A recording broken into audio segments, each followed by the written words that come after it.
We have our eyes set on the championship here as we enter Sunday, the final day, playoffs Sunday. It is OWCS Korea stage with me, Avril, and leg day, and we're getting ready for the last opportunity for our number 3 and number 4 team to find out who they're going to qualify into the mid-season championship, who's going to win that one, and also, of course, the big prize as well, number 1 spot in Korea, who's actually going to take it all between T1 and Crazy Raccoon.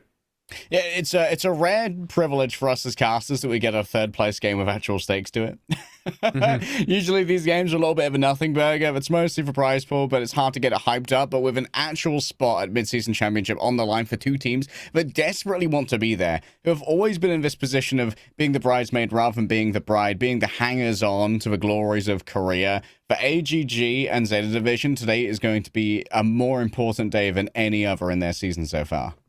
Exactly. Yeah, a lot to play for, a lot of stakes on the line here, given that Zeta themselves, they've once again unfortunately missed out on the top 2 positioning. They wanted to go to the finals, they wanted to win the finals, they couldn't quite get there for AGG. This has been still the furthest they've ever gone, but if they manage to get third today, then this will be not only the furthest they've gone, but a brand new international opportunity for them as well, because they haven't been able to qualify into an international LAN yet. At least for Zeta last year, they managed to do that in the midseason at the EWC last year, and this year for midseason championship, to be able to repeat that feat would be a pretty big one for Zeta, given that they missed out on Hangzhou, and Stockholm will be pretty limited as well. So, CR, T1, our big teams at the moment. T1 looking amazing. They just qualified yesterday from winning their match. CR, they're pre-qualified from having won Champions Clash in Hangzhou. But really, for those 2 teams, it's about finding out who actually is the best in Korea right now.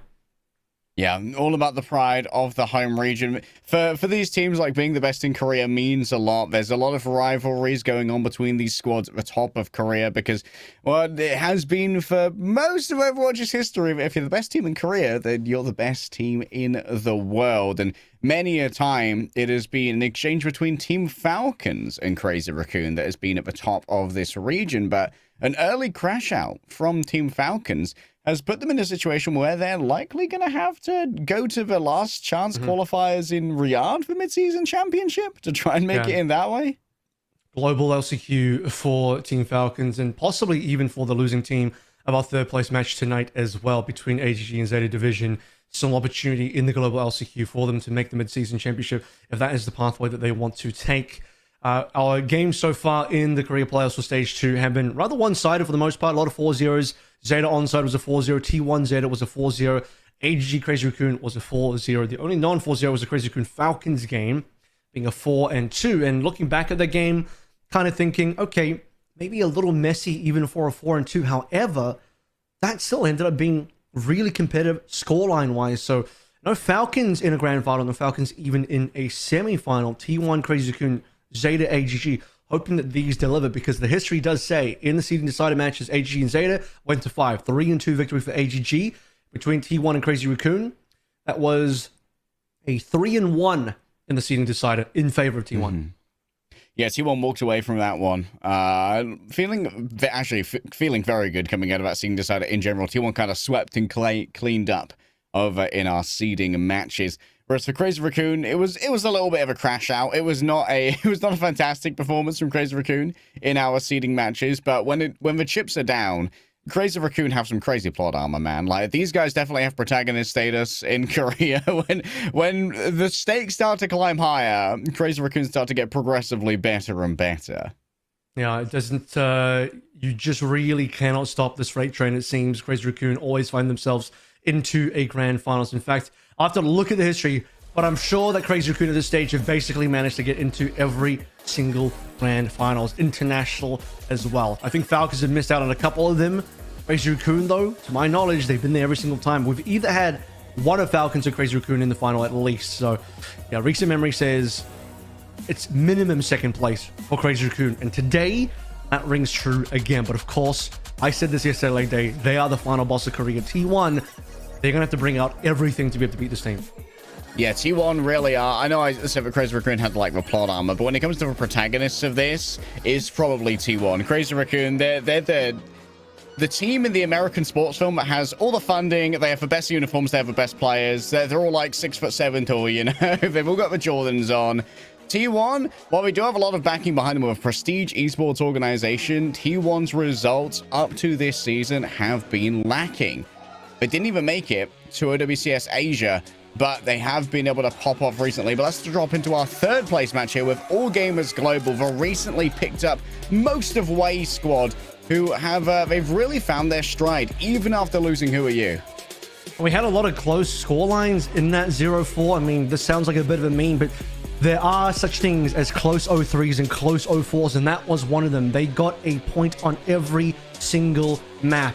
And I don't think there was any particular map they played against CR that you felt like, oh man, this is such a awful or terrible performance from AGG. They actually played well, essentially the entire way through. Only Midtown, you could maybe argue, they started to slip up again.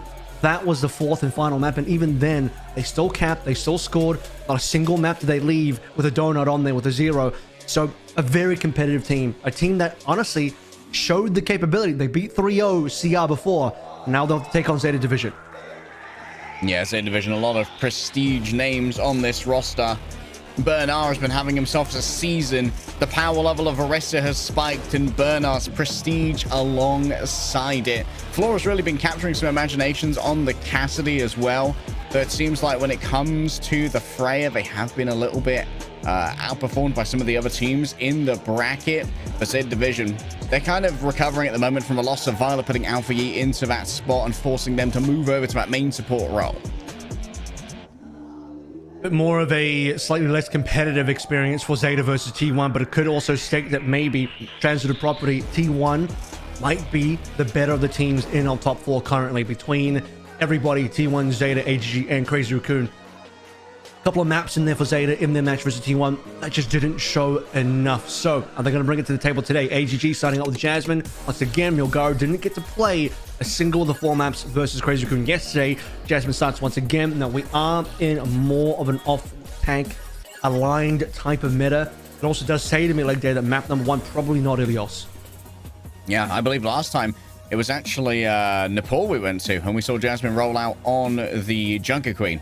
It was short-lived. They had to swap over to D.Va rather quickly to try and deal with the long-range threats that were presented. Zeta Division, on the other hand, Bernard's got we know him to have a very wide hero pool. Many of the off-tanks that have been dominating the meta are very firmly within the wheelhouse of Bernard, including the all-powerful battle cow of Orisa. And had a bit of a rough one yesterday, as did Flora. Flora really is the type of player that you need to have consistent performances when it comes to the fray, when it comes to hit scans. Because on the other side, Aid, he made some mistakes individually as far as positioning goes, but I think his aim was still fairly sharp. You mentioned Nepal. We're going to start on Nepal again. This is the choice of AGG. I mean, as the highest seed into this series, another first of 4 BO7 scenario. And as mentioned, stakes extremely high, qualification to mid-season championship on the line for these teams.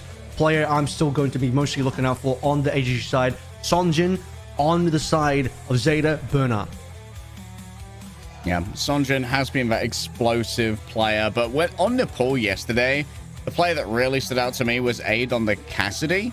Was absolutely dominating Crazy Raccoon in a collection of 1v1s. They also had some weird double builder stuff going on Nepal Sanctum, which is worth looking out for here. We had Iliari and Torbjorn as a duo. Maybe the success of that was down to Crazy Raccoon being a little bit too stubborn in trying to make the Winston work into the double builder, which you pointed out was a little bit foolhardy in the moment, and maybe like a D.Va would have been a better fit for Junbin there. Though we know that All Gamers Global, they are certainly they're a powerhouse on this particular map, and Zeta Division, I'm not sure how their Nepal plays. We don't see too much of it in Korea. The thing is, as far as pocket strategies go, AGG have kind of shown their hand yesterday with what they want to do. You mentioned the Junker Queen already. I'm not too sure that's really going to be the choice once more for this AGG squad. Really, to me, I'm looking at Sanctum. That was the map they pulled out. The Alari, the Anna, the Torb, the Cass, the Orisa. Just kind of build a comp, turtling up right. Talked about this, where that was the comp. You mentioned it. Winston for Junbin, big struggle there. I'm not too sure about the D.Va, but certainly maybe Ball could have been an option there. Maybe the Hazard could have been an option there. That was the map. Yeah, you kind of said that Junbin's and Winston just kind of struggled in this sort of scenario, and Crazy Raccoon didn't really know how to approach his lip, even moving over towards the Widow. The other 2 points seemed fine. We didn't really get that varied a gameplay, very standard stuff from AGG. playing some of the deer on the village, on the shrine. So really, unless Diva gets banned out, AGG versus Zeta, we'll be looking at a very similar type of composition on those points. It's Sanctum that's going to be the X factor here. All right, our match prediction from the audience in the WDG Hongdae studio is going the way of Zeta, 62% thus far. I feel like maybe it's just some recency bias from me, or maybe I'm a DPS head, you know? I like to see my shooters. Aid, I think yesterday performed quite well in terms of a hit scan, and Flora was a little bit disappointing on Zeta Division, but if Flora can bring the performance we know Flora can peak at today to earn that spot in the mid-season championships, Zeta Division are definitely going to have an edge. Bernard, of course, I think the better tank in this matchup, still potentially one of the best tanks in the world. I think maybe behind Dongak at the stage in terms of hero pool, but at least in the specificity of playing the Arista on the specific brawl tanks, Bernard has that edge. Not expecting Farmer to be subbed in here. Milgaru might still get subbed in, potentially, as we have our lineup here. We need that third win on AG and Unstoppable when the number 3 is on the line. The Zeta Division shade, man. When it comes to getting third, we cannot be beaten. Shades of Philadelphia Fusion truly are running through. Wow, I mean, that would be second. I think they wouldn't mind. They wouldn't mind getting that, actually. That would be an improvement for Zeta, to be honest. The same kind of curse, although the dizzying heights of second have been a little bit away from Zeta Division this time, unfortunately. Well, they were able to actually clean up a second place recently. I think it was actually the last stage, if I remember. I'm going to have to check the result very fast for that one. But yeah, there was a second place versus Crazy Raccoon in stage 1 of Korea. So yeah, they couldn't do that in Asia main event. Asia main event was still, it was a Falcons win, actually, if I remember correctly. But stage 1, they end up second place versus Crazy Raccoon. So they've been there before. They just haven't taken the championship. We have a Frey into a Moira ban. Okay, let's get the elephant out of the room quickly. I don't think the Moira ban actually means anything here. This actually might genuinely be a throwaway for AGG. Very little teams are playing any Moira at all. I don't think there's any genuine comps where Moira is like an actual a genuine pick that's like, wow, this is kind of scary. We don't want this. So unless there's been something cooking up behind the scenes in the scrims in Korea where Moira is doing something funny, this is not a real ban. This is just a throwaway from AGG. Yeah, maybe some goofy strats in the back pocket, but honestly doubt. Could have just been matching the red hair vibe as well for the bans. It's as good a reason as any to not show your hand too early, because admittedly, as you mentioned earlier, all gamers global here on Nepal, they have worked so far, unless they have some real modulation in their strategies. This should have been fairly easy prep for Zeta Division. Let's see where the prep is as we head into map number 1 of our third place scanning championship Sunday, Zeta versus AGG.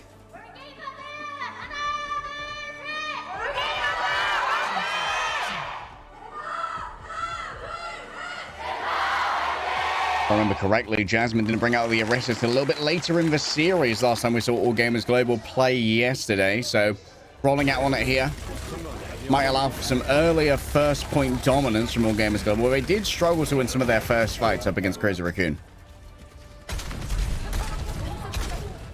And he's locked in the Malga for now. I don't know if this is going to end up being true. As I've said yesterday and the day before, Malga has a bit of a weird spot in the meta right now, but Burner, he really wants to push this to see if Malga can be the vehicle to get themselves a win. Falcons couldn't make it work, and obviously Zeta themselves couldn't really make the Malga work yesterday either. Okay, Flora on the Cassidy. This is what I was hoping to see from 8. Sonjin round the back. The beams are starting to build on it. The teleport has gone. The burst mobility already stripped away from Zeta Division. And Alfie does not want much of this smoke, but goes into a turret nest that was laid out earlier. Here's a surprise that's going to help us out later. Yep, they just have the flanking angle. Sonjin immediately TPs to the back. Jasmine, by the way, now going to match the Malga, so we have an interesting Malga versus Malga situation about to come on in. As we're staring at a bit of a tech pause, but yeah, wow, that's a great start considering Sonjin immediately just has a flanking angle for AG to work through. I believe it was a starting cast as well for good old Aid before. No, he actually started he's on the time. Yeah, we got Flora on the cast. Okay, well, in either case, you had the front of the 4-man for AGG, then Sonjin in the back line, who actually uncontested. They couldn't really run for him. It was the Lucio of Alpha Yi that wanted to go in and split off the team and ended up dying as well. It was interesting that Sonjin on that offense got also prioritized taking down the enemy teleporter as well. Getting rid of that burst ability may well have dinghied someone who was on the other side of a teleporter into a irrecoverable position. Also, of course, when you're channeling that beam, starting to build up the DPS, and then maybe you get more of an advantageous duel onto someone like Alpha Yi, who gets flashbanged by the turret. We may well have a pause here for WDG to call in their resident therapist, as the turrets do psychic damage, which is not the easiest to repair. 4d6 psychic damage can be a lot if you roll well. Yeah. As we all know. There's no way you hit the a name of the 24 game on right that now. one. It may be the case that the Malga is a hit or a miss. Probably more of a miss in my opinion. But the Symmetra surely, as we're seeing globally across all regions right now, just kind of dominating the meta. Everybody basically is having to either play the Symmetra or counter the Symmetra. You're either in the Symmetra club or you better find out a way to stop this hero, because Symmetra is kind of ruling every single composition that's succeeding at the moment, whether you actually want to play, you know, even some dive compositions. If you want to play Diva, we're even still seeing the Symmetra in there as well. So every single team has to contend with that. And that's something that all 4 of our Korean teams are currently doing. We've seen a lot of teams angle into the Venture to try and deal with the Symmetra as well. They're a bit of an up-close menace and can misposition the Symmetra. Incredibly important for pushing her out of her teleporter, out of range, using the old drill dash, which can lead to an easy cleanup to a usually evasive target.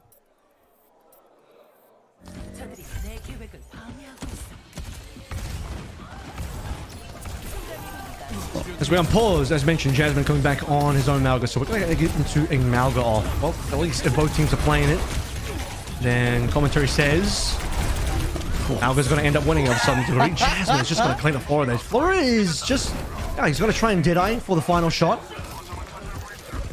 Yeah, it just didn't work out. See if it goes Sojin. I think Sojin will be good for him here, actually, considering Jasmine's on the Malga now. Oh boy, double damage coming through the window here, but Bernard still playing around that angle from the back.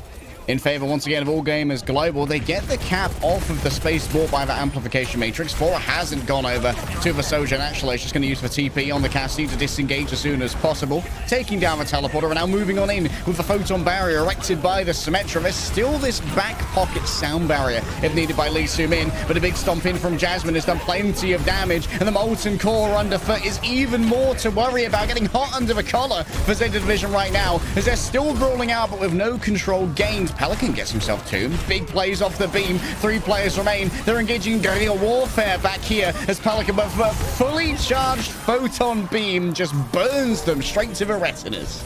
It seems like AGG were able to get an advantage there. Aid in a good position to take down Burner, and the slightly later sound barrier from Lee Soo-min to give advantage as well. Pelican didn't even have to use his photon barrier wall there. AGG blew their wall a little bit earlier, forced Zeta off the point, got control and the flip. Just couldn't keep tabs on Pelican, beaming down, I think, up to 3 members in. Already Burner's going to be quite low here as the window's deployed. Big disruption coming through from Jasmine with that overrun, and well, it's a wide hitbox that Cassidy's got. Does not stand up to dual miniguns. Fast one, considering what was burnt there by Zeta. Again, Burner just low HP, window coming down from Finn. AGG taking care of business. Jasmine is able to just rush on forward to Flora, unable to stop him. Wall needs to be coming through this fight as well. We're heading to last fight territory soon. Instant TP on point, instant wall deployed. All right, basically a mirror from Marker with what we saw from Finn last time. And once more, the controlling team will give up the objective in order to dodge playing into this photon barrier. Burner waits tepidly below, cage in hand. Or the TP. Or the big rotation. Counter, here we go. In comes with the cage. Cage on cage violence. But look at this, the Deadeye doesn't have too many things in its sights right now. There's no impetus for All Gamers Global to stay on the point. Jasmine simply has their cage broken by the single shot from the Deadeye. And now it's Sonjun's turn to try and move forward and clean this one up. A sound barrier gives more health over to Zeta Division so they can stay in the fight and keep on kicking. But the skipper has arrived. Flora's hitting the aim that he needs to. The Peacemaker is delivering upon its promise. And Zeta Division clutch out in the end of a fight. Yeah, Leishman dies at 98. He was so close to Soundberry and needed it in that fight to be able to save the team. You see 4 players alive for AG in a 4v4, and you're thinking if Leishman gets his beat now, this is still a winnable fight for AG, but just missing out on the timing. Flora finds the shots. Well played by Pelican again for Zeta Division to TP the entire team out once AG approach, and then Zeta get a better angled fight. Same song on repeat. And that's going to be a 3-point claim taken off both for TP. And oh my goodness, they really want Flora. Vengeance for last fight is delivered. Quickly falling down his aid, but Finn's going to find himself overwhelmed here. Even with the window, there isn't enough staying power. Alpha Yi can't get a good angle through it. The photon barrier at this point is only going to be used to charge up the cannon of the counterpart Symmetra, as Burner will stand mostly alone and be overwhelmed by overruns. And All Gamers Global start off strong. Yeah, just such a fast take onto Flora. 2 members. You have Aid rushing him down. Jasmine flying in with the overrun as well. Then you finally get the committal of that sound barrier for the final fight. That's a silver lining for AGG. You get to save a couple of these big ultimates. Get to finally get to use them in a viable position. And no real response from Zeta. They had no counter TP play this time. In fact, they might have just been TP'd on towards. You can see both the TPs basically in the same location. At least that was the start of the game. But over towards the end, what did you have? Cosmetic photon barrier from Pelican at the end there. Finn trying to save whatever he could, dropping down the window, trying to win that 1v1. No other positioning he could have really used that elsewhere because he just wasn't with the team. The entire team got split once Aid and Jasmine got into the back line. Yeah, felt like every single engage with the TP was always seeded by the defending team to give away that initial control. Changes over here. Burner on the Diva now. Jasmine staying on the Malga, no Queen this time around. Queen was mostly to potentially deal with the Winston if Jimbin was going to play it. AGG looking for backline approach, instant TP onto high ground and drop down. Nice little spider turret. It's going to be difficult to deal with, especially for the Tracer. Flora's going to have to be the one to get on that. Pops the overload. Extra fire rate. A refilled mag. Finn's in their sights. Gets stomped underfoot. He's certainly thin, but with a TH now as he's been turned into a 2D caricature. A lamp to come on through that might have been broken a little bit earlier. Finn just gets instantly stomped on. Might have been out of the range as well. But in either case, Burnout now for the stagger on this baby Diva. And once more for AGG. It's funny because normally you would see maybe an actual dive DPS go in with Jasmine, but for Aid, he's going to do it on the top. He's just going to he's going to put that extra armor on and just run deep into the enemy team and just flies in Jasmine from the sidelines to get the catch. Yeah, a lot of resources burned already from Burnout as well. We saw much of the charge of the defense matrix had to be used to deal with that first teleportation rotation, as they kind of called out the positioning of Finn, and Finn needed a quick escort out of the danger zone. So maybe that's why there wasn't so much to deal with the second phase of mobility that came from the overrun and overload. You'll notice that Pelican is on Tracer this time as well, not on the Symmetra, so they don't have fast rotations outside of the Lucio speed boost from Alpha Yi. And looking back at it as well, Lamp did eventually come through, but I think it came through as Finn died. So Finn died mere moments before his immortality field that could actually save him. It saved a couple of other members at least for another second, but just not enough members of Life Zeta Division to keep their heals up once you lose your BAP. Yesterday, like, maybe I'm hating. It felt like there were a lot of maybe half second too late immortality fields coming through from Finn. I think Shambali Monastery losing the Orisa is one that stands out to me, when maybe they could have had a lot better. It was a late window fight. and a lamp, I believe. Yeah. Maybe Finn is just a little bit behind the 8 ball on the BAP at the moment. That would be it would be great to see that adjusted during this series. Maybe throwing out that utility a touch earlier. But then again, then maybe I'd be a hater in the other direction. Like, why are you wasting your lamp, bro? I'm just unplaceable. Looking back at that fight as well, it's looking like it was probably going to be over anyway, lamp or no. It did eventually come through for the other members, but how quickly the immortality field got destroyed into everyone else on the team being dismantled was scary in terms of the speed of that engage. What Zeta need to be very careful of is the multitude of angles that the TP is going to allow AGG to approach from. And now as we move forward and when we come back from the break, it'll be very interesting to see what Pelican does. Does he go back to the Symmetra?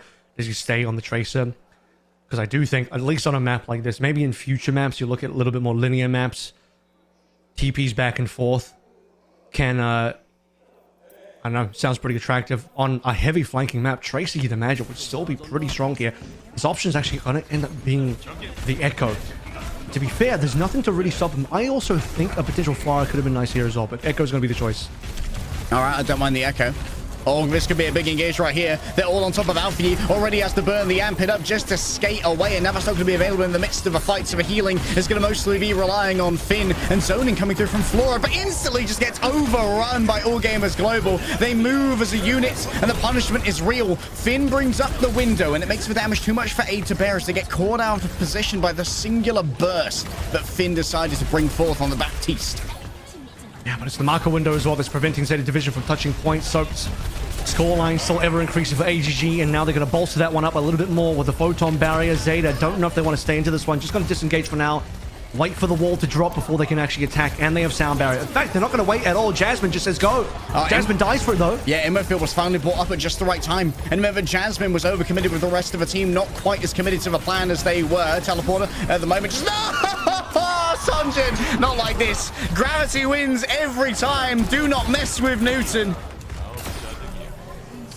Sad little mistake there from Sonjin. Might have been able to do something with it, but unfortunately, really for me, the sound barrier missing onto Jasmine. Just didn't realize Jasmine was going to melt that quickly. Here's the problem, though. You're up against an Echo now. You have to respect the focusing beam. And here's the other reason why you might want to be playing the Echo as well. Zeta are looking for the potential duplicate onto Jasmine. Amalga on Zeta Division from a copy. Be a pretty nasty one to deal with as well.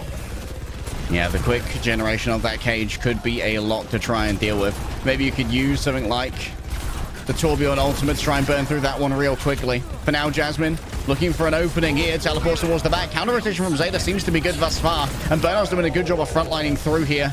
The Molten Core, it does present a threat. Oh, they're peeking in though. Aid just tries his luck. And when you roll the dice, sometimes it's going to be an @1, baby. Still All Gamers Global. They levy their resource to try and make this one more. You can see that Finn is coming back on the other side. Quick self-destruct cannot be destroyed, but crushed underfoot Bernard was easily taken care of.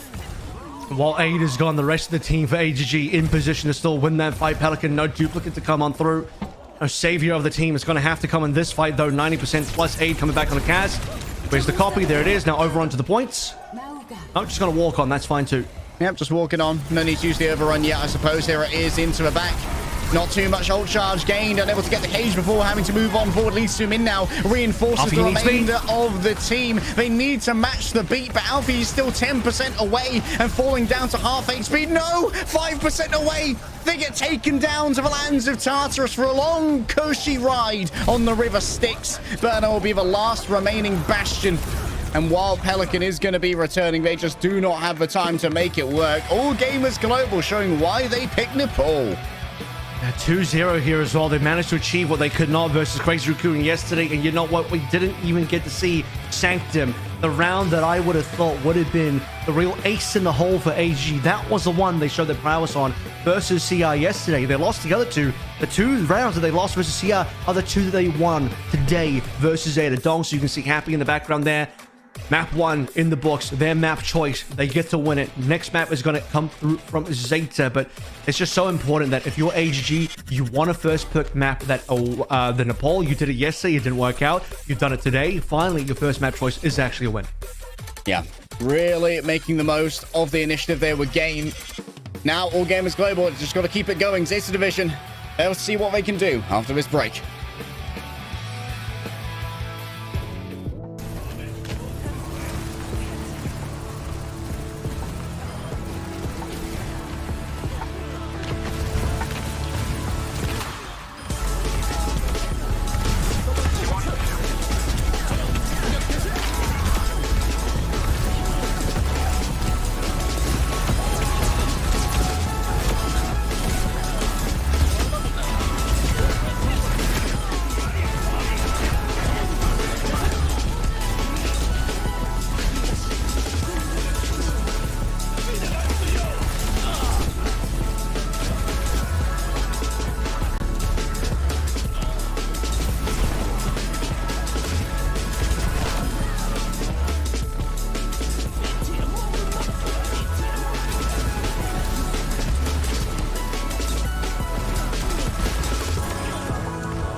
디바 치는 거 확인. 야 뒤에 거점 쳐 이제.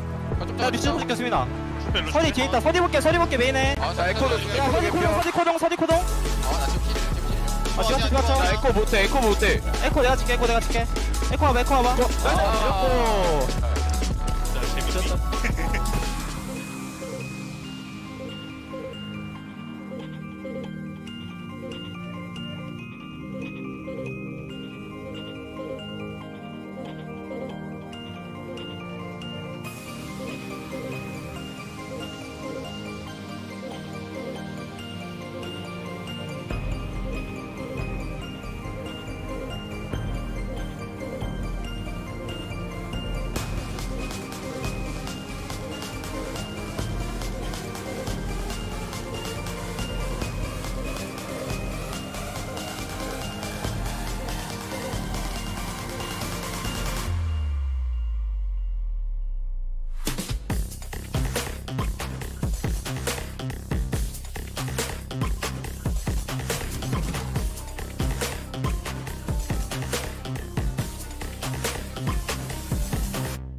Much more comfortable looking opening map for AGG as we head into map number 2 here in our third place match on Championship Sunday for OWCS Korea Stage 2.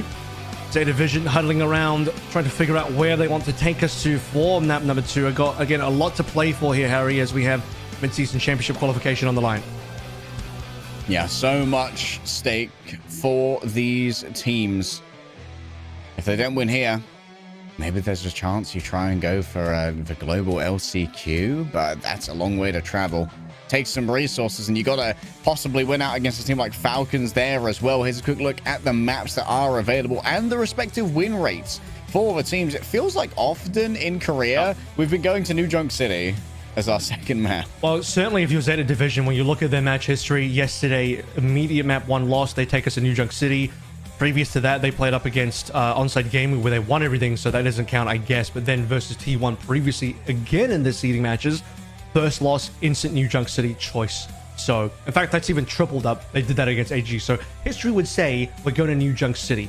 However, if we do go there, what's going to happen? Is Burner going to play more Malga? I'm getting a little concerned now because D.Va or Burner in that composition ended up losing to Jasmine Malga. So, not too sure how that's going to work out composition-wise, but we're going to get a bit of a change over here. The Zeta coaching staff, Moby did come in and saying, nope, today it's going to be Runasappi instead, which, to be fair, is another Korea staple.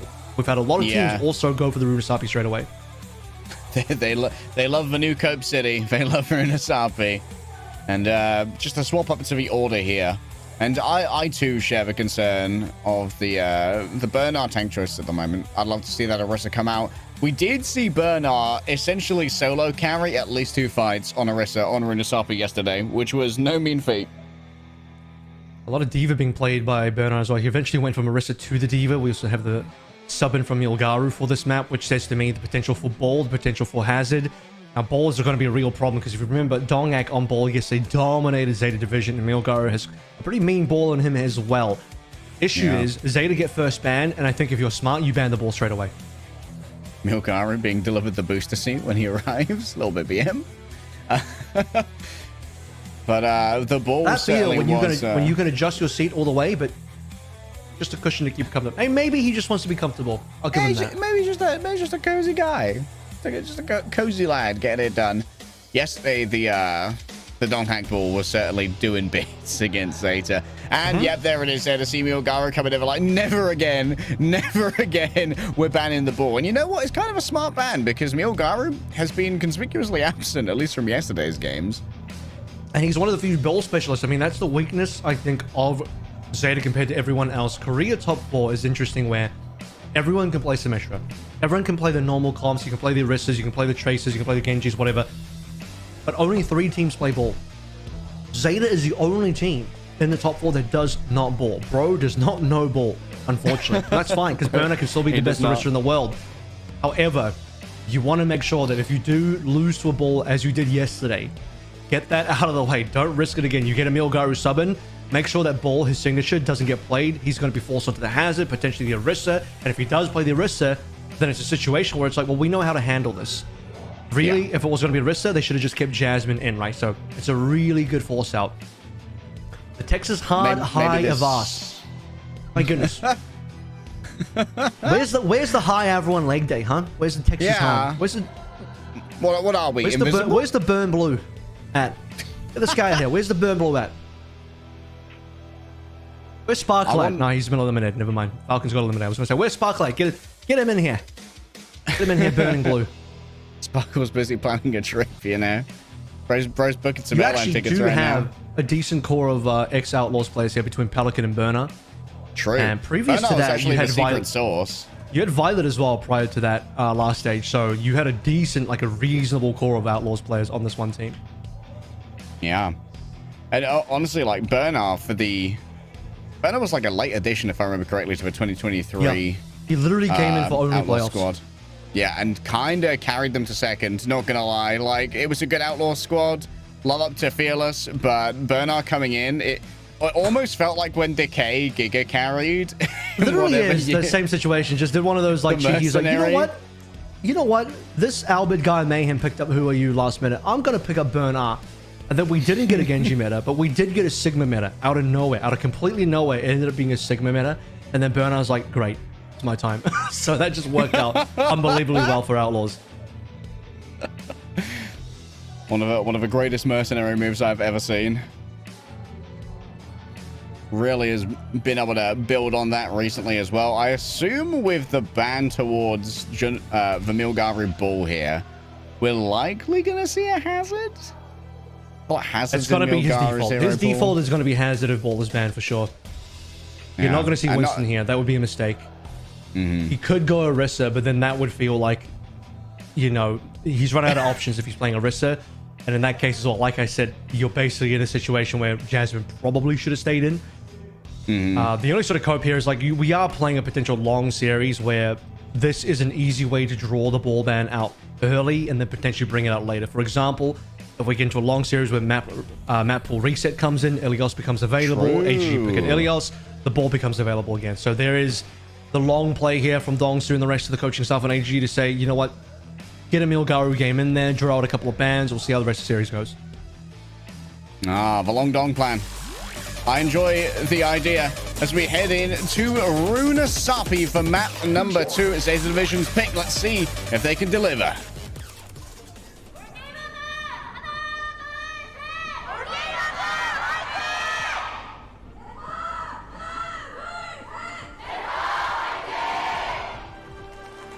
So Tracy here also means likelihood of Genji increases, likelihood of all types of other picks increase as well. Now, if Sonjin decides to play the Venture, then there won't be a Symmetra unless Aid decides to pick it up. It is interesting as well which DPS decides to actually play it, because typically speaking, it's been more traditional towards the hit scan DPS. However, because recent metas, you have a lot of hit scan requirement to play the Freya, to play the Cass. Symmetra's moved towards the flex DPS. Sonjin's locked it in. No Venture just yet. And Milgaru, he's not even going to start on the Hazard. He's just going to start immediately on the Arista. And to be honest, given that Bernard's on Amalga, this might be the right call. Yeah, might be a good read right now. Bernard sticking to Amalga despite its lack of delivery, really, on Nepal. But we know that Bernard can make these things work. Teleporter pad already taken down, as well as the rest of the business admin that needs to be done. Aid had an absolute lights-out performance yesterday on the Freya with these right clicks, and hoping that we'll be able to see the same again. Oh, Bernard already down. That's nasty. Caught in a room. Just caught in a room. He might have overran in there. Might have been TP'd in there.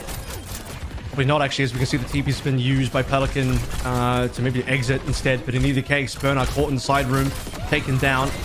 And the follow-up here is going to be AG winning the first fight. And can you really blame me when I constantly ask for an Amalgameta when we see this much Malga all the time? You really blame me? We're seeing a lot of Malga, let's be honest. What I want to know is, when did Aid become that guy, you know? It feels like this season Aid has really become that guy. From the start of the stage, I want to say it was Aid and Probe that had the best looking players. Completely being real with you, yeah, they did. And Aid's mostly kept that momentum going for the rest of the stage. Always happy to see someone else join the pantheon of disgusting Korean DPS. Maka taken down early here. Good teleport coming down from Zeta Division, catching out the Baptiste by surprise. Nasty headshot there. Converts into a full frag. Flora just plays on the outside, playing with danger, and Sonjin's happy to deliver the danger themselves. But at this point, it's all just down to the extra meterage gained by Velucio. It's 51 though, nearly a cap. That's a lot for AGG in one fight. So barely stopping themselves, Zeta, to prevent AGG to get that actual cap. AGG's hold on to all of their ultimates. Lee Sumin got a sound barrier a little late, so couldn't use it for the team, but will have everything working for them in the following fight now. Bernard's quite far behind on Cage as well, as noted. Quick disengage. They give away the space after... Both Fraser here. Oh, that's a nasty bowler in midair. Flora, the aura check coming through onto Aid, showing that they still have that dominance of the captaincy within them. Bernard isolated Lee Sumin back behind the photon barrier, delivers the sound barrier when it's needed to give extra cushion to the rest of the team. And now it's time to try and run down that Baptiste. The healing's coming through, and the peeling as well from a photon barrier. Milgaru's gone too far. The backup can't be there. They've gone beyond the pale. They've crossed the Rubicon, and Zeta Division should be able to win out in so many of these instances. Still, there's Aid arriving. Bowler does a little bit of damage, but not enough to find any final blows. Lee Sumin cleans up the plate that was offered, but should not be able to win the 2v1. The secondary duel between the Freya still goes the way of Flora. Just gets a cheeky health back in due time, and Lee Sumin now in the 1v1 versus Alpha E. It's the brand new minted Lucio, main support of Zeta Division. Alpha E that wins it out. Had only started playing seriously, that is, at main support this stage after losing via ended stage 1, and Zeta Division will find themselves in a winning position now to threaten the flip. Wow, what an entertaining start. Both players on the high ground, traveling over the rooftops. This time it isn't two ships traveling past each other in the middle of the night. One of them was a submarine, and torpedo tube number 4 fired hot. Damn. The question is, can the trireme dunk underwater and go for a ramming maneuver in the midst of the briny blue? Pelican hit from long range by a spear, but with nothing to smack into. The damage is going to be limited. Pelican gets another jump scare onto a very spooky Symmetra play, and the quirks are just too much to deal with. Flora down to 3 HP, gives a parting shot, and their martyrdom is established as Bernard lays down the cage and ensures that all the survivors of All Gamers Global enter the Crucible. That will be the cap now coming through as well as the Flip Zeta Division find themselves strong momentum as we close out the first 4 minutes of Runasappi. Beat still available. Pelican coming online very soon with the wall. Sonjin to follow after that. Zeta Division still looking very strong. Need Aid to start finding some opportunities on his bolts as well, because there's been a lot of Flora so far in the past couple of fights. Well, once again, looking for the kill. Finds one shot into Aid. A little bit of cushioning early on.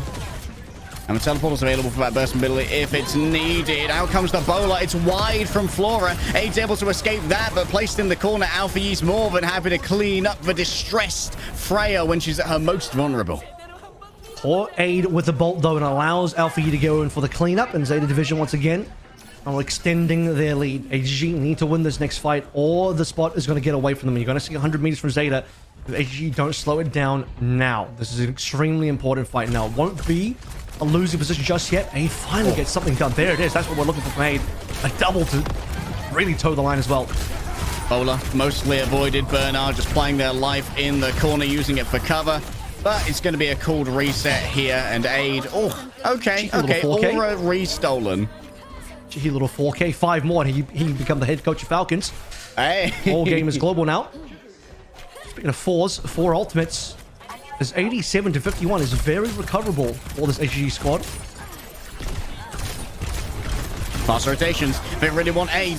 However, the help is going to be there. Photon barrier brought on up, double damage through the amplification matrix. But Bernard, where's he going? Bernard got a little bit lost in the midst of all of this. Thought the rest of the team were willing to join, but they could not be more wrong as the right clicks are standing up.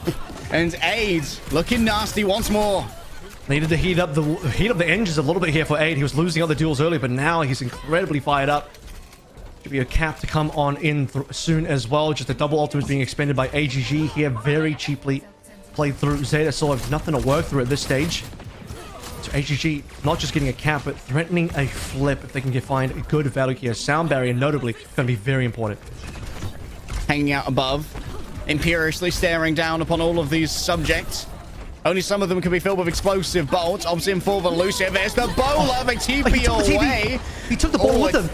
Yeah, takes the bowler with them, takes out the immortality field. It's an interesting way to respond to that, but certainly make sure that the follow-up is not quite as deadly as it otherwise could be. Bernard forces out the immortality. Once again, it needs to be used to keep them sustained. A quick TP away from the Terror Surge. Great mobility from Zeta Division, but in the end, just dominance over the point is what All Gamers Global have announced.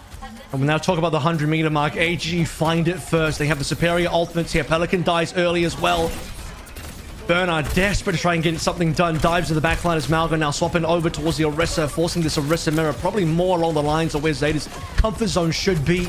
As once again, the Malga just doesn't look like a winning pick at all.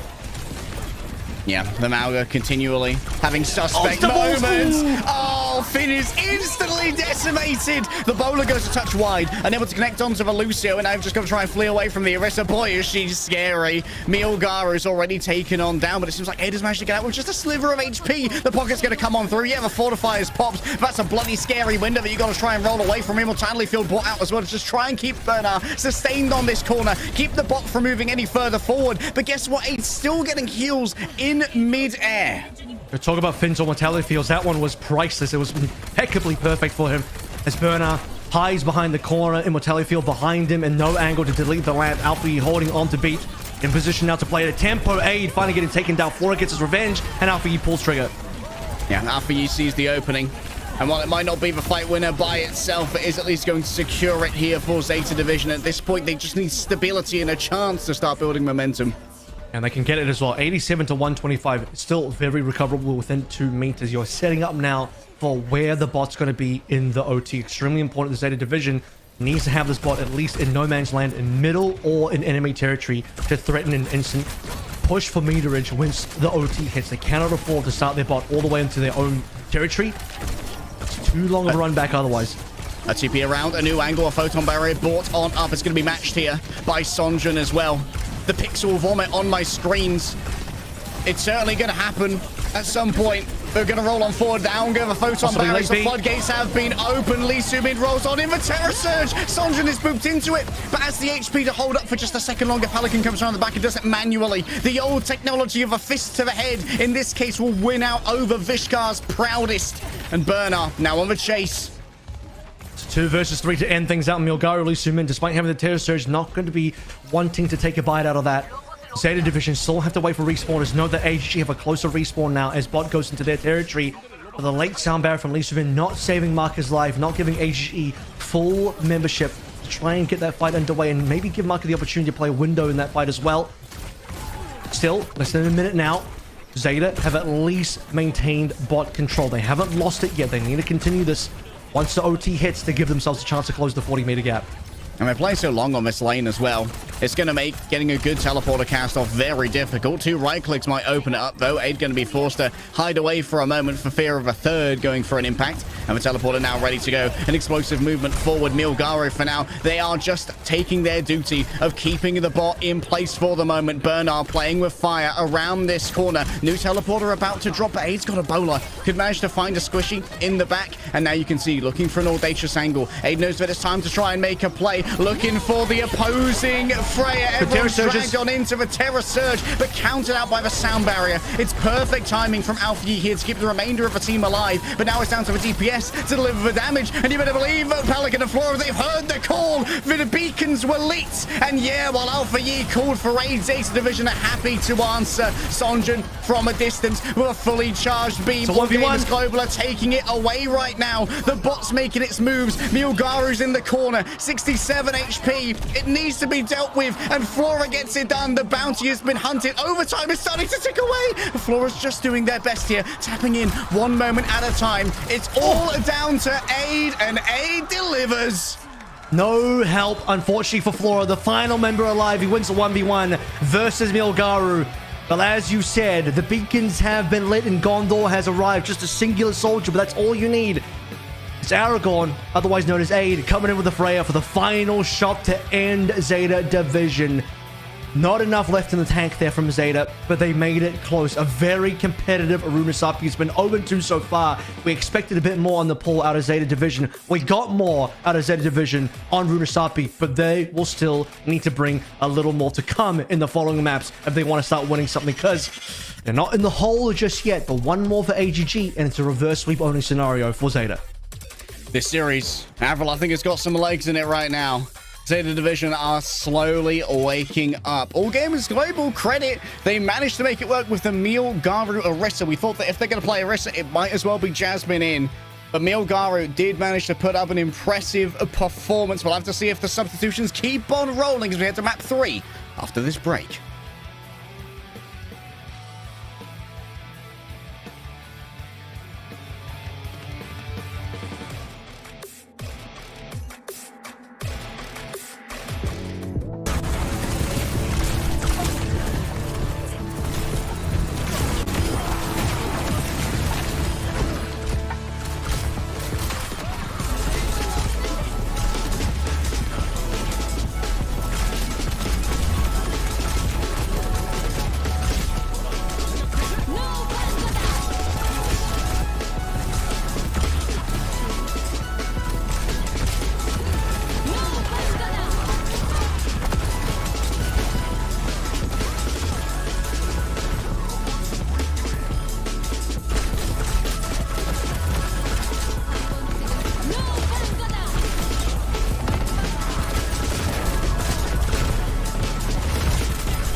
버거시 폭싱. 오리사 칠조 오리사 칠조 머리 하게. 거의 다 왔어 거의 다. 괜찮아 우리가 더 빨라 프레. 루시 온다 잡았어 잡았어.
And here we go.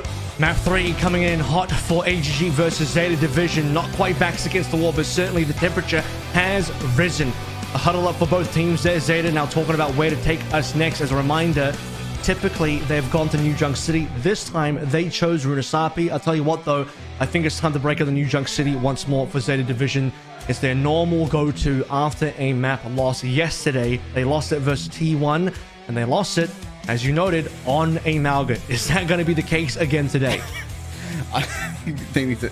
Can we ban the Malga? Can Zeta Division ban the Malga for their own safety? Is that an option? It might be. Yeah, they'll be helping themselves out a little bit here. You know what? You said this. You should have said this on the broadcast. When we went to break, you said, imagine if Burnout played Arista the whole time. I'm thinking, you know what? You're actually so based, so true and real for that one. as he did come through in the Arista at the end, and they start to maybe pull things back, start to pull it within a winnable position, but just not enough time left, not enough members left. Fora can't win a 1v5 at that stage, the only surviving member on no HP either. And as a reminder now as well, even if Zeta start bringing this one back, we're going to get the map pool reset, which will be very beneficial for AGG. So it's going to be a long journey no matter what. This is going to be a minimum 6-map journey for Zeta if they want to pull through in a 4-2 victory. I believe that they have the capability. They still look like a very strong team coming out of seeding matches, even though they were 3rd seed compared to AGG's 2nd seed.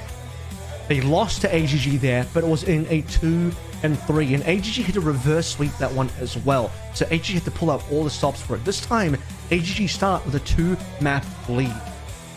I've had a busy couple months, Avril. What was Zeta Division's regular season like? Was it a strong regular season for them?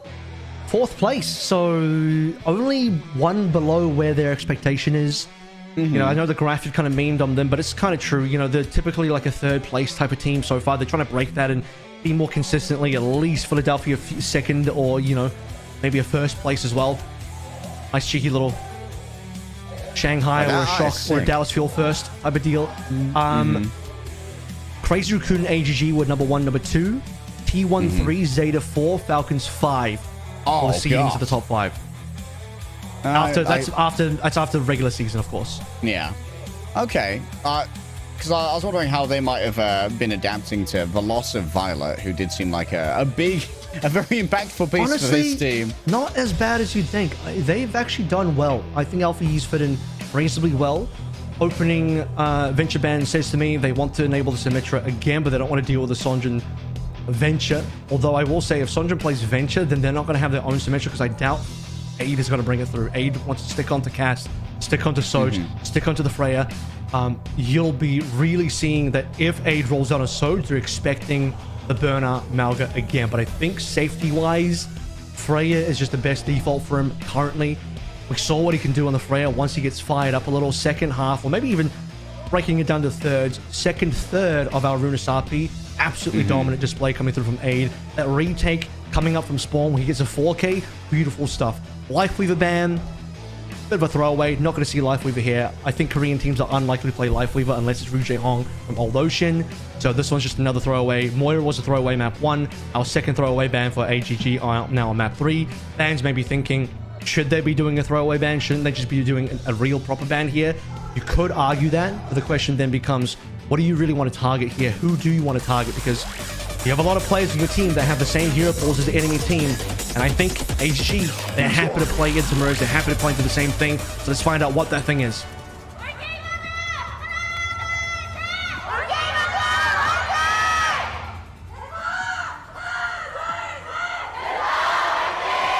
I was thinking that maybe there was a world where All Gamers Global could do the effective like stage and intervention and ban Malga, but I think they would rather Zeta Division continue contemplating that. Yeah, me when I help my enemy.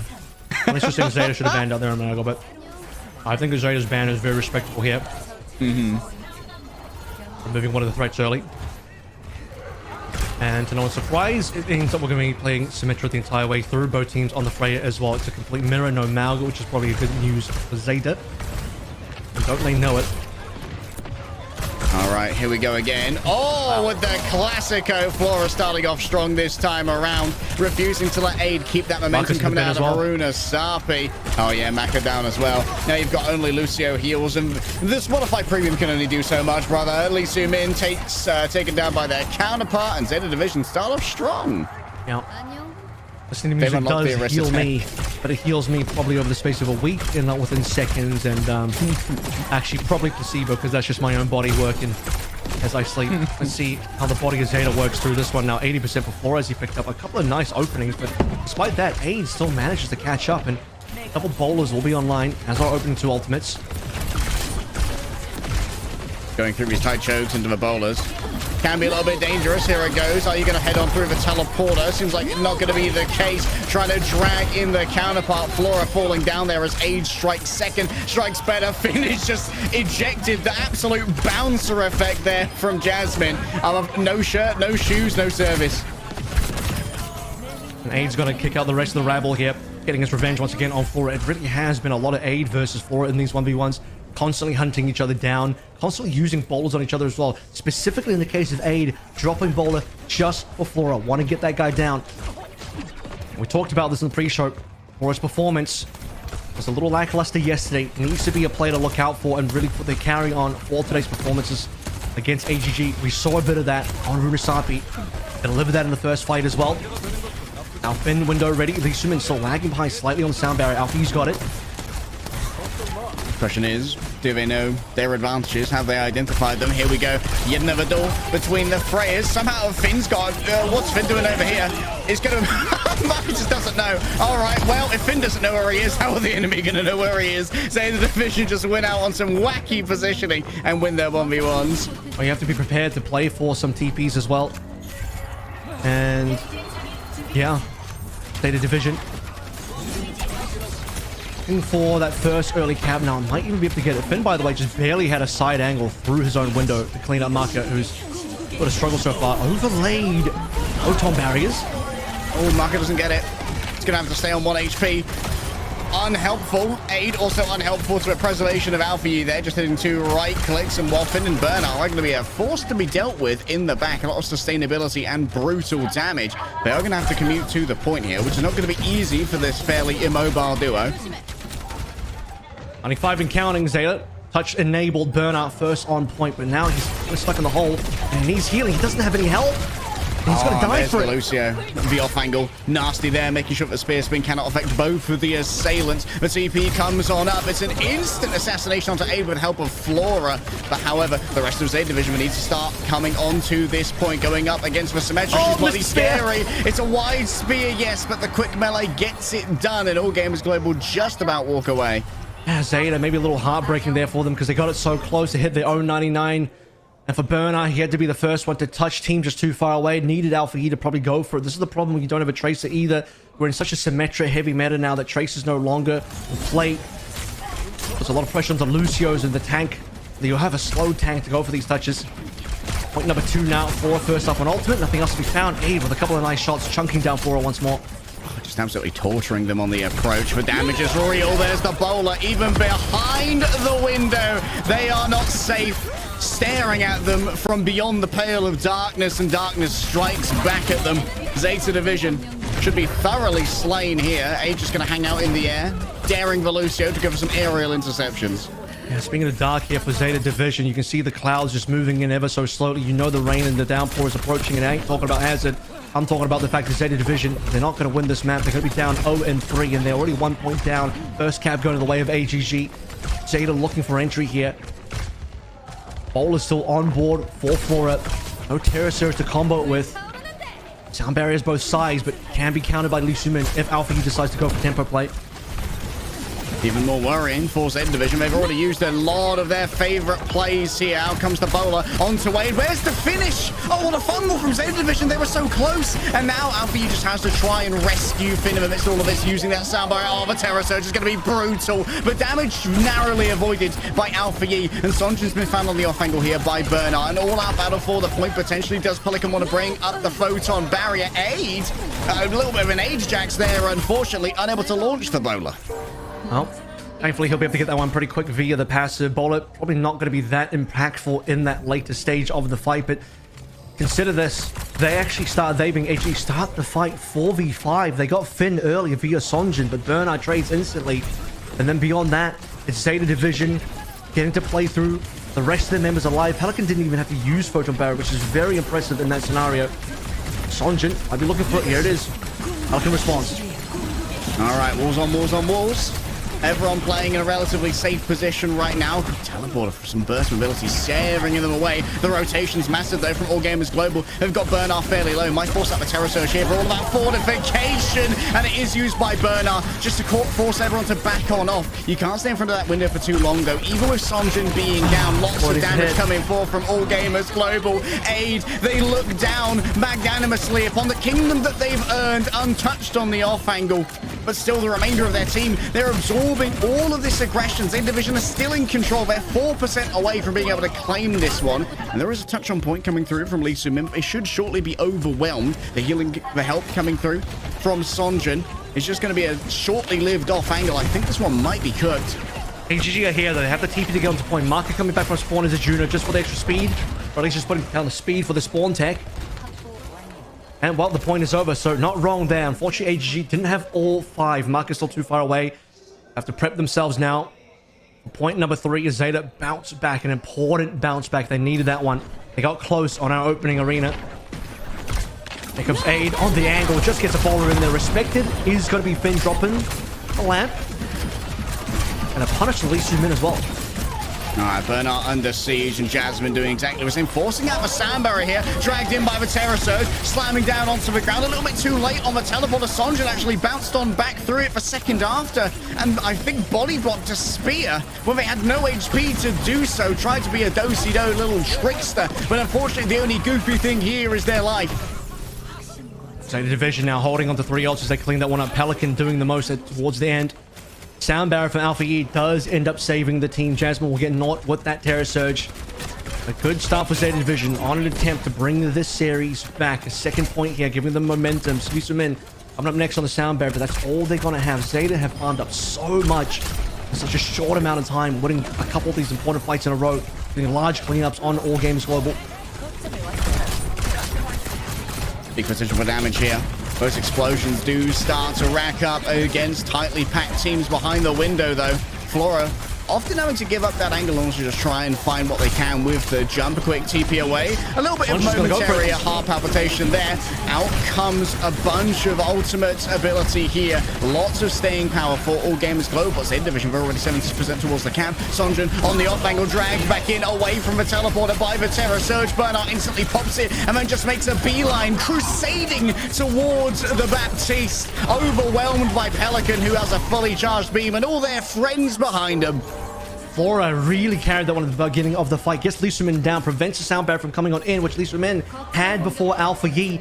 4 versus 5. Sonjin says we still got to play this one. It's 60% roughly. It's probably going to be waiting a little bit too long for the reset. If they were super patient, maybe they exit, wait for the Lee Soo-min respawn, but then their retake is going to be pretty rough as well. So AGG put into a rough spot, forced to 4v5, but couldn't get a single trade to at least get themselves in a 4v4 position. Zeta still got good enough ults to win that one. Advanced positioning here for All Gamers Global. Potentially final point here. Alpha is caught up on beat now. Question is, do you want to deploy it? Yeah, you do. Aid gets their bowler eaten by Bernard. Great use of the javelin. Spin Sonjin now flummoxed. Just bamboozled by the TP out for a moment now at the exchange between the Freyers. It seems like it's always where these fights can be decided. Finn being taken out early generally would be the death knell of a fight, and that seems like it's going to be the case once again. Pelican doesn't have a staying power, nor does Bernard. She bounced back finally. Needed that one. This time around, Jasmine in position for Terror Surge. Aid on the flanking lines. Does get checked a little by Flora. Finn on window next for the retake here. This one might go to all 5 rounds, all 5 points of New Junk City. Close affairs, decent chunking damage for Aid. Might even build up a bowler before Zeta in position to push. Pelican lays down the turrets. The preparatory work has been done. Put rotation to the other side. Out comes the window. Trying for a crunch onto the point here. Aid doesn't know the floor has got the angle. A single right click's able to do it with the double damage. Sonjin overwhelmed, was foolishly on the off angle. And when you go up against the might of Zeta Division, you better be ready to put up your dukes. Bernard stops with disengagement onto the point, by the way, to make sure they cap more quickly. Flora again with the opening shot, so clean. This is what you need out of Flora. He's starting to get into his zone now. For Zeta Division to find a winning series today, all members need to be bringing their A game. Third place means a lot here in Korea. For the few times in a third place matchup, AGG at least get to hold on to the majority of ultimates. Losing bowler, it's whatever. That's okay. You'll get that one back. Not the most impactful ultimate anyway. AGG put themselves up to 95, so still a good amount for them in terms of the cap. One to fight. Take it all here. Oh, there's the off angle coming through with the window. Still Aid loses. They must have been hunted down on the outside. You just saw where Flora and Alpha Yi were, and Alpha Yi almost has a sound barrier here to try and take this one back. All gamers global have been able to grab control of the point. It's an all-in investment here from Zeta Division. They want to end it here and now. Overwhelming Jasmine's on the dock. It leaves him in 5% from sound barrier. Falls down to Pelican. And now Zeta Division are going to be able to re-grab their control. One more reset though. AGG have put themselves at 99 against only the 60-ish% from Zeta. Zeta cap at 63, which is not one fight territory. Flora, multiple fights in a row now, been an absolute menace. Being able to find those openings, you can't allow it. Where's Aid? He needs to be the one to show us. Well, double bolt, but it's into the tag. Jasmine's low. Oh, they have to use the sound barrier so early just to save the tank. It's Sonjin on the off angle. They've got themselves some extra pressure on the point. It triggers overtime. Pelican's gone down, but Marker has fallen to the rampaging hordes in the back line. The Vikings, they found Lindisfarne Monastery, and they've been able to loot all of the riches, but the royalty were hiding away. Aid's on the off angle, yes, but does not have the bolt to get onto the point. Zeta Division capture their third and final to grab their first map. Yeah, AGG, they got that opening point, but the rest of the three go towards Zeta Division, averting themselves from a disastrous 0-3 potential, when 0-3 would mean a reverse sweep is required. The fist bumps all around for the team. The Zeta Division know that was a team effort to get themselves back into contention for third, playing Orisa the entire way through. Burner has to be considered the best Orisa. You need to be playing more of these Orisa comps. And for Zeta Division as well, they know they can win the mirror. They've proven they can win the mirror. Or has proven they can be the better player in the server today as well. A slow one for an Aid, considering what amount of damage he was able to do on Runasappi. And Zeta Division now, thinking further about the long game. We have to go to 6 maps if Zeta make this comeback happen. AGG now, next map choice is theirs. We'll see what it is after the break.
루시오 뒤에 루시오 밀었다.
Episode 3, Revenge of Zeta Division on New Junk City as they bounce back for one map in this potential 7-mapper series.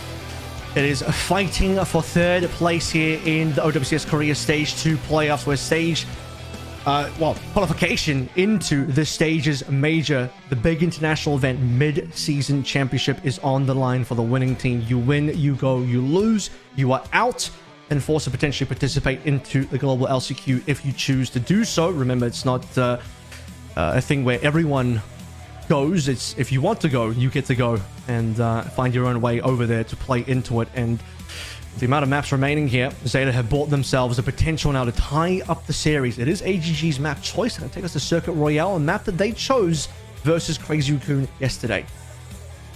Yeah, we saw some Ramatra players here on Circuit Royale. And as much as I hate to get my haterade on straight away, we saw a couple of aid feeds on this map, which I think gave away a map that definitely could have been a win. Well, it certainly So I'm hoping didn't for help. some big aid discipline. As a reminder, we had a Freya ban here with a Zarya ban from AGG yesterday. Now, I don't think the Zarya ban needs to come on through. I'm just not expecting Bernard to pull that through at all. Jasmine would love to drag this one into a Sigma mirror, but I think despite the history of Bernard, we even talked about this, Houston Outlaws, Bernard literally comes in just to play Sigma for Outlaws in 2023 playoffs in Overwatch League. But lately, in the last 2 years, particularly this year, in situations where Sigma's been viable, I just have not seen Bernard play it at all. I think the Orisa ban's good because now you're respecting the fact that, okay, we might not be able to comfortably win these Orisa mirrors. What can we do on this map? What we want to do on this map as AGG is play through Sigma, maybe play through the Ram if required. Ram ends up punishing the Diva. So Sigma and Ram seem to be the most normal choices, the safest choices with Orisa banned. That's going to be targeting Bernard. Sojin to make sure that we're going to stick to Freya. Don't give aid an out to play a Soj, which is what he played yesterday, although he played that yesterday because Freya was banned. So I'm not entirely sure that the Soj is necessary here. However, the one thing that is a specialty on the AGG side that this is targeting is that AGG is one of the few teams in Korea right now that does like to play the double long range poke. They do like to play both Freya and Soj at the same time if they can, putting Sonjin on the Soj. So this removes that capability, maybe forces Sonjin back over towards the Pharah. And Crazy Raccoon potentially happy to take that battle. Yeah, going up against Crazy Raccoon yesterday, we saw a little bit of Ilyari as well, some Ilyari BAP. Double long range poke, just absolute shooting gallery coming through from All Gamers Global. Likely to see something similar here, just with a Freya flavor instead of the Sojourn flavor we saw previously. All Gamers Global, they want to grab this series by the horns once again.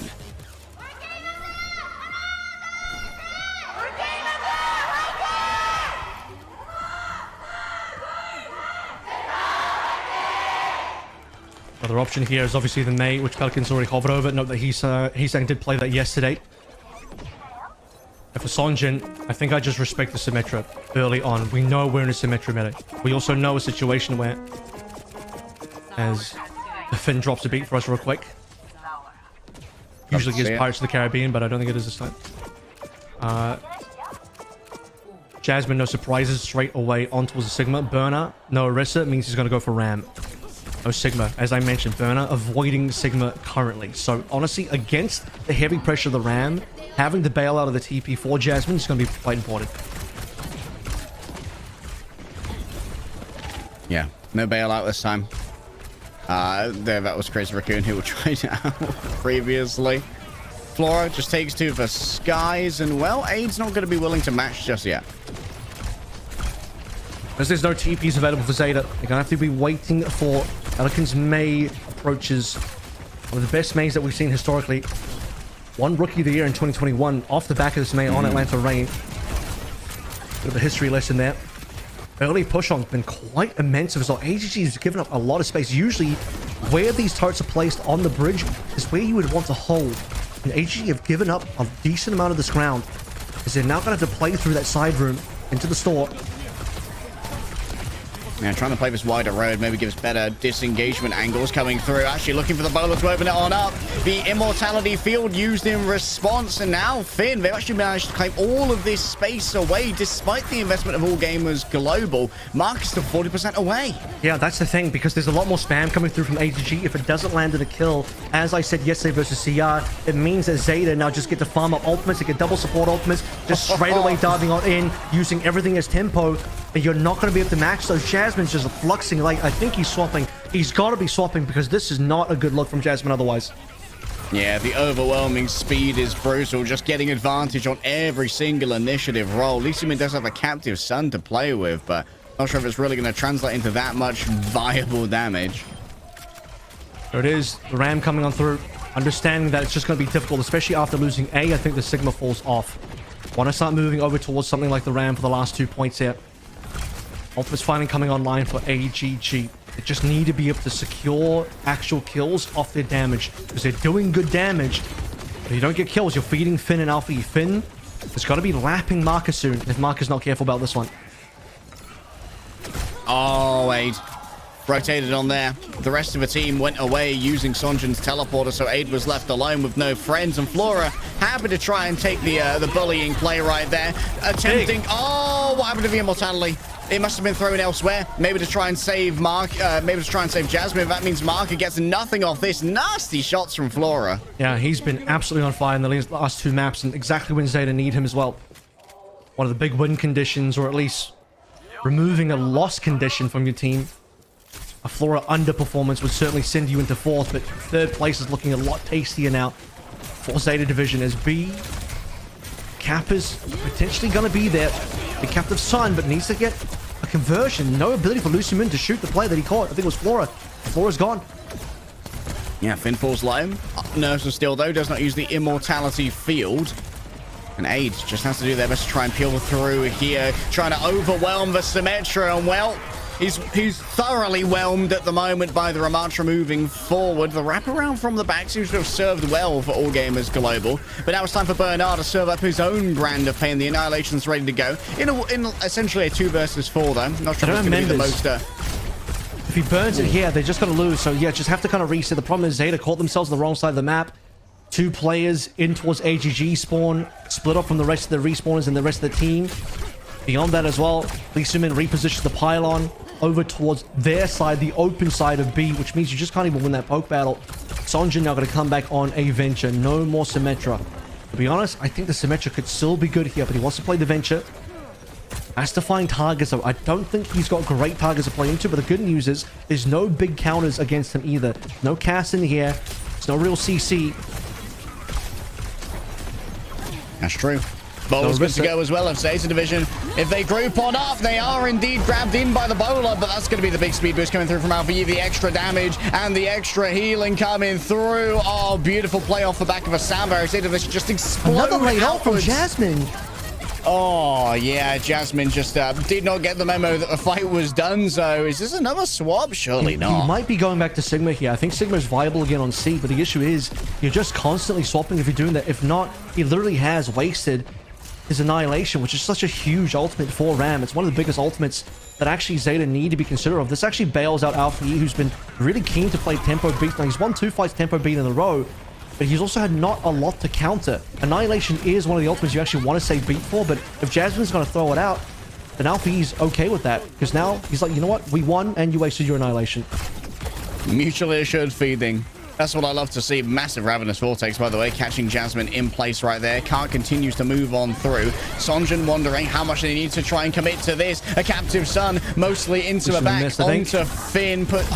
Are they going to be able to get the detonation? Yeah, they do, but Finn just puts down the Immortality field. It's simple as that. Marker on the other side, not quite so lucky when it comes to deploying their technology. Right-clicks exchanged between Flora and between Aid, and Sonjin's just there for the cleanup, excavating a win from all of the rocks they had to try and push through. Just really abusing the high ground there is Lee Sumin, firing down from downtown. Sonjin finally finding some value on the Venture as well. We're starting to get a little bit wary of what the value of the Venture on this team comp was. Able to brawl in the front lines here, bully away Zeta Division. maybe just a couple of pushes as well onto the Ram is annoying. And again, he is very difficult to punish because there's no hard CC on the Zeta side to punish him. Oh, they're trying to go in all on with Lucio. Alpha Yi, 13% away from a sound barrier, unable to save themselves. Great deployment there of the Immortality Field to pocket Sonjin, moving forth. Holding up the block right now is the Ram, but that Nemesis form does not last forever. And it seems like it's going to be more of a hostage scenario here as for Drill Dash just bashes Bernard into the corner. I mean, you just see the abuse he puts onto Bernard. Once he kills Alpha Yi and Bernard slow and forced to just hold right click to save his own life. Sonjin's just rushing him down with that right click with the melee. Alpha Yi trying to tempo this one again. Finally, Jasmine has the opportunity to freely use Annihilation in a fight. But there's definitely not going to be a sound barrier. Not that there was one last fight anyway, but this is the first tempo beat from Alpha Yi that does not work out. Yeah, tempo beat without your Ramatra means that your forward momentum is highly stymied. You just don't have as much meat to try and move on forward. All that real damage up close and personal. A down to 25 HP. The Tectonic Blast, they go awry, but they finally manage to take out the Immortality Field. Now it's time for Sonjin to try and get up close and personal with a little bit of an excavated blast. And Zeta Division stymied once again. Bernard wants this. Bernard wants something, but Sonjin's just going to bail. I'm just leaving, bro. He's just going to bail. And AGG have now caught Bernard hands down. No Annihilation. Jasmine's in position to play his own now. If required, new Captive Sun is available. A brand new day for the sun to rise. Bernard down early. I'm not sure. Like, Zeta Division, they make it to third point, and their IQ drops 50 points. They got no time now. Zeta Division, they're really kind of pooping the bed a little bit on this final approach. Getting spawn cam now. They're not even really going to touch anymore. Bernard's gone Diva. At this point, Pelican, he's got 99%, so he can't really swap. But you're even thinking, do we need to like go Sombra or Tracer or something to touch here? Because this is getting really nasty. Oh, big freeze here. Onto Jasmine. It should be easily cleaned on up. Immortality Field needs to be dealt with. It's Pelican who eventually does that. But already, Jasmine just going to be able to get out of a freeze, pop the Annihilation. Caught Bernard on the point, puts down Ravenous Vortex. A solo Captive Sun. A special gift for you, my frosty friend. As the remainder of Zeta Division cannot make it to the cart. And there's no other better way to put it, Afro. They pooped the bed on third. Now, Pelican looking a little cold there, May. Let me hit you up the power of the sun as AGG complete the hold on C. Now, note A and B were not looking great. So all game is global. They needed some magic to happen. Look at the payload positioning. Yeah, forget it. You don't even need to go Tracer or Lucio to touch that one. You just Diva fly on through. Why not? Because the payload didn't move at all. That's a really rough spot to end your C push campaign. And this is considering that A and B had situations where Jasmine's throwing in ultimates, Annihilation, and the Flux kind of wasted, although you'll say the Flux was there just because he was swapping anyway. Okay, we'll give him that one. Aid getting a little bit farmed up on that opening couple points. Flora once again pounding, but once you get to see Sonjin swapping to the Venture, I wasn't sure if I was a believer to begin with, but he turned me into a bit of a believer towards the end there. Just too annoying to deal with. Lee Su-min so far away, can't even impact him, can't address him at all. Flora going completely silent in the last third of the map after being probably the loudest player in terms of kills at the beginning. Yeah, I mean, the second that the second that Venture hit the stage, Bernard was instantly on tilt. Seeing the pop of the Annihilation into a Venture who still had Dig, brother. What are we cooking over here? Still, this is holdable for Zeta Division, both first and second point. We've seen many a hold throughout competitive Overwatch. I think I'm a little spoiled by some of these individual mechanics because going over to EMEA and NA, casting EMEA yesterday, saying, hey, maybe the Venture would be good here. Then realizing, you know what? I think the Venture looks good because you have Sonjin. This Venture is good. Maybe this player on Venture, this Sonjin guy, who actually used to play in NA, would be good on Venture, but maybe not some of the other players in our Western world. So, a very different story. We do not dig for Western Ventures. Oh, but I do dig Sonjin here, and he's ready to go for this. As we have an even pocketed aid. Lee Su-min special, one of the few players in especially top 4 Korea that actually genuine does pull out the Mercy, but only for this map. Only in this situation. Oh, Sonjin just overwhelmed. Didn't have the dig available. Must have used it to get into that position in the first place. The 4v1, overwhelming. Nice play onto the Immortality field to make sure that Pelican falls down afterwards. Catch. The bowler Big. goes a little bit wide, but still catches Alpha Yi. Finn is going to be up against it with this one. A little bit of a choke coming through. That's okay. There's always the rest of the team to roll on through and pick up what was put down. Jasmine's responsible for that one. I think the bowler did actually hit. It's got a huge hitbox, actually, so you'd be surprised how easy it is to land. A couple of times you think it misses, but it just clips a little toenail and latches onto a player, as we've seen there. Brilliant opening It's not damage. much effective on the feet. That is true. Aim for the legs, boys. Oh, or aim for the Bernard head. aims for the head. Bernard range. Wait, hold up. The Mercy Res as I live and breathe. It's real. And the Valkyrie sharing out the healing. The damage boost could also be swapped on over to here. Too evasive at the moment, avoiding all the damage coming through from the window, but Z Division still have all of the control that they need of this position. Unlike Finn, Lee Sumin doesn't have the Mercy mythic weapon, so are you really a Mercy player if you don't have that? That's the question I'm asking right now. As despite the res onto aid, Flora will get the cleanup onto aid anyway. It is Marcus' window. His shoe. He is kind of winning, though. It is kind of working a little bit. As the DPS is, or rather, the DPS is in Marcus' hands. The double supports of Finn and Alpha E4. And now, AGG with better respawns after capping A, coming straight through from the doors of the bottom of B. Instantly re-aggress. Marker in a losing position. If that fails, you'd call him a little silly. But given that worked out, looking like a bit of a genius play. Yeah, that's going to need a brand new spray on the next roll through of drops to add to my collection. A new Annihilation ready to go. Already moving in with the bowler. 3 players dragged on him. The Blizzard's been used as well by Pelican. Freezes everyone up, but when you're in one position, that's when the Tectonic Blast is at its most powerful. And as them trying to shake down the Lucio, Alpha Yi played a little bit of a bait there. Marker able to transfer onto it. An overwhelming force onto the Baptiste is too much to bear for the medic. As all gamers global are stopped just shy. 3:30 to play through. A lot invested in that fight as well. Starting to look very good, but for Zeta Division just holding on for dear life. It ends up working out for them.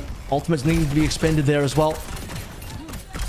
Long range damage. If Aid picks up a player here, be off to a very strong start. Flora bowler in hand.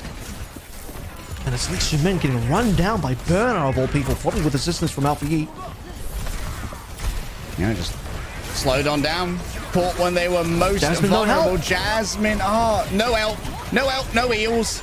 Out comes the bowler. Sonjin with 2. Hold up. We approve of the Sonjin on the venture. That could be a third. Alpha Yi's down, going up against the Pelican.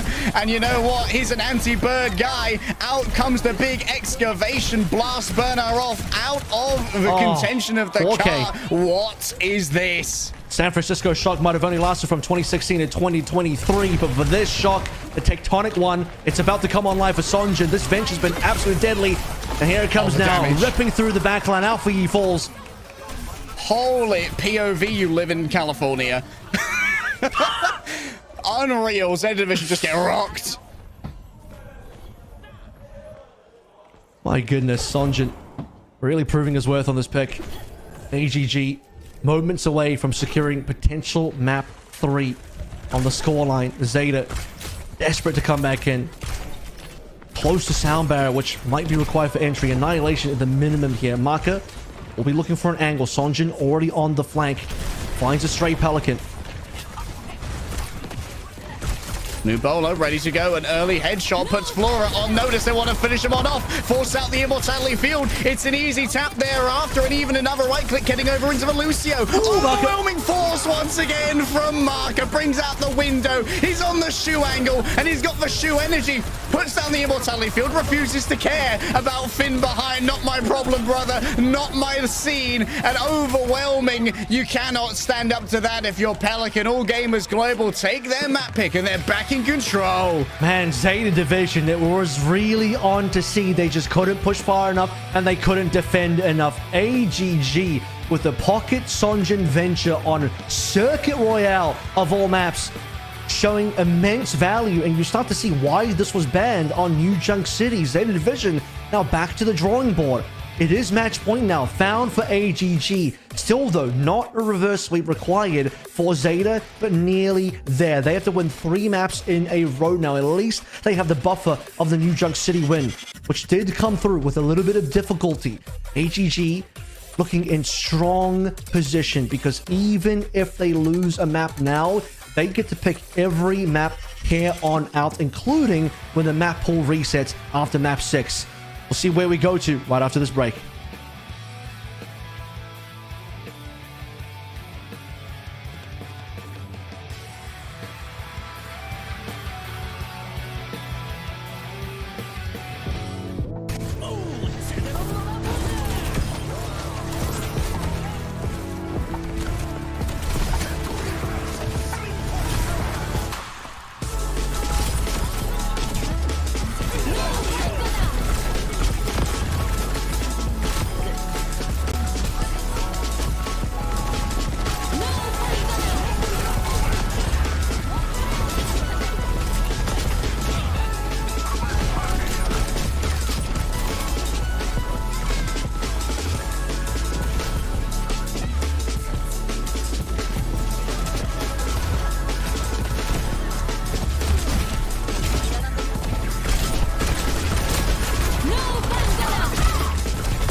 라마 뽑어. 야, 좀 치면 이겨 이제. 라켓 나와라. 치면 돼. 치면 돼.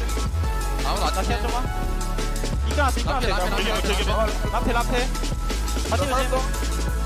바티필. 바티 잡았어. 베이베이. 나이스. 됐다.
All gamers global, 3-1 scoreline, looking good to potentially take 3rd place in OWCS Korea Stage 2 playoffs as a division. This would unfortunately be one of their worst results ever in their franchise history if they do not secure a third. And look at this as well, leg day. Only hybrid remaining. And if Zeta win this one, we have a map pool reset where AGG can take us anywhere for map number 6. But to get to map number 6, Zeta Division need to start showing more signs of life. So the stats would imply that going to Midtown or Eichenwalde would be the ideal here for Zeta Division, as you're alluding to.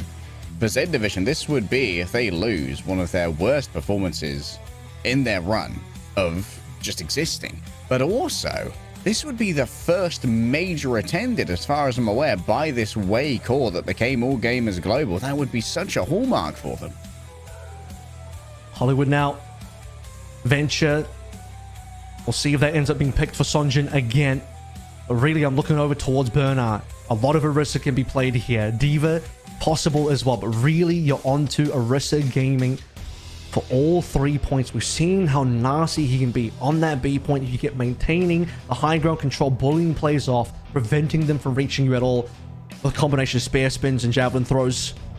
First ban coming through is going to be on the Alari. Now, it is possible that Lee Sumin could play the Alari again here, but I think it's far more likely that this map is going to be a Lucio map, as the cast is the response coming through from AGG, which, to be honest with you, I don't know that Flora would immediately go towards this. I think Flora might end up sticking with the Freya on this map anyway. I tend to agree. I think the most valuable ban probably left over here for AGG might be the May. I don't know if they're able to match the Pelican May, but would it be I don't know if a May will get relevant played ban either, on 'cause Hollywood? I think Symmetra would be Pelican's choice here. Yeah, I think that May would be a relevant ban elsewhere. I don't think they would want to use that one here on Hollywood, where Symmetra, the burst mobility is just so good, especially on second. I have to think back to what we saw the last time we were here onto Hollywood, and while I ponder that, I'll get ourselves loaded up. A final chance perhaps for Zeta Division to save themselves in this third place match. Over to LA Hollywood we go. POV, you're in California.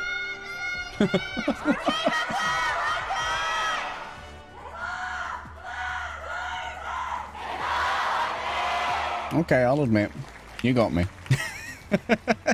you crafty twerp. You got me. Got him. This is what else I have as well. Looking back on the previous showing, AGG versus Zeta Division in that 5-map series in our CD decided matches, Hollywood was played. Map number 4. Bans were Diva from AGG, Genji from Zeta Division. Comps played Orisa, both sides. Lee Sumin did in fact play the Alari, so notable ban from Zeta to remove that from the equation. AGG did also win this map against Zeta Division. Question also answered. Sonjin, what does he play here? Back on the Venture. It worked last map. Zeta couldn't handle it last map. And now, I think with Pelican moving over towards the Symmetra, Sonjin might find an even better matchup. And also, beyond that, Laura did play the Freya last time. He didn't play Cass. Oh, the check is good. Sonjin just going to have to disengage here after losing most of their health to a fully charged Photon Blast from Pelican. Very aggressive positioning already coming through from Bernard. Pops the Fortify and forces Jasmine back, and also forces out the Immortality field from Finn as well. That means Finn's in danger. Will you full commit to this? An eruption from below takes away your main healer, and now most of his sustain has fallen away for Zeta Division. It's all about quick moves, but it's just going to be Flora moving quickly to the respawn. Very nice opening coming through from AGG. Strong showing straight away. Sonjin with the early scouting. Can't punish him either because he can just dig away in the Zeta Division. Not finding any real successes here. They need to start finding some kills to really slow down this AGG respawn situation where Zeta can slowly just number advantage their way through. TP's the name of the game here to get them around the map. A lot of different positions they can go through.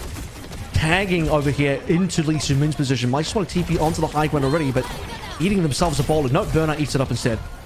Yeah, large javelin spin right there. Notices the aid is just... Oh, Marker moment. Hold up, Marker dog. That's a triple, by the way, from Marker. You know what? Give him the spray. There'd be a lot of sprays out there if all it took was to get a triple onto Bat. I think every third professional Bat player might end up getting a spray. Was that a division? Still stuck. 8 late kill onto 4. That's just going to be more respawn time for Zeta Division. Feeling a bit of confidence now with the opposing Freya down. He's going to push forward for more damage. Farm up another bowler shot for the subsequent fight. We're yet to see really some real movements out of Zeta Division. Some strong TP commits for positioning. Finding some off angles here. Here we go. Flora finds his mark. That's the 5v4 they're looking for. Big crunch right there. You had Flora coming around the back as Bernard went around and got the stun with the spear. So it won't take long for that venture to return. Only a 3-person sound barrier here from Lee Soo-min. And the rest of All Gamers Global, they're not really in a position to get that much off the back of it. Aid also commits the bowler. All Gamers Global. This is a disastrous triple ultimate investment. And Jasmine's probably going to fall here too. Just gets TP'd upon. Luckily doesn't get the Terror Surge early enough to use it. It's just desperate to find any sort of trade that they can. A market, not going to be the hero who found triple kill in that opening fight. The subsequent isn't going to find a single damn thing. Wants to pop out the window. Smart plays by Pelican as well. Keeping the team up there to deal with Marker. And now on the approach for B. Instant kill from Flora onto Sonjin, who I believe was the opening pick previously from Flora. And now he'll just double it up. Pass it on. Oh, not the most common anti-air hero, the Orisa, but works out against Aid in this case. Big bowler. If they come through that doorway, the big bowler energy could be overwhelming. And now that you have high ground control as well, this is really rough for Jasmine to be able to approach. Could spare to deny Bernard, but remember, their team still has a TP. So off he goes onto the high ground. Sonjin looking to slow down the payload progression as the TP has been placed on top of the car, so you can travel with it. Mobile Bit of TP. hoodwinkery there.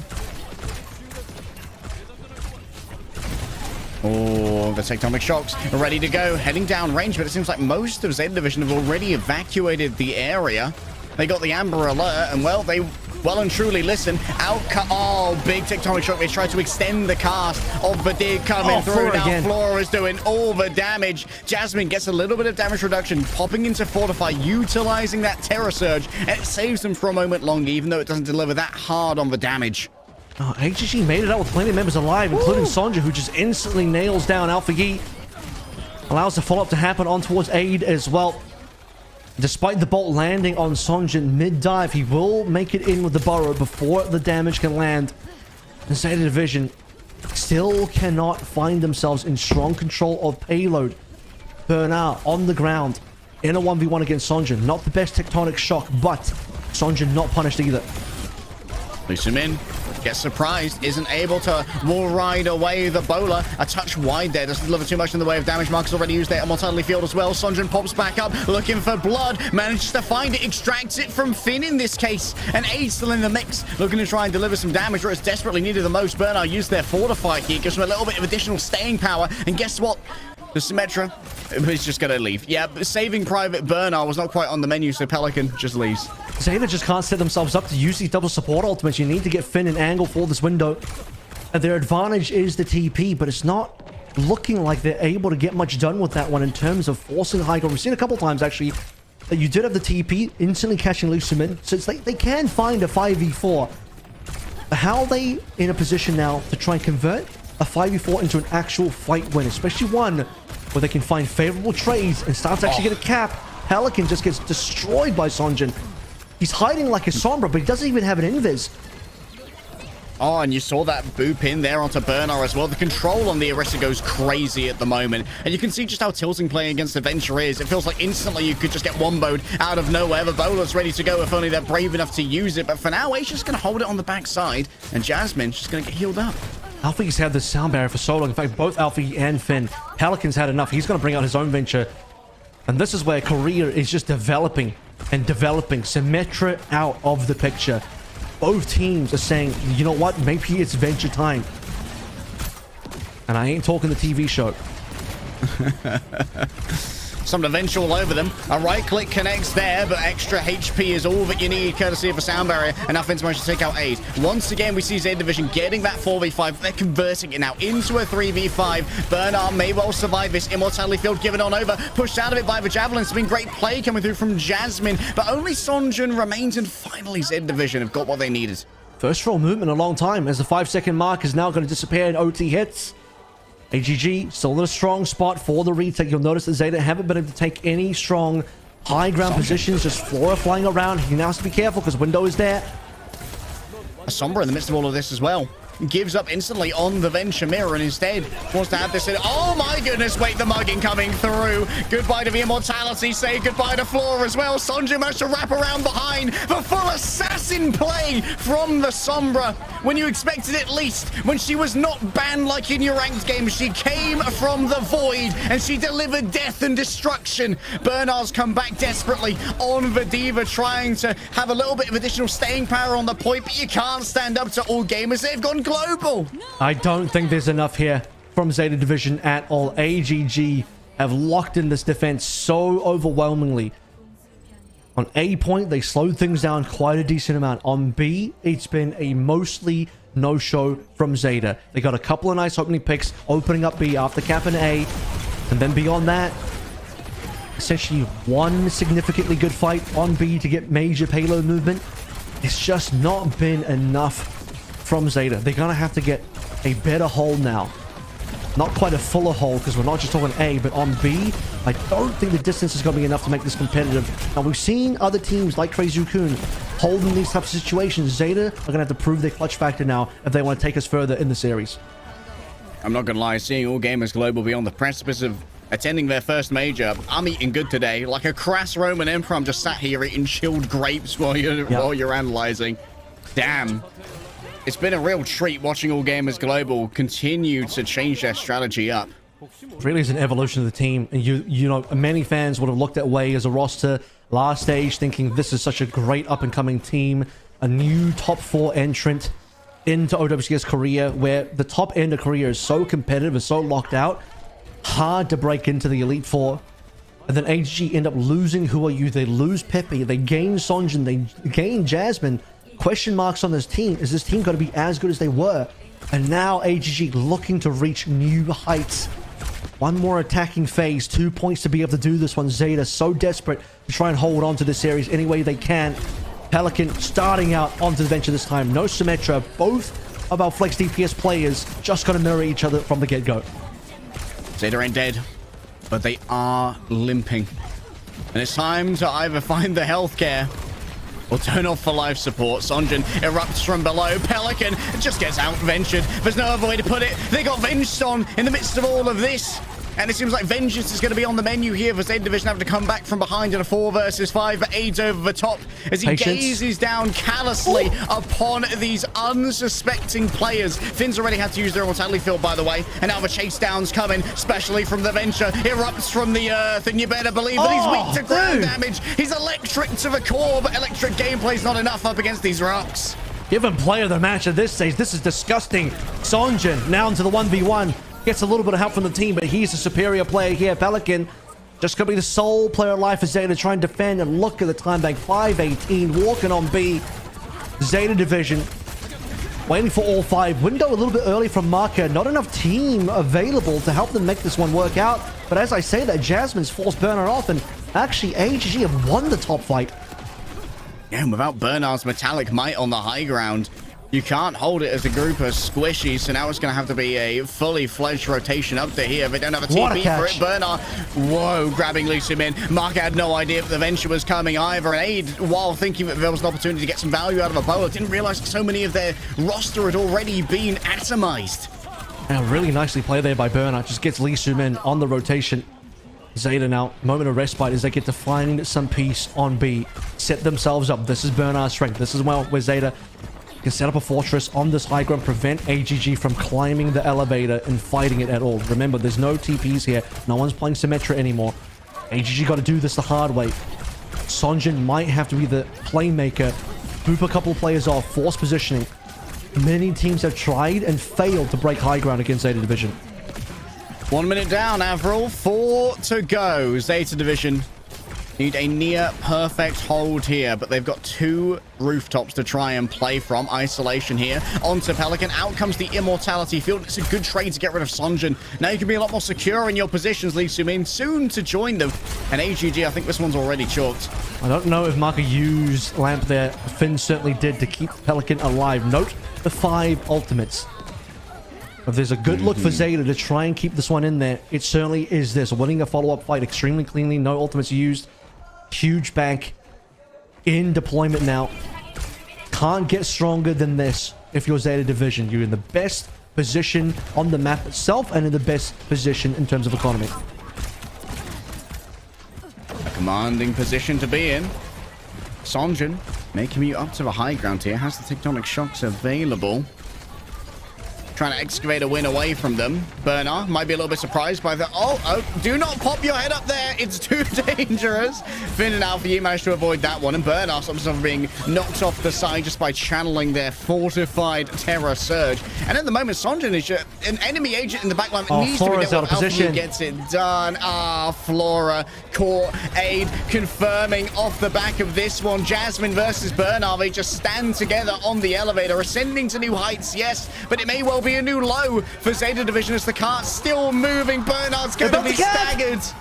Oh, they're nearly there. This is it. Zeta, one last defense. Coming in with a sound barrier, potentially, yes. No Ajax coming on through. Alfie delivers on the additional HP. Getting super low. Marker has to use the Immortality Field to keep themselves in this fight. Booped in to the midst of all of this. Finn's going to be overwhelmed. Oh, the damage coming through from Lucio is too much to bear. And the remainder of Zeta are nowhere to be seen. All Gamers Global carry themselves to their first major. AGG, a brand new entrant into the top 4, now find themselves securely in the top 3. Second seed coming out of the seeding matches. And for Zeta, unfortunately, they're going to have to go home in 4th. But number 4 is not the lucky number today. That is not the number required to get yourself into the mid-season championship. You have to come top 3. And AGG find themselves with a ticket booked to Riyadh next month, facing off against Crazy Raccoon, who've already made their way there in terms of qualification. T1, who have qualified as well. We're still waiting to see the results from some other regions. It was Guapos from Pacific. Punk and Rack Attack's team locked in. What a performance from AGG. A 4-1 finish. And even that one map that they lost, reasonably close. They got that 1 point in New Junk City. A strong Bernard, a Rissa Mirror from Zeta Division to get them that one map win. But everywhere else, unfortunately, just ended up going awry from them. AGG played so damn good. And like I said, give this man the POTM. The venture came out to play today, and it was immense. Damn, I had no idea of a Sonjin's venture. I didn't know he bored like that, you know? Absolutely wild. Getting the value out of it.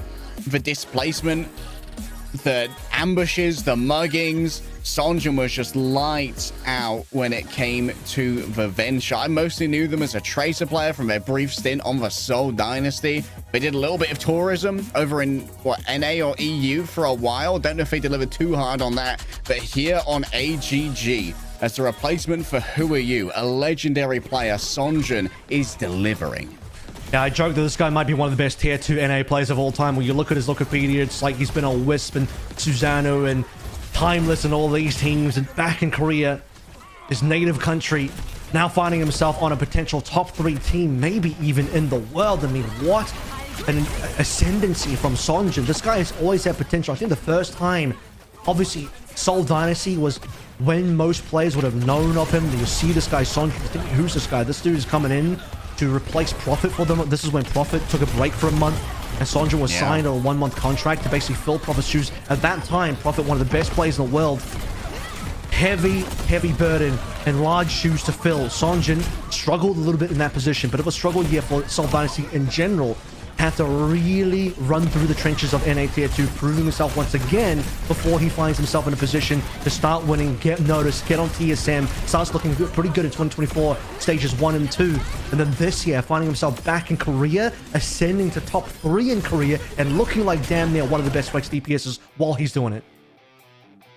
Determination runs through the veins of Sonjin and through all Gamers Global, earning their spot at mid-season championship. But coming up next, we got the big one, Avril, a best of 7 between T1 and Crazy Raccoon. We'll see you after a break.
루시하게 루시하게 하나 루시 사전 중 아, 벤트 벤트 닦아온다. 벤트. 어디서 온다. 어디서 막아줄게. 나이스. Let's go. 놈들 마음대로.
It's that time of the day, that time of the week. We're about to head into grand finals for OWCS Korea Stage 2. It's going to get spicy out here.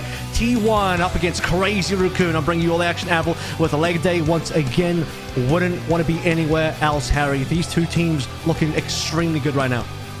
Oh, it has been an absolute barn burner of a bracket so far. We haven't had that many close games, but T1 and Crazy Raccoon have come out of it looking impeccable. Crazy Raccoon may have had a little bit of a trip and fall in their seeding bracket, but that happened in Stage 1 as well, and they still came through and took it all the way to the end. T1, meanwhile, consistent excellence since Stage 2 started. Yeah, I mean, T1 have just been so good this stage so far, so good this year, really. I mean, T1 have had a little bit of trouble trying to move up the rankings in that first stage. Crazy Raccoon as solid as ever. Well, let's see how things go now, because, man, I'm so excited. This T1 squad has just been lights out. First up, let's take it away. New blood, first blood, spill blood. It's proud! My personal rookie of the year from 2024. Never got a chance to play in the Overwatch League because he was just too young. But I tell you what, he's aged up at exactly the right time to shine, because so far 2025 seems to be his year. If Lip leaves next year, then Proud, no doubt, will be the world's best hit scan player. Next up, another one of our DPS. A little bit more experience over on Overwatch League. He drifts like a snowflake and he strikes like a true snake. It's Viper. The Pulse Bomb Prince himself showing up on the big stage in 2023, replacing Flitter on the team as Flitter moved on to tank for the Shanghai Dragons. That may have been a struggle of a year for Shanghai overall, but Viper was one of the standouts. Viper was one of the shining spots on that Tracer Genji before on O2 Plus, and now bring his flex DPS prowess onto a winning T1 squad. T1 certainly valuing their contribution when it comes to legacies on T1. For a few that match this, if you're cooking up a Michelin star roster, you know you gotta add the zest. And this guy got himself an MVP nomination his opening rookie year in 2022, playing for the Philadelphia Fusion, coming in hot as one of the best looking flex DPS players in the last few years. He's had his ups and downs, but right now it's all up for Zest, as he's currently, potentially even, according to his team, the star of the team, the carrier of the team. Dongak even calls him Faker. Oh yeah, Donghack saying it's the GOAT. However, from scapegoat to real GOAT, it's your boy Donghack.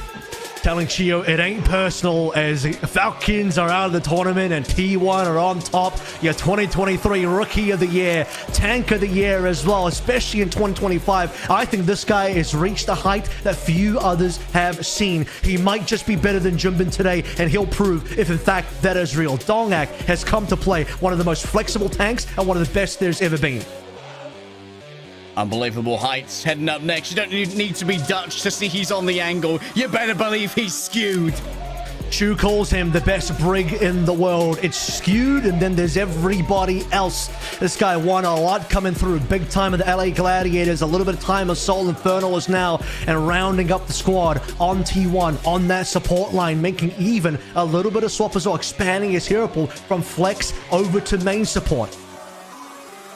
And last but not least, his only crime was nasty plays. It's the Vigilante. Vigilante coming in hot, one of the biggest players in terms of rookie names of the past few years. He spent a decent amount of time on the bench for previous teams, so here on T1, starting Sensation, replacing Opener, moving into even Skew's position on the flex support, working with Skew on the back line. This has been an upgrade that T1 have been waiting for and has found them so much success. T1 have just looked crazy thus far. It has been such a stage for them. As you said, the additions to the roster, they have added so much, and the cohesion has not looked better. In position now to finally look for their first top 2 finish guaranteed. But a team, Harry, that is no shy away from getting a top 1. It's Crazy Raccoon. Oh yeah, there's no room for K-pop. We are the champions is all that he sang. He sang coming in big. Flex DPS for Crazy Raccoon showed up in 2023 on the San Francisco Shock, moved to Vancouver, showed what he'd really do, but still the potential was even higher, winning multiple titles last year for Crazy Raccoon in 2024, now looking to add more to the list in 2025. Oh, you know who's up next, baby. 8'9" of pure gaming biomass. The one and only Lip. Still the best to ever do it. Now, currently leading candidate for GOAT, the greatest of all time in professional Overwatch. Violet move aside, Lip has won more titles. He's bigger, he's badder, still the best hit scan in the world. And this might be his last year to prove it all. The final run, the final last hurrah for Lip. And he still wants to win it all. One last trophy lift. That's all Lip's looking for. And his team are helping to carry it there. Repost this clip if he be balling. It's the one and only Junbin. Came up in a storm last year in 2024 after a bit of a shocking season in 2023. Pun intended. Junbin now secures himself in the upper echelon of best tanks there ever has been and best tanks there ever may be. Junbin has been lights out onto this team, starting position on tank for the past couple of years, MVP in Dallas last year as well, and now proving on this stage in our coming match that he still might be the best ball in the world facing up against Dongak. The ball off. But you got to turn it up to 11. You got to push it past the boundaries. Let's take it to the max. Junbin wouldn't be anywhere else without his tank duo in Max. They played together for 4 years in a row, from O2 Blast to Shock to Crazy Raccoon. Max coming in big this stage in particular, spending a lot of time on the bench previously, but now probably getting more maps and more playtime than Junbin. We are in the Max meta. We're in the off-tank meta. His hero pool runs supreme. He's going to be the target of many specific hero bans because that's how threatening he is. Got to try and ban out the Max. He just demands so much respect every single time. But what could go wrong? Nothing with Chorong. The 2023 Overwatch League champion from the Florida Mayhem, Chorong, currently best main support in the world, at least in my opinion. And certainly when you look at his record, that probably rings true. So flexible, able to play over towards some flex supports as well, but it's the main support prowess on towards that Brig, on towards that Lucio, so indomitable in the back line that makes Chorong so damn good.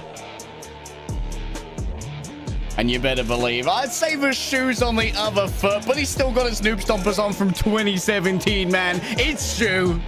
Smoking like a chimney in and out of game and against his opponents as well, as they get ready to get smoked by the best that has ever had it done. In 2022, I said this was the best flex support in the world, and in 2025, 3 years later, 3 years counting, he still has that title in my books. I've still yet to see a player better than Shu on this position. He might not be able to play the Juno, but on everything else, he is the absolute best, and no one can do it better.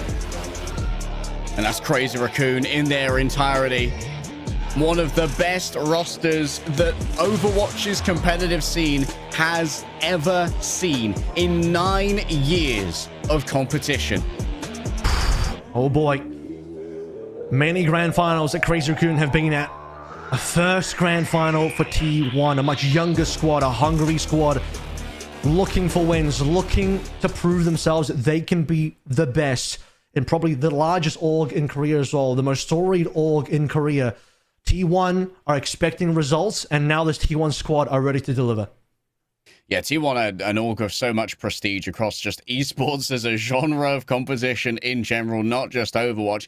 And they had some real power behind the Philadelphia Fusion and Soul Infernal back in the Overwatch days as well. Zest was a bringover. I believe that maybe Skewed was on that roster as well for a while, back when they were the Soul Infernal. There was some real belief in the talent, and it feels like Zest has kind of leveled up in the post-Overwatch League era, which has been rare for some of the players coming out of it. Usually it's been new blood that have been taking those spots, people like Proud, Donghack leveling up out of Overwatch League and really finding their own in OWCS. It's been a great evolution for this T1 roster. I mean, Zest was even good in the Overwatch League days. Like I said in the intro there as well, he got an MVP nomination in 2022, his rookie year. So he was very, very good that year, coming out of the gates hot for Philadelphia Fusion, and has been good ever since. I think he's only really ever had maybe, one bit of slumping phase. Possibly, I can't remember, it might have been last year. We didn't really get to see Zest at all, but he comes back in now so strong. T1 had been sort of bouncing between whether it's going to be Zest or Viper starting. Now they firmly land on Zest. This guy, the team, every time you hear them in interviews, they're all saying, I think Zest is a carry. I think Zest is a carry. And as we see more T1 games, it's looking like Zest might be the carry. And he's going to need it because Crazy Raccoon's still on the other side as the by default best team in the world, given they are always in a final. They're always consistently winning finals, except when it comes up against Falcons. Falcons are the only team that can beat Crazy Raccoon in finals, and Falcons right now, nowhere to be found. Yeah, I mean, they're the only other team to beat Crazy Raccoon in the finals. It could be T1 today. They are a team with a rare chance to take a shot at the king. They've made it into the throne room. They have crossbow in hand, but the Royal Guards of Crazy Raccoon, they are always on it, and it feels like it's so hard to get past that backline. Chorong and Shu are as close to perfection as you can get when it comes to an Overwatch backline, in my opinion. I rate them super highly. And Shu, like, I talked about the special spray earlier for Marker just doing the silly window, but there's a reason why Shu's play is iconic and is immortalized in the game. Bro understands the ebb and flow of how a fight works so well and knows just when to make a bursty play. Yep. This is the team that still has, you would say on paper, the best in slot everywhere. This has been the only stage, and not even the whole stage, just in the last couple of weeks where you even start to creep in a tiny bit of doubt for Crazy Raccoon. Yeah, go 0-3 in the seeding matches, the seeding qualifiers, and you're thinking, what's going on? They lose 0-3 in map. In that particular game, the AGG didn't look particularly good, and it's looking like a loss of faith for this Crazy Raccoon squad. But then they prove it again. They beat Falcons 4-2. A little bit messy in there. And you're thinking, is this really Crazy Raccoon back, or are they still struggling a little bit? Then they come in and prove beyond all doubt a 4-0 victory against AGG, who they previously lost to 0-3. And in that 4-0, did AGG make it close? They did. But CR, when it really counts, they win when it matters. They still close out 4-0, and they still prove that you can't doubt and you can't go up against the final boss of Korea, and that will always be Crazy Raccoon, always finding themselves in towards the finals. And no matter who comes up, they're typically winning. Like I said, Falcons, realistically, the only team that has ever beaten them in the finals. They've beaten Zeta in other finals. They've beaten Falcons in other finals as well. And now the first time they'll be matching up against T1 in the finals. Yeah, it's a rare matchup. Well, it's a unique matchup for our finals. And despite not having double limb here in Korea, all of our matches are incredibly comprehensive. Best of sevens all the way down, meaning that if there's a chance to really find a crack in the armor, most teams are going to find it. There are some good chances for research and the development of your strategies throughout one of these matches. And it seems like AGG could not find the cracks, even though they kept getting closer and closer to taking Crazy Raccoon to the limit. And just looking back now, so I think the only time that Crazy Raccoon has not been to a final was Stage 2 Korea last year when they got knocked out in the semis by Falcons. And because because in Korea we play single elims, they didn't get a chance to maybe run it back through the lower bracket. So that was the only time they had to settle for third there. But even then, they lost because of Falcons. It wasn't to any other team. Every other final they play in, it's either first or second. And I'll tell you what, there's a lot of firsts in there and not a lot of seconds. Let's have a look at our first map here as we get ready to go into game. It's going to be Ilios, which is picked, and I imagine we're going to be seeing some ballers. It does make a lot of sense given both teams have very strong ball players, and you better believe that ball is going to be left up. I don't want to see ball banned at all in this opening map. Whoever bans ball is giving up. That's a team that's scared of their opposing ball. Dongak versus Jumbin has to be the name of the game here. Jumbin's a bit of a weird spot right now. His win rate's taken a bit of a tanking over the past couple of weeks. This is why I was saying in the intro that Max really is the player that's been taking over in a starting position over Jumbin in this particular meta, favoring your off-tank player over your main tank player. But for Dongak and T1, they only have one tank. Forced to adapt, forced to improve his hero pool. Dongak has done just that. He might be the best well-rounded tank in the world currently. He's in low power mode at the moment, just saving his energy for when we get into map. He's been woken up. Snap, snap. Here we go. Wakey, wakey, Donghag. It's time to get stuck in Chorong versus Vigilante. I personally, I'm a bit of a fanboy for the Crazy Raccoon backline. I talked about it before. I think that they might be the best in the world, but I am ready to be proven wrong by Skewed and Vigilante. I think that Skewed is like so consistent, and our predictions, our match predictions here at the Hongdae Arena, 63% for T1. Ooh. Honestly, T1's record has looked better. They have looked better so far in this meta. They've looked better overall in the past couple of weeks. First seed out of seeding qualifiers. They beat Crazy Raccoon already. They beat everyone else in that entire bracket. The team that really doesn't look like they have a weakness right now. The first newcomers to the finals versus the first defending champions. The bottom as well. Time to champions versus crowned again. T1 versus CR. A very high pressure scenario for T1.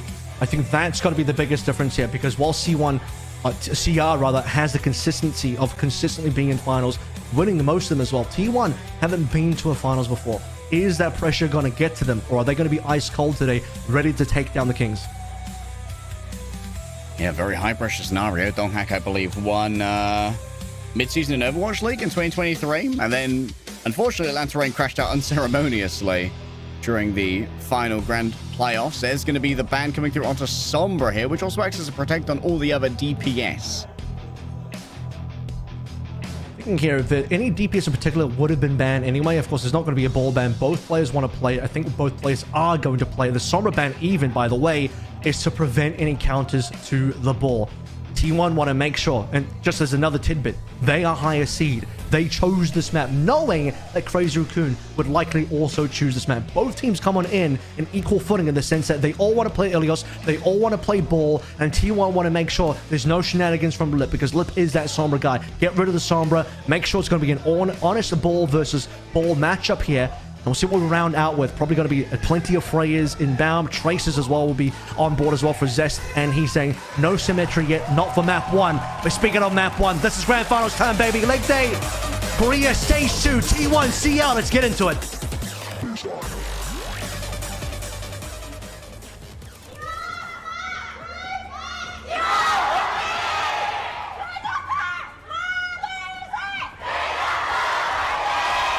The crowd are pumped. T1 are hungry. Crazy Raccoon redeeming themselves from a poor seeding tournament, one corpse at a time. Jimin currently locking in the Winston as we roll on out. Crazy Raccoon not going to respect the ball just yet. They might play it later on. Brig into Shu's Ana coming through straight away. Shu on his signature might cause a problem for Donghack. And the classic T1 as well. They're playing the Baffalari. They do like to bring this out onto Ilios Ruins. It's a lot of poke that has to be dealt with. A lot of admin for the Ana. Quick hop, skip, and a jump here from Donghack. They've already managed to grab Junbin. The healing wasn't delivered. It was just distraction in the back coming through, likely from Zest, as Hisang was looking elsewhere. Has to pick up a Mega in the midst of all of this. And, well, Proud is a tricky customer to try and deal with. This should be first cap. Junbin's moved over now. He knows what the game plan is. Going over towards his own ball. It's going to be the ball off that was promised. Who's going to be the best ball in the world? The best team in the world? T1, we're going to find it a little bit more difficult to deal with the ball, with Churong down, traded for Proud. It might still be good for T1 if they can get Shu as well. He's a little bit nasty with it. Donghack already falling super low. He's going to have to try and dodge away from Junbin, who actually goes for a mid-air interception. Wants to get on top of Vigilante, but Vigilante, he's got a gun in his own right. A triple burst, too much to deal with. Lays down the Immortality Field as well to avoid the damage from the exploding shots of the crossbow. And Crazy Raccoon already flip over. That stick was freaking gnarly. Can't believe that actually manages to go towards Vigilante. Might have been a magnetized stick.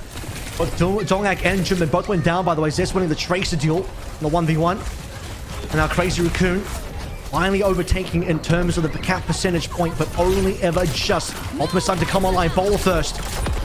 Oh, all in onto Donghack. Lip looking to slow down those balls. And now another stick coming through. Zest doing their best to match the energy that Hisang's bringing to the fore right now. There was some pressure coming through on the point from T1, but Crazy Raccoon remaining in control as we don't have the meat of Donghack to try and secure that cap.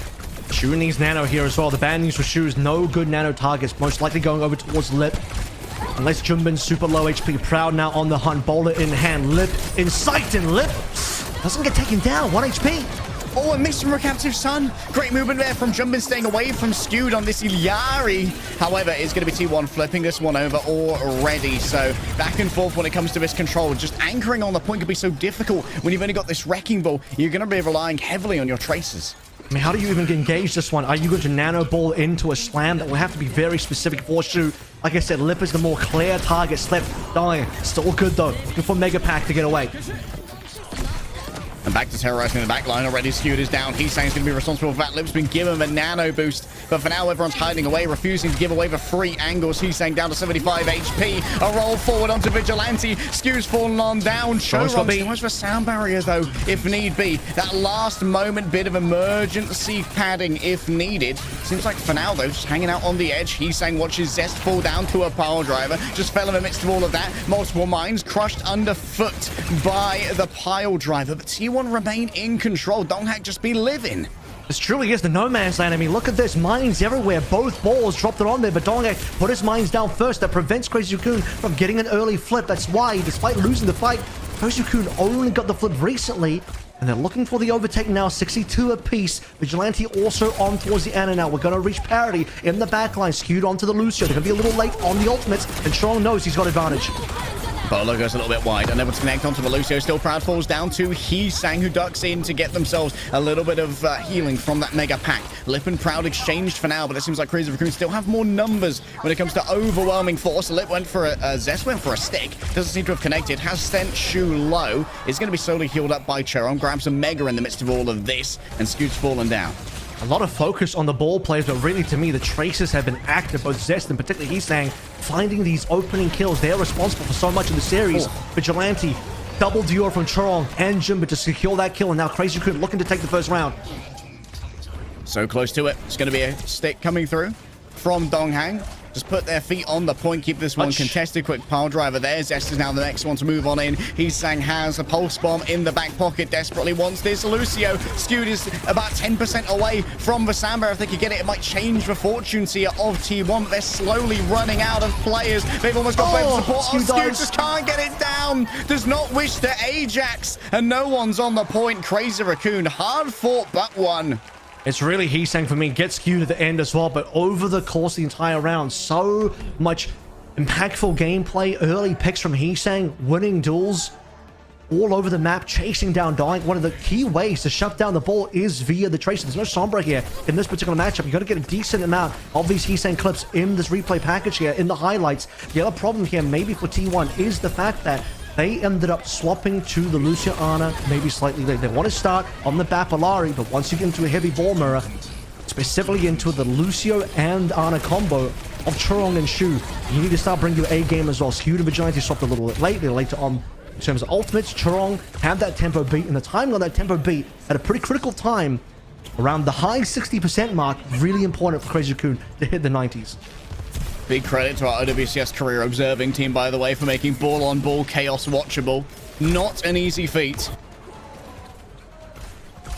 T1's turn this time to start out on the Winston composition. Brigana for themselves. We'll see what Skew does about this Brig. Does he want to swap the Lucio a little bit later on? Jimbin first on a Proud. Not enough protection there, not enough peel. Donghak is at least standing on business on the point. The shield's almost gone. Jumbin's been slept in the back. Might well have had Groggy unlocked already to try and slow bin Jumbin's disengage thereafter. The Crazy Raccoon just have all of the power over the point and get the first cap. You can start seeing Proud activate here. He's about 30% behind Lip in terms of damage. Casual roll through from Jimbin. Securing the high ground. It's been troublesome for T1 to be able to impact that side of the map. Ultimates will be coming online in short order. Crazy Raccoon counting up 20% and more. We get to see a response from T1. Lip falling low. He'll be converted upon though. Looks like the healing is going to be there. Shoes on pocket duty right now. Heesang forced to use a quick recall as that explosive bolt was about to take their life away. The question is, how do you deal with Skewed right now? Scary on the Brigitte. Nice shield bash at max range. And once again, Heesang taken down. Skewed on the bodyguard angles doing well. And T1 finally convert on a flip here. There's a fast flip as well. Jimbin not in position to prevent it. He's on low HP now. Will get taken down in short order. A couple of bolts in there, Nano, to try and save the day. But remember, Crazy Raccoon don't have cap control. I think the Nano might end up being wasted here. How does Jimbin even use this? He can stay alive, but it doesn't matter if you stay alive if you don't win the fight. Oh, Donghak's having so much space here as well. Instantly woken up from the sleep. Yeah, he's groggy, but he's still working it out. Vigilante falls on the backhand side. Wasn't able to get too much in the way of sustain. Skew still has to rally if need be here. Oh, tries to put it into the wall. Heesang is just him-sang right now. Yeah, he's got a double there. Cleared the DPS, or rather the support line by himself. This guy, a menace on Ruins, proving it once again onto Well. Has to be the most dangerous player so far on this map in the early stages of this potentially long series. Proud down the Jimbin again. Crazy Raccoon should be getting flipped. Oh, Shu stays on the map for now. Donghak desperately wants that environmental instead. He's just going to have to defer over to the Mega instead. Damage done at range. Shu is just imperious over this battlefield. Wherever he looks, his crosshair lands and it gets paid. Zest taken down by Lip elsewhere. And T1, they are slowly falling apart. It's a quiet one from the DPS line at T1. Both Zest and Proud not really showing up just yet. Heesang and now Lip in the most recent fight as Heesang just goes into spawn, not even allowing Proud to be able to go back into the spaceship. 50%, about to be reaching parity at 54 apiece for Crazy Raccoon. The only potential misplay there was, again, the nano onto Jumbin when they didn't even have the point, just allowing T1 to procure more point control, more percentage, until Heesang was able to bring it back. Heesang was a player that really turned the tide. Need to see Proud come online. A bowler in their left hand might make it doable, trying to slow down that Tracer potentially. A mid-air stick coming through from Lip right here. That's going to be the nano given over. However, 3 misses isn't a great conversion. What did I say about missing? Never mind. Donghak shuts down Lip, yeah, but Proud's already out of the picture, so now the retake potential for T1 is going to be a significant amount lower. Chorong decides to put his foot to the gas pedal here and pops out the sound up in the corner. Oh, Chorong gets it done. Yeah, Shu falls elsewhere to the sticky, but with no healing remaining, and he's staying on a mad one. Crazy Raccoon look undeniable here on Ilios. Yeah, they're the king of Ilios. This is their home ground. Welcome back to home in Greece for Crazy Raccoon. Korean players, Japanese all, but it's all looking Greek out here with a 2-0 start on Ilios. Crazy Raccoon currently looking dominant as ever on the ball, but the big difference maker was Heesang in that game. A double nade from Shu to end it all, but Heesang delivers in moments when Crazy Raccoon are looking down, giving them constant opening picks, constant very important kills towards the end as well. Some late kills that Heesang even finds everywhere on the map, any time on the map. And despite some good play from T1 to keep it competitive on the scoreline, Crazy Raccoon off to a 1-0 start. Is there any scarier moment to face Crazy Raccoon than when Heesang is making Lip look quiet? What a start for the Tracer player for Crazy Raccoon. However, for T1, now the series is in their hands. They can choose where we go next. They need to strategize. They need to bring us on back. It's only one map into a best of 7. We'll see you after a break.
터지라 터지라 길게 볼래 길게? 프라임 없는 거야 모키부터 모키부터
The rumors of the fall off of Crazy Raccoons have been very, very greatly exaggerated here as T1 find themselves 0-1 down after map 1.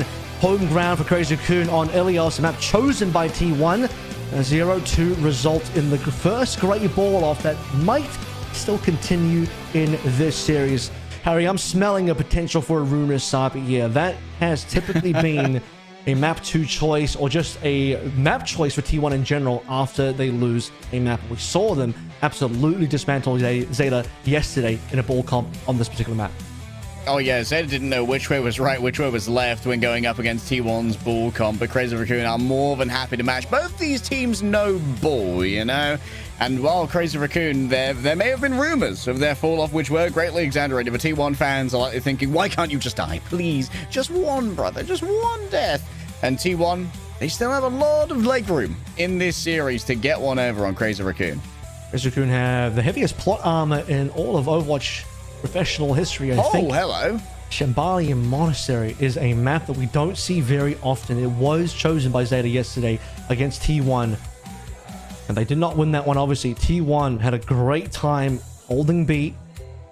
I believe it was a, memory serves correct, an Orisa mirror as well on that particular map. Yeah, so Orisa, an interesting Freya, choice. Sim? Now, Max has been subbed in. So this is a T1 map choice. I think even having the knowledge of the Max sub in, if I got it correctly. Or rather, no. Yeah. No, sorry. The map gets chosen, play gets subbed, and then the bans happen after that. Okay, so that's the order. So the Max Maybe subbing happens. Ramban? So possibly if they want to force in towards the Orisa, it's just an interesting map for them to go to, given that I don't know if it perfectly plays into T1 strengths. But at the same time, they've been looking amazing on the Symmetra Orisa mirror. They just have to make sure they can get that mirror. I think a Zarya ban might already be warranted. Because we've chosen Escort already, it's kind of unlikely that we're going to get another Escort unless the series resets. There's no Zarya ban here. Max does like to play the Zarya on Escort maps like Circuit Royale. Farah to come on through. Isang did play a bit of Farah, but he mostly brings out the Farah on Ilios's. And I think this is a Symmetra map. I think this is a map where Hisang's going to play Symmetra anyway, so I'm not too sure about the Farah ban unless it's to protect a Symmetra on their own side, or maybe a Venture on their own side, or something like that. Okay, and Ilari is going to be the return ban from Crazy Raccoon, trying to keep skewed off of that one. And while we don't see that much of the Hisang Farah on this map, I mean, Hisang's feeling pretty hot at the moment, so maybe you just want to try and nip that in the bud before it starts becoming a problem. He's going to have to move over, though. I don't think Trace is going to be the choice for Hisang. As when we look on Shambali, our very rare Shambalis, I don't even know if we have a history of Crazy Raccoon playing Shambali this stage just yet. It just never really gets chosen. And you can't even look too far back into regular season anyway, because of the shifts in the meta. Information from that early games wouldn't even be accurate anymore. But yeah, even just looking at more recent Crazy Raccoon games from the past couple of weeks, not really seeing Shambali. They like to go to Circuit Royale, as most teams in Korea and the world actually prefer to go to Circuit Royale. But probably going to assume that it will just be an Orisa Lucio Bat mirror with Freya and Sim would be the most standard baseline comp. Sounds like a solid prediction to me, bud. Question is, will T1 be able to match the power? It feels like going ball versus ball, they got a little bit outclassed in the DPS game, honestly. Like, we did not see Proud and Zest come online, but there's plenty of time for them to rev up their engines. You know, they're hitting the RPM. Wasn't even the ball difference. I think both ball players played well. I think a bit of a problem there could have been on Ruins, where, as I noted, a slow start in terms of the support swaps. You just didn't get the support swapping over to the Lucio Ana in time to play up against in the ball mirror. Crazy Raccoon were far faster in that one. Shoot already started on the Ana. But beyond that as well, Isang made the difference. Isang was the biggest difference maker there. Quiet game from Proud and Zest. Zest, who we've talked a lot about moving into this one, who T1 themselves have talked a lot about moving to this one. Prophet of the audience there. No, not the one from Seoul Dynasty. In fact, yes, it is the one from Seoul Dynasty, but not the one you're thinking of. It's the other Prophet. It's the more recent Prophet. Yes. Not Prophet in the fiscal sense, Prophet in the religious sense. Prophet in the clairvoyant sense. True. He was last seen on Onside Gaming, and Somebody get this man's prayers. His onside's been knocked out. I don't think he played in the most recent version of onside. He was on the FTG version. In either case, bro is in the audience ready to go, ready to get subbed into Watermaker. Baby Knock is proud and Lipper on stage. And we're getting ready to head into Shambali, map number 2.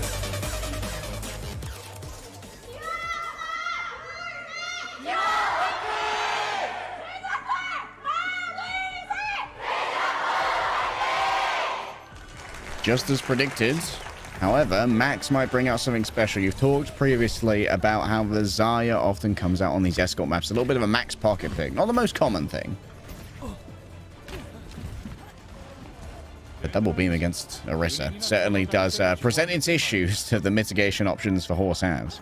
That's the problem. They didn't ban out the Zarya, and they have to consider the risk of Max running the Zarya. The thing is, can they beat the Zarya anyway? I don't know for sure that the Zarya is necessarily going to be good enough just as a quote-unquote beam counterpick versus Dongyak. Is Dongyak going to be under pressure? For sure. But beyond just the raw damage output, I'm not convinced that Zarya is that impressive in the meta. Lip's going to go back over towards Cass. He's saying for just the scouting arrow, and then moving over towards Sim, most likely. Actually, okay, the Venture. Okay, they will actually want to shut down. Who do they actually want to shut down? They're going to put all damage into Dongyak. I think the Venture is going to be pretty nice into Zest, though. So see if he can manage to do that. Yeah, Max already glowing like a Christmas tree, by the way. Oh, the Cassidy. Just a second too late on the lamp there. Shu unable to save their wayward hit scan. And now he's saying from the back is looking to disrupt the formations of T1. The immortality field is going to be expiring now. Skewed in the crosshairs. He's saying so tight with it. You have to know that if you're the Lucio, you're a prime target. If Zest isn't around and Proud isn't on the ground, and Vigilante ends up jumping away, the Lucio is so easy for Heesan to pick on up. And now Crazy Raccoon get to walk through with that early player advantage. Zest now moving over towards the Mei. Doesn't want to be a key target from the Sim versus the Venture. We're going to play this one. No TPs, no walls, unless it's a Mei wall. Max right now permanently on a Morbillion charge. Yeah, the Mei walls are going to introduce some complications here for Max. May force him to play at a longer range with those mortars and be less in a direct beam damage range. They mitigate a lot. Putting up an extra wall against Max, especially when Grab is online, which can't be eaten by Devil Spin, by the way. Vici, 1v1. He's saying no dig. He's saying was confident he could win that one. It will cost his life. To be fair, though, if Vigilante dies, T1 might just lose the defense. So, a very important sideline 1v1. Crazy happy to just wait for the respawners before they move on again. Yeah, a minute and a half already down. Max frozen out of the room, but there's plenty of healing here to try and keep that Zarya alive. Already glowing, of course. Oh, Vigilante can maybe cooking with a window here. Yeah, they're on the flank with the window. Shu did not see it coming. Outflanking the flank master himself. And now it's just a shooting gallery for the Freya. There's nowhere to go for Max. Max doesn't even get the sound barrier. Churong was blocked away. It's the perfect wall coming through from Zest. Vigilante manages to take down Max, but still complications are introduced by Churong. And you can never count out Crazy Raccoon when Lip's still on the field. His aim is just sublime. He's unparalleled. He's singular. Sharpest cowboy in the West, and even in Nepal here. Still landing the shots, and Proud again needs to step it up. He had it off angle as well when Vici dropped the window. Okay, well, there's not going to be a touch then. T1 going to have to give up A off the back of Crazy Raccoon surviving, and Max now swapping over towards the wrist. The Zarya is gone. Didn't quite find the value he was looking for. I don't know if the grab even got any value either. May have been a posthumous kill on the Zest. He's now finding himself in towards Blizzard and might need to think about using that one. Vigilante already gone. Vigilante only just arrived, bro. It was like, hey guys, what's going on? Never mind. Heesang could try and play the off angle here with a tectonic blast. Now, at what point does Zest think about going back to Sim? Heesang has the potential to either go over the wall or a flank, or just wait for T1 to push on in. Proud is also on the same flank. Oh, discovers Heesang. Does Heesang want to invest the ultimate in the 1v1? Here is the question. In the Blizzard, Lip is just going to be absolutely atomized. Bro, there's not even a memory of him remaining after what just happened rolling through. Donghack now has multiple players in the hostage scenario trying to turn around here. Viventia going to go deep here. More tectonic shots for damage should be good onto the BAP. The immortality field is exactly where it needs to be. Great response coming through from Vigilante. These guys are stuck. They're stuck. They're going to get cleaned up here. Donghack is going to go in. Wall to block them out. No more healing. Shu late death as well. He burned the window. Why would you do that, Shu? Unless he's swapping, that is a terrible window. 3 alive. They know they've lost the fight. And let's start with the conversation at Lip. He burns a Deadeye in Dongak's face like he forgot that a spare would just cancel him anyway. Dog gets the easiest javelin in his life. Pins Lip into the wall, and then Shu dies out of spawn to Proud. There is a trade, but I'm still not happy about the window being burnt there at the end. Me leaving a 1-star review for my Glacier on Yelp. Shu's going to be back rather quickly. I think Charon's likely going to be responsible for a quick commute there. And now the teleporter for even more burst mobility. Lip is a little bit ahead of the crowd here. Needs to be careful not to get their head taken off. And Dongak, look at that. Oh, the Orisa of old. Isn't it beautiful to witness? Symmetra online for Heesang now. As the matchup evolves, window down, 4 vigilantes skewed. Needs to go. Oh, he Ajax! Oh, he got stunned! Oh, skewed. Not like this, brother. Not in the grand finals. Not against Crazy Raccoon. And Max doesn't need no beams. Just has the fusion driver. And bro's got fusion power behind him. Violet truly is... he's everywhere. Is he omniscient? What is the word when he is just everywhere? He's omnipresent. There he is. That's what I was looking for. He can be in 2 places at once. Might be in Saudi Arabia right now, but his spirit still remains in Korea. Skewed will find himself on the wrong end of a javelin from Max, getting that beat cancelled on T1, longing for a sound barrier to continue that fight forward. Losing beat. Shukun, less than 3 minutes now to move forward to cap the whole map. This is where things can start to get a bit complicated. This third point, incredibly defensible. A new Deadeye ready to go here from Lip, but the follow-up on the Javelin isn't quite there. They're getting right on top of Proud now. And Proud, we still haven't seen the kind of deliveries that we've been expecting from a generational newbie DPS. Out comes the Blizzard. It's got multiple freezes on the other side, but I don't think the follow-ups really got the angle. And the moving window coming through from Shu just continually forces back T1. They roll on past it, trying to get a punish onto Max. The healing must be out of this world right now. Picks up a Mega as well, by the way. Actually gets walled on in, and now Max is behind enemy lines. They're actually trying to peel for him using the ink, using the Terror Surge. Heesang falls on down, a Photon Barrier as well. It's an absolute... it's a mess of a fight, Avril. But when all said and done, T1 win. Yeah, they do. Terror Surge finally. Dongak's going to go for the change. They know Max is low. They know the pressure is on, and they do not want to relent. Don't allow Crazy Raccoon to just get away with that situation. Max really proving that Orisa might be an immortal tank, but not if Dongak's going to get deep in there as well. And Dongak said, I can be immortal too, buddy. With Deadeye. Still a little bit worried about the stuns. Does have some speed here coming off the back of the teleporter. Down comes the ball. That's one less thing that Max has to worry about when it comes to their positioning here. Vigilante can try and punish any disengagements here with the window thereafter. Out comes the big cushion from the sound barrier. Double support ultimates invested here by T1. Shu's going to do exactly the same. The wall's perfect. The off angle, though, is dangerous, and it needs to be dealt with. Lip over here could get real value out of the Deadeye. Hello, hybrid looking aim right now for a second. And there's Proud coming in from the other side, taking down Lip. Even more Chorong. Finally, the arrival of Proud, the prince that was promised, gets T1 yet another fight win. And they're going to get Max down late as well. Brilliant stuff. Max is going to take 2 with him, but he will fall. This is not going to be a fight win for Crazy Raccoon. It will be a late death. Time matters because we're less than a minute now to play through. Max, by the way, choosing the shield perk. Dongak choosing it as well. It's a big thing that's coming up in Orisa mirrors. As in these pure Orisa mirrors, they're starting to really favor shield over spin for the longevity of shield and what it can provide into the raw mirror itself. With time running out, what options does Crazy Raccoon have? Big TP play. Skew taking a risk there, but he gets a kill for it. Unreal boop for shield. Manages to mitigate most of the bowler here, but the Lucio's going to be in no man's land with no real help behind it. Dongak gets the cleanup on that one, and now it's just going to be a long stagger. Onto Max. Yeah, they picked up the Mega, but I think it may not have been in their favor. Terror Surge, an attempt at a punish, but they just execute. It's over. They get a lot of push on. The real sadness here, 41, was they let B go. Max outplaying Skewed, sparing him in the air. That is how that cap comes on through. Crazy Raccoon have bought themselves a decent amount of push on Shambali after playing the Zarya, trying to make it work. They do cap A. And then the Orisa mirror. Very even all across, but I think the Mei made the difference. Zest coming through on the Mei. How many times he's catching Max out, locking Max into position, preventing him from escaping. TP plays from Heesang as well. largely not finding success. They're trying to TP in, and Proud is so fast at punishing, dropping in bolts on those members coming on through. Skew, even in position to get a boop on the exiting members of the TP. Again, taking a risk. He can get blown up there, but if it works, and he got an opening kill in the last fight, then it certainly will give you an advantage. Yeah, the wall had so much efficacy as well in wasting the uptime of Chorong's Amp It Up during their fast rotations.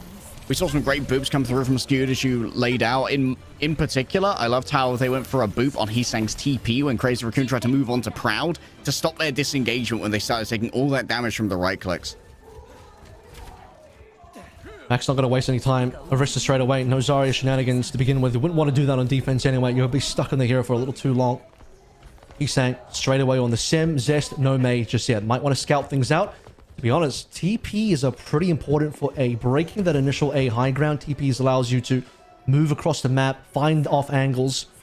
A little bit harder to open with Mei. The Mei probably comes on through from B point onwards.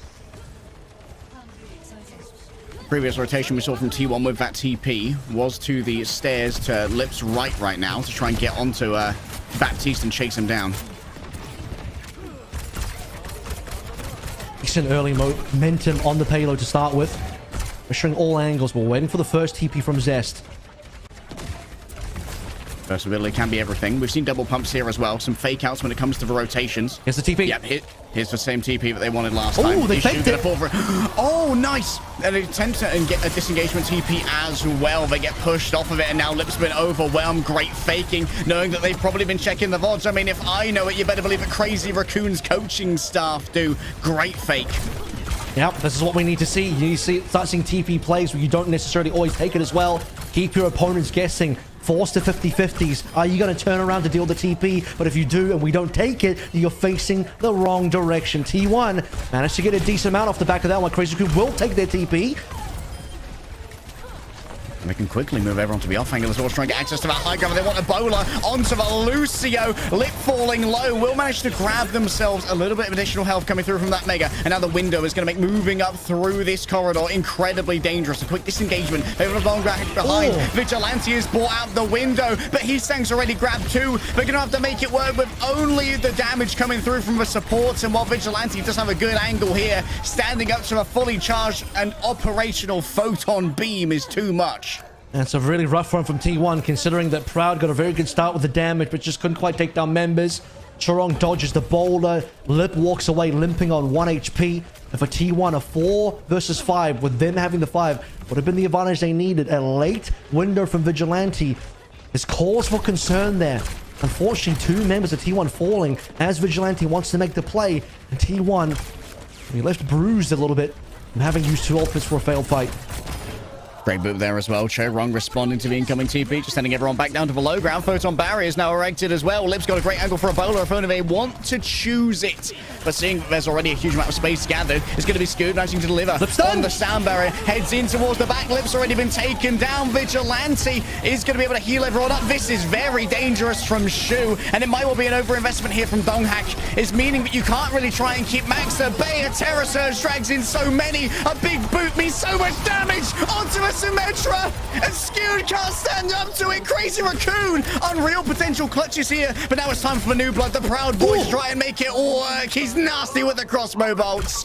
Yep, it's the month of June, and T1 are pushing on forward as we have Proud staying alive in a 2 versus 3, I believe. And Max, despite all of the efforts, he took down Donghak and the rest. A brilliant Terror Surge after Donghak misses his own, but it's Proud. When it counts, Lip's gone.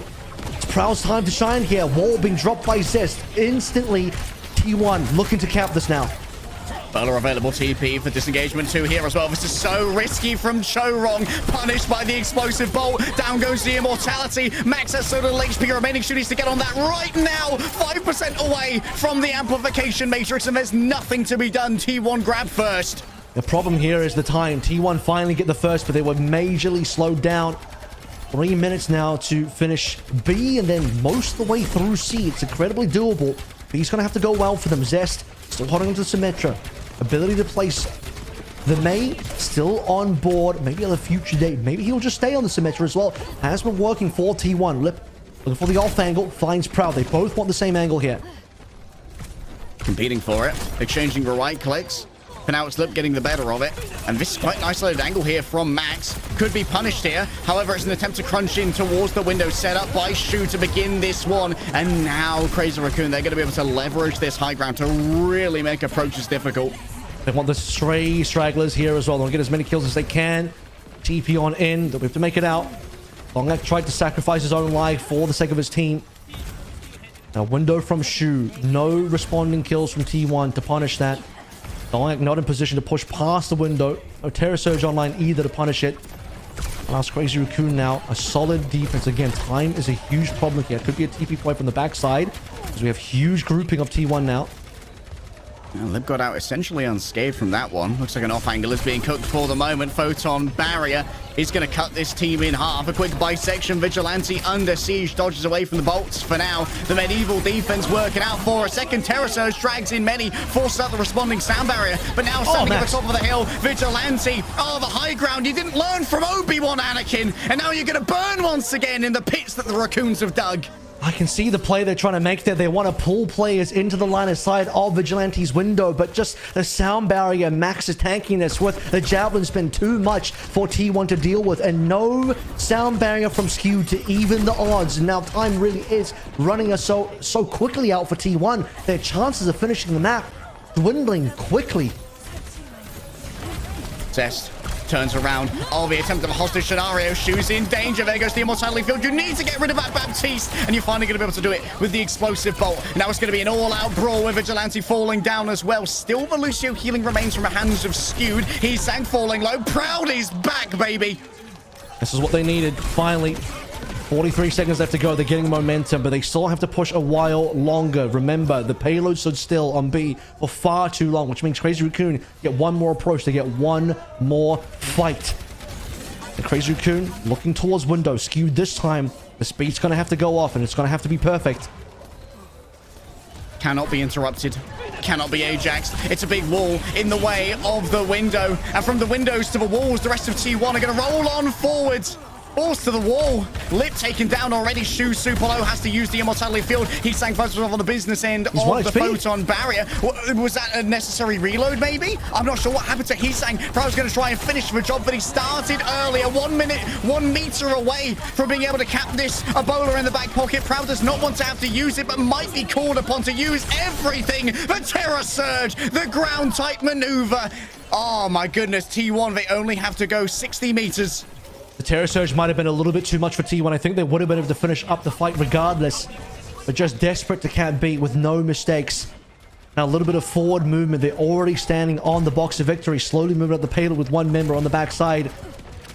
Looking for early poke. Looking for setup on window. Looking for Proud to maybe get some damage through said window when the time is appropriate.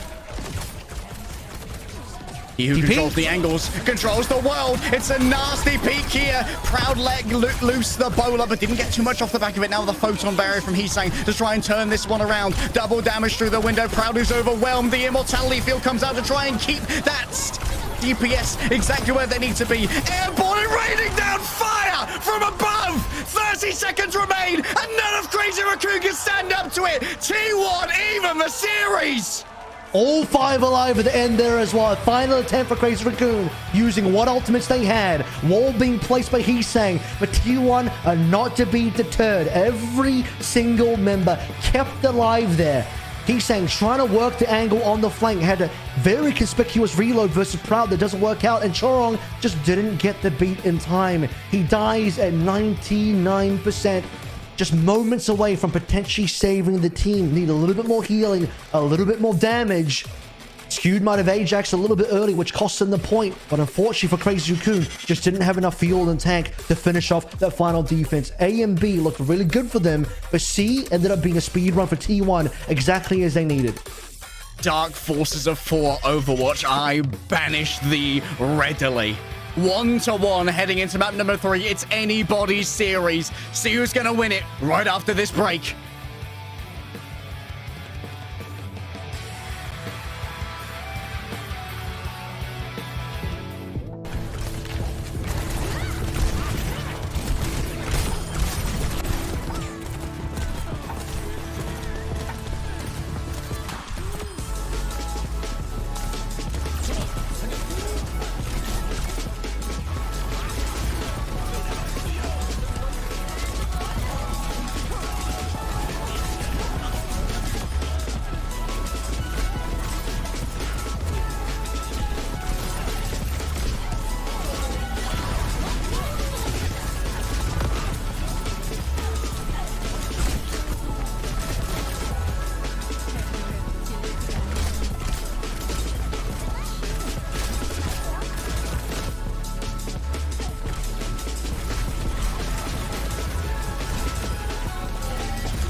켜 전화 켜. 얼른 봐줘줘. 바티비 얘들아. 바티비 봐. 바티비 봐. 바티비 봐. 바티비. 좋았어. 거점만 밀어. 교환도 돼. 한번 내가 밀어. 얘들아 거점으로 온대. 앞으로 하죠. 얘들아. 아 루시오. 나이스. 주희 형 우리 둘이 진짜 지렸다 방금. 와 이거 좀 잘 밀었네.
T1 find their bounce back on Shambhala. We've got a game on our hands, gentlemen, for this grand finals in OWCS Korea Stage 2.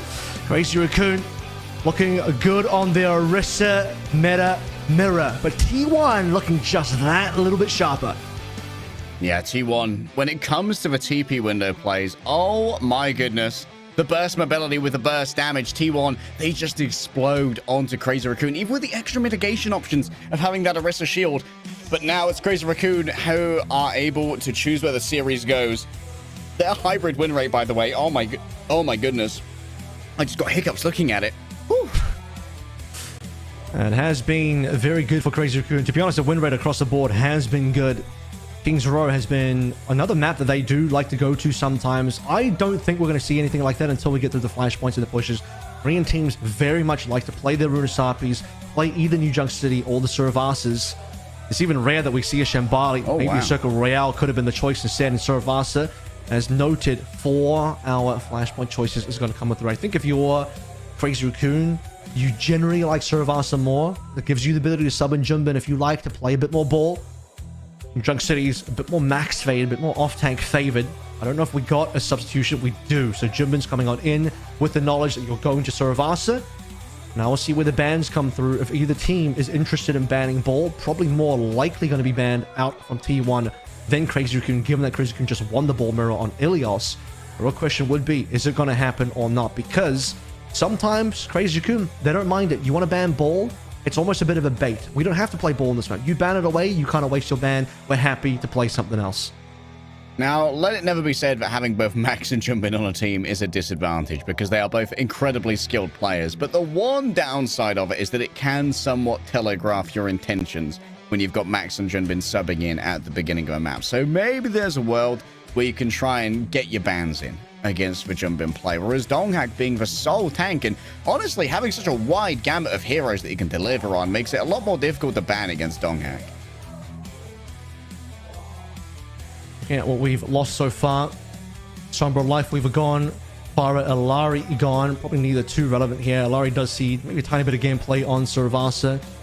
I'm not thinking about it for a team like T1 though. I'm thinking about them still playing towards the Orisa. They know they can win the Orisa mirror. They're going to get rid of the Tracer, which also protects the Symmetra if they want to play the Symmetra again. Tracer means now Heesang's big tool on the Ilios is gone. Wait, if T1 have got initial ban, does that mean that Crazy Raccoon gave up the initial ban? It possibly has been the case, yeah. So we're seeing a lot more they must teams have now. seeded it. Surprisingly, in my opinion, deferring bans to the other team. Maybe they were lose the hoping. protect value. Maybe they were hoping for. You do. That's the problem. You lose a protect value. Sierra may be okay with that. Maybe you're hoping to glean information out of the opponents to see where their preference lies. Maybe they do really just want T1 to get baited into the ball ban. Maybe the team is going to go for that. Obviously, BAP going to come on through. You can see that Crazy Raccoon want to lean towards a dive. T1 probably noted that. So it's possible that Crazy Raccoon wanted to save a ban towards the BAP. The risk is T1 could have banned a support there as well. It depends on what the read ends up being. But they clearly want to make sure that this is going to be a dive matchup. And so if Crazy Raccoon banned the BAP straight away, then T1 can respond by saying, okay, you want to play dive, we'll ban something dive. But T1 was smart enough to see through this and say, you know what, we'll ban the Tracer straight away because you might ban something like the BAP. And now we're going to get into a very interesting scenario here. What are we going to see on board? Maybe the Juno returns. Or OWCS Korea. Map number 3.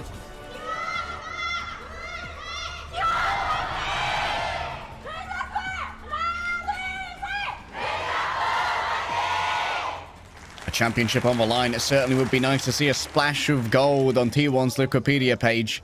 It has been stained with 4th place and lower for far too long, Avril. T1's other teams in various other games have added plenty of stars to their jerseys. T1 would like to add their first. One for Crazy Raccoon. Another trophy in the cabinet. If it can take Korea again. He's staying out on the Sombra early. Looking for value against Proud in the backline. Double Freyas, no surprises. Dongak on the Malga. Malga, of course, viable on this map. A lot of teams have not found success on the Malga, including Harmbit and Falcons up against Crazy Raccoon. Can T1 and Dongak make the difference instead? All right, good shooting gallery here. For Lip to just lay down these sticky bolts into the Malga at range. TP's set up. Doesn't look like anyone's going to be taking it too far away from the Malga at the moment. Maybe when the crosshair is diverted elsewhere, there'd be a little bit of burst mobility coming on through. But for now, Lip feels unbothered. He's moisturized in his lane. Watching Jumbin take a little bit too much damage, though. And so the Suzu is invested there by Shu, and T1 grab the first cap. There's no Ana here as well. Typically, if you want to play the Winston, you would like the Ana, but Shu maybe we can have the possibility of getting flanked. Sorvasa being too open, his own safety in jeopardy. Coach is going to be a bit safer for that one, but you just lack the capability to keep Jumbin up. We've seen Winstons get blown up in these types of matchups, and Jumbin took a lot of damage, is still taking a lot of damage right now. Donghak just sieging down Shu for now. The Kitsune Rush is ready to go, just a touch ahead of Vigilante, but it's going to be essentially the same. Extra factor, though, is skewed. He's already got beat up. Heesang looking over towards the EMP. Here comes the first Kitsune Rush. Heesang very close to the EMP as well. That could be major in the middle of all this. Heesang instantly gets decimated. Skewed misses the LOS as well and gets the timing. Like you said, that was a perfect beat. Yep. Exactly when it needed to happen. Chorong, by the way, doesn't find it in time. By the time he actually gets sound barrier, half his team is gone. Doesn't want to waste it. Smart man as Crazy Raccoon will have to limp their way off of the first point. T1. This Malga composition up to a 1-0 on Sorvasa. I do want to say as well, the Sombra pretty decent into the Malga for getting easy damage, farming up EMPs. Malga really is the ult battery. No hog to be found. Malga, good substitute if you want to farm things. Oh, Proud nasty onto Lip. Putting him on notice, showing that, yeah, you know what, I am that crossbow guy. I am the rogue, and I will be doing my sneak attack damage. Proud doesn't want to wait till 2026. He wants to be the best hit scan in the world right now over Lip. They can prove it in this series by taking away a win. It's also fun to note as well that usually it would be Lip on the Sombra. He's the most legendary Sombra of all time, but T-Sang's going to be the player instead. Taken down by Skew, spotted on towards the flank. Chorong still in hot water right now. Looks like Crazy Raccoon will just have to back out. Well, they got to play the 4v5 maybe. Maybe so. In attempt to disengage here, Donghak super low. Vigilante needs to be escorted out. I think they're being a little bit bullied by Jumbin at the moment. is able to move away for a moment. Here comes the Primal Rage, attempts to try and turn things around. Vigilante manages to get out the Kitsune Rush at just the right time. Suzu's going to come back twice as fast, of course, within the bounds of that ultimate. And Junbin's rage has been abated. Calm down for a moment. Shu's going to follow on through. Still 50% already in the favor of T1. He's just a nothing off there now. He's jumping on in, already half HP. Strong has to follow up here. Scusery down. This is Crazy Raccoon's fight now. They have 3 ultimates online and a player advantage. Oh, Proud getting a little bit rowdy in the back right now. Cage is available. Only a few scant seconds before it's going to be shut down by the EMP. So Donghak takes his chance. Multiple players held within this, but the Kitsune Rush from Shu is the perfect answer. Crazy Raccoon, they put it all on the line for this one. A nasty flick, my goodness. And finally, the cap comes back. T1 made it expensive as well. They used 4 ultimates into it. Crazy Raccoon 3 themselves. Now it's Bowler and EMP. EMP versus Sound Barrier again. Zest moving over towards the Reaper. Wanting to punish Junbin a little bit more. Reaper probably more commonly used against the Malga. I'll be used with the Malga. Running straight into Junbin, but lips down instead. If they didn't expect the amp up, the speed was overwhelming. Even without the Symmetra, maybe Lip thought they'd have a little bit more safety here. A retake maybe with the EMP. Is Heesang going to be in position to try and make it work? Overtime already starting to tick on down. Junbin on deck here to try and keep it going. So much damage already been taken. They lost Junbin. And now Heesang can't possibly engage with the EMP. They just don't have the meat to make it work. 2-0. This has been a disgustingly one-sided Survivor so far, particularly on that last run. I know Chris Raccoon did win a fight. They got 40%, but beyond that, T1 have just been so good. Their retake's been clean. Getting these opening picks, not even allowing CR an opportunity to use ultimates. Heesang can't set up for an EMP because when he wants to go in, he's got 2 dead teammates. Yeah, Lip is kind of getting pounded at the moment. Heesang's already down. Yeah, it was a 5-burst EMP, but you gave your life for it. Dropped the martyrdom grenade, and the pro perk might be good, but it still means you're down. And Junbin's fallen as well. T1, when the chips are down, they call the bluff every single time. And still, there was enough green HP that the EMP didn't do enough. Of huge round of swaps now. Junbin and Heesang moving over. Like I said, the Reaper more commonly played into the Malga, and Heesang is going to agree with that. Can he get the opportunity to put the damage to Donghak to finally win this tank battle and give Junbin the advantage? Oh, they're already being pushed out of the Kitsune Rush. They can't afford to disengage. They need the support of the Kiriko right here. Junbin trying to re-engage into it. A Soul Orb on the floor. Keeps Zest sustained for a moment longer. The Bloodlust could be fatal. And you better believe that Heesang is next up on the docket. They leave him for a moment. Let Proud capture the angle. And Crazy Raccoon have actually snuck away the point for a moment. Speaking of capturing, that's the one thing that Crazy Raccoon have got going for them for this now 3rd point, a must-win point for Crazy Raccoon. Now flipped over back again. This would have been T1 over 50%, over 60% now had it not been for that. So Crazy Raccoon buying time. It's a good sign. Now it's ultimate time. Zest needs an angle. Death Blossom in hand. It's going to be hard though. There's a lot that can play up against this. Junbin, most importantly, has a spare. There's Lip. Back on the legendary hero. We know that just how good his Sojourn can be, and instantly one-tapping with the headshot rails. Yeah, he never left. Yep, you need to do something like this versus the Malga. So if you really want to beat the Malga, you play the Reaper, you play the Sojourn, you play all the biggest Malga counters. Now T1 have some decisions to make. Donghak too close to Cage to give it up, so he's going to maintain this Malga. They have a 2-point lead as well for buffering, and just in case they lose this one, still 3 strong ultimates here. Heesang looking towards Death Blossom soon. Far less capability for T1 to stop that one. Zest onto the Genji. Heesang already. Oh, caught within. This is going to be a Death Blossom. In comes the Susan to try and keep this one sustained. Proud falls on down, but it's a messy fight right now. Caught inside the cage. The Panopticon has opened, and it seems like Crazy Raccoon took every invitation they were offered. Crazy Raccoon will push this into the 90s, but for T1, they'll be able to get their own final fight situation now. Donghak moving over towards the ball. This is going to be a really sad situation for Heesang and Lip. More so for Heesang. Could still be useful in the tight corridors. The Reaper, not bad on this point. At least we're not on the super open points. Crazy Raccoon could be down 2-1 if only they cannot clutch on this fight already. The Kiriko has used the Kitsune Rush. Vigilante's nowhere to be seen on the other side. Down. And Donghak's already fallen down, courtesy of Lip. 99% in favor of Crazy Raccoon. Surely it'll be 2-1 now when it comes to a point. Zest can't clutch it out all by himself. Nah, Lip says absolutely not, brother. And that's going to be a quick cap. Trade of the Kitsune Rushes goes the way of Crazy Raccoon. Now, Vigilantes was slightly far away, and you can see that Crazy Raccoon actually layered their Kitsune Rush on the point itself to give them the capability to push for it, cap for it.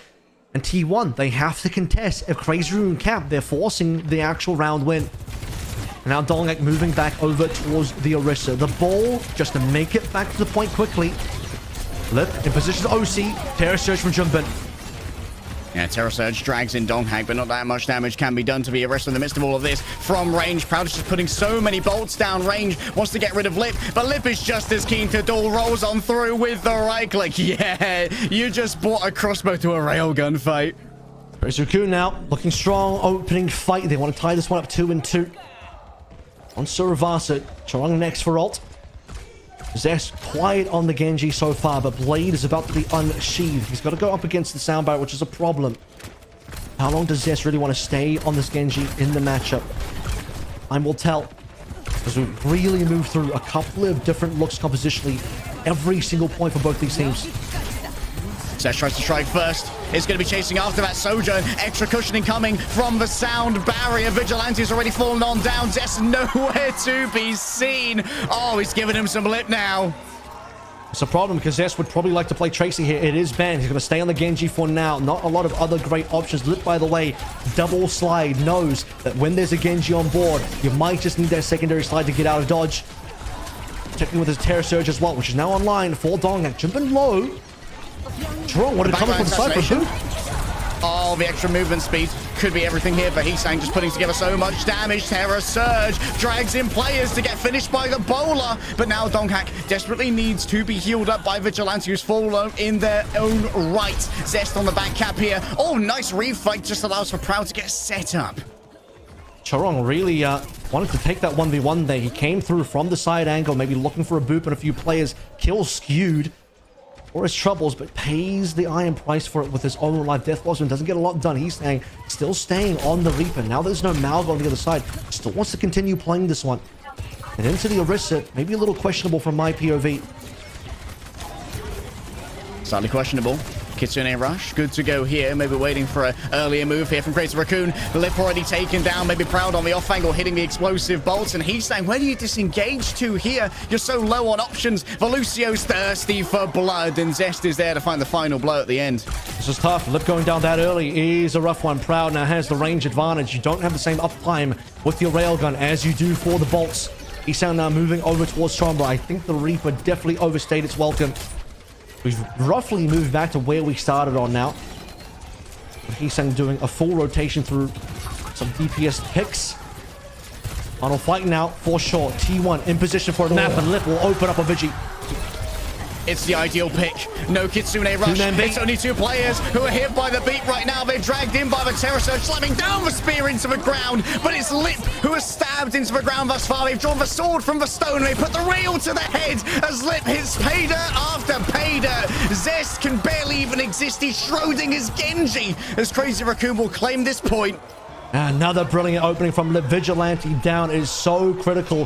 Whacking in the Kitsune Rush when Shu has it. And Skewed can only catch two in the sound barrier. It's Dongak and himself, Proud, floating in the air. Zest on an angle. Just too easy. And Crazy Raccoon even then collects Skewed afterwards to eliminate both of the supports. No healing, no worries. Crazy Raccoon will lock it in for a 2-2 to bring us to the final point. Plenty of agency in the hands of Zest here.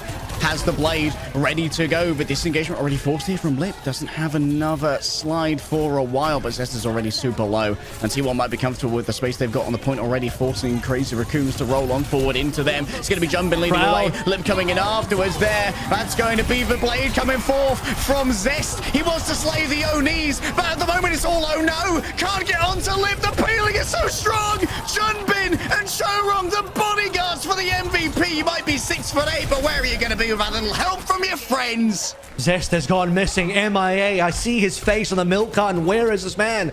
The Genji just hasn't shown up yet. Lip consistently able to double slide away. And Dongak moves back over towards Amalga. You know what? It was working. I think this is actually the right call for the first time this weekend. I'm going to say it. This is probably the right choice to go to the Malga. Crazy Raccoon now. Looking at EMP, looking at Kitsune Rush, looking at a potential map win here as they have the momentum, the wind behind their sails. Oh, Donghack's already taking so much damage. The everyone at least cannot be stopped by the EMP. Lip has taken all the space. He's feeling audacious. He's feeling groovy. He's in his lane. Skewed and Zest will strike on back, and Shoes in the back needs to win the duels. But we know that Shu always takes T1 get wiped off the face of the earth. You see how much pressure they put onto Lip. They need him down. Lip's been the hard carry so far. He went Sojin. One of the classics for Lip. Getting these opening kills, getting this damage done, shutting down players like Proud and Zest, and even more. And speaking of which, Zest under a bit of pressure from Heesang as Proud looking for the off angle on the side. All a shot to catch somebody at the end, but he pays for it. Proud's already down. Zest is going to get the sound barrier. Yeah, but they're already down on their MVP. The Terror Surge, you got to stay away. Zest did not keep his distance and was made to pay for it. Donghack is being torn apart by the damage of Lip. T1, they were so close to victory. They were one fight away so many times, but Crazy Raccoon, they poured through the garbage and they made themselves a Mecca of Destiny. Taking away Saravasa. One man's trash is another's treasure, and for Crazy Raccoon, they find themselves a reverse sweep on Saravasa. 2 points down in the hole, and they dig themselves out with 3 in a row. Critical change here. Lip moving to Sojin, finally shutting down Donghack on that Malga, forcing Donghack to swap. And after that, it was just all different. Lip was indomitable, hitting all of the critical shots at all of the critical times. Extremely important fight on one of it. Might have been the 4th, I believe, point here. On that garden point, Vigilante with Rush getting sniped out before the fight happens, then into a skewed 2-man B, where Skewed himself gets sniped out by Lip's Royale. That was the fight that broke T1's back. And now T1 down 1 and 2 in the series. T1 need to find the climb back in the next map. Crazy Raccoon leading the finals. We'll see where we go right after this.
Dire straights for Crazy Raccoon at the start of Suravasa, but they turn it around an impressive 3-2 reverse sweep on our Flashpoint map, and now we'll progress into map number 4 in the series. Currently leading is Crazy Raccoon 2-1. T1's map choice next.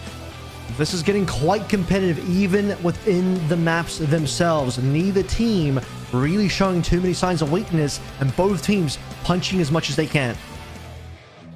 I mean, every time I catch a Crazy Raccoon fan, I assume they own a Sojourn body pillow, because what a comfort hero it is for Lip. Just getting so much back. How did Vigi get mind controlled into that Pecan Gardens? That's kind of crazy.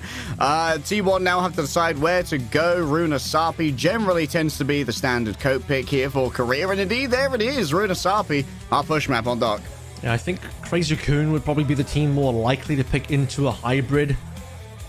For a team like T1 instead, they prefer moving into the classic Flashpoint or Runasappi. Flashpoint more commonly looking towards, well, actually either Suravasa or New Junk work. The fact that they actually went towards Shambali was quite interesting, but they did win that one, so you give it to them.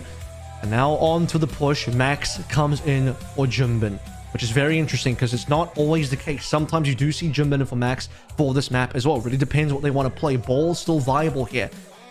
Are we going to see Ball? We saw Ball from Donga yesterday versus Zeta. It looked pretty deadly. It was kind of really annoying, actually, for Burnout and the rest of Zeta to play against. It was not a great look from Zeta to be able to handle the ball. Runasappi, with Max in, he can't play that. So he needs to make sure we're dragging this into an Orisa mirror, perhaps a Ram mirror. Max, one of the few players in Korea on the tank side willing to play the Ram. Most of these other tanks, Burnout included, Hanbin included, don't really want to play the Ram. What is Donga going to do here? I mean, that's the thing. Now that you don't have Junbin in, you can just ban Wrecking Ball, because Max isn't going to play Wrecking Ball, and only Donghak wants to play Wrecking Ball. So that's probably your best way of, manufacturing an Orisa or a Ram matchup. T1 have first ban though, and I think if they protect Ball, it's a problem. You protect Ball and you threaten the Ball, you threaten that, it's a huge problem. Ban Ram? The only issue is if you Ram. ban, that's the thing, maybe you ban the Ram, force the Orisa in there, then you get to play the Ball, or vice versa actually. It depends what you think is going to be more annoying. Orisa has tools versus Ball. Ram has Vortex, which is super annoying as well. Ram probably lives longer. But then if you leave another pick up, you could be facing something like a Sombra. In fact, they actually banned Sombra earlier, so that would be the case. Well, they're not going to ban a tank here. They're going to ban the BAP first, which similarly to what happened for CR last map, CR banned the BAP also. They want to shove this one into a bit of a dive, but Crazy Raccoon will just respond with the ball ban. So it's as we expected, right? I mean, Max doesn't want to deal with that. Yeah. So what are you going to do now? Because if you want to play you don't have a BAP to play a brawl, which means you want to play a dive, but you don't have the ball anymore. I guess it means Hazard for Donghak. Yep. Hazard. Winston has been remarkably unsuccessful in a few times we've seen it recently. Does not do amazingly against the Freya. I'm surprised. I'm wondering if maybe they're keeping a Sojourn ban in their back pocket. Because Lip is so scary on that hero. I don't think it's a must-pick hero for either team, and I don't think it's worthy of a ban just yet. I think if Crazy Raccoon start perma playing Sojourn every map, and with Lip perma dominating on it every map, then that will cop the ban. But currently, we'll give it another run to see if T1 can bring it back on Runasappi without needing to go there just yet. But no ball does mean that Donga has to look at other options. And with BAP out as well, if the teams do play Orisa, it's going to be a little bit more of a risky game. Do you really want to play Lucio Kiriko? Do you really want to play a Brig Juno here, but with no BAP? We'll have to find out. We're about to get into this one. 2-1 so far, T1 looking for the catch-up. I think one of the big ingredients to the previous domination was the inclusion of the Venture. We saw plenty of it from Songjun in our previous series. Zest needs to be convinced with his Faker by T1 to get so aggressive. Let's get into the map and see what happens.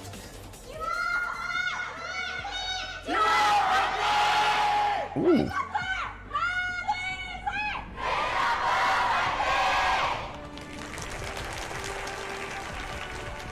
First rollout. Tracer's back on the menu for Zest. Very important.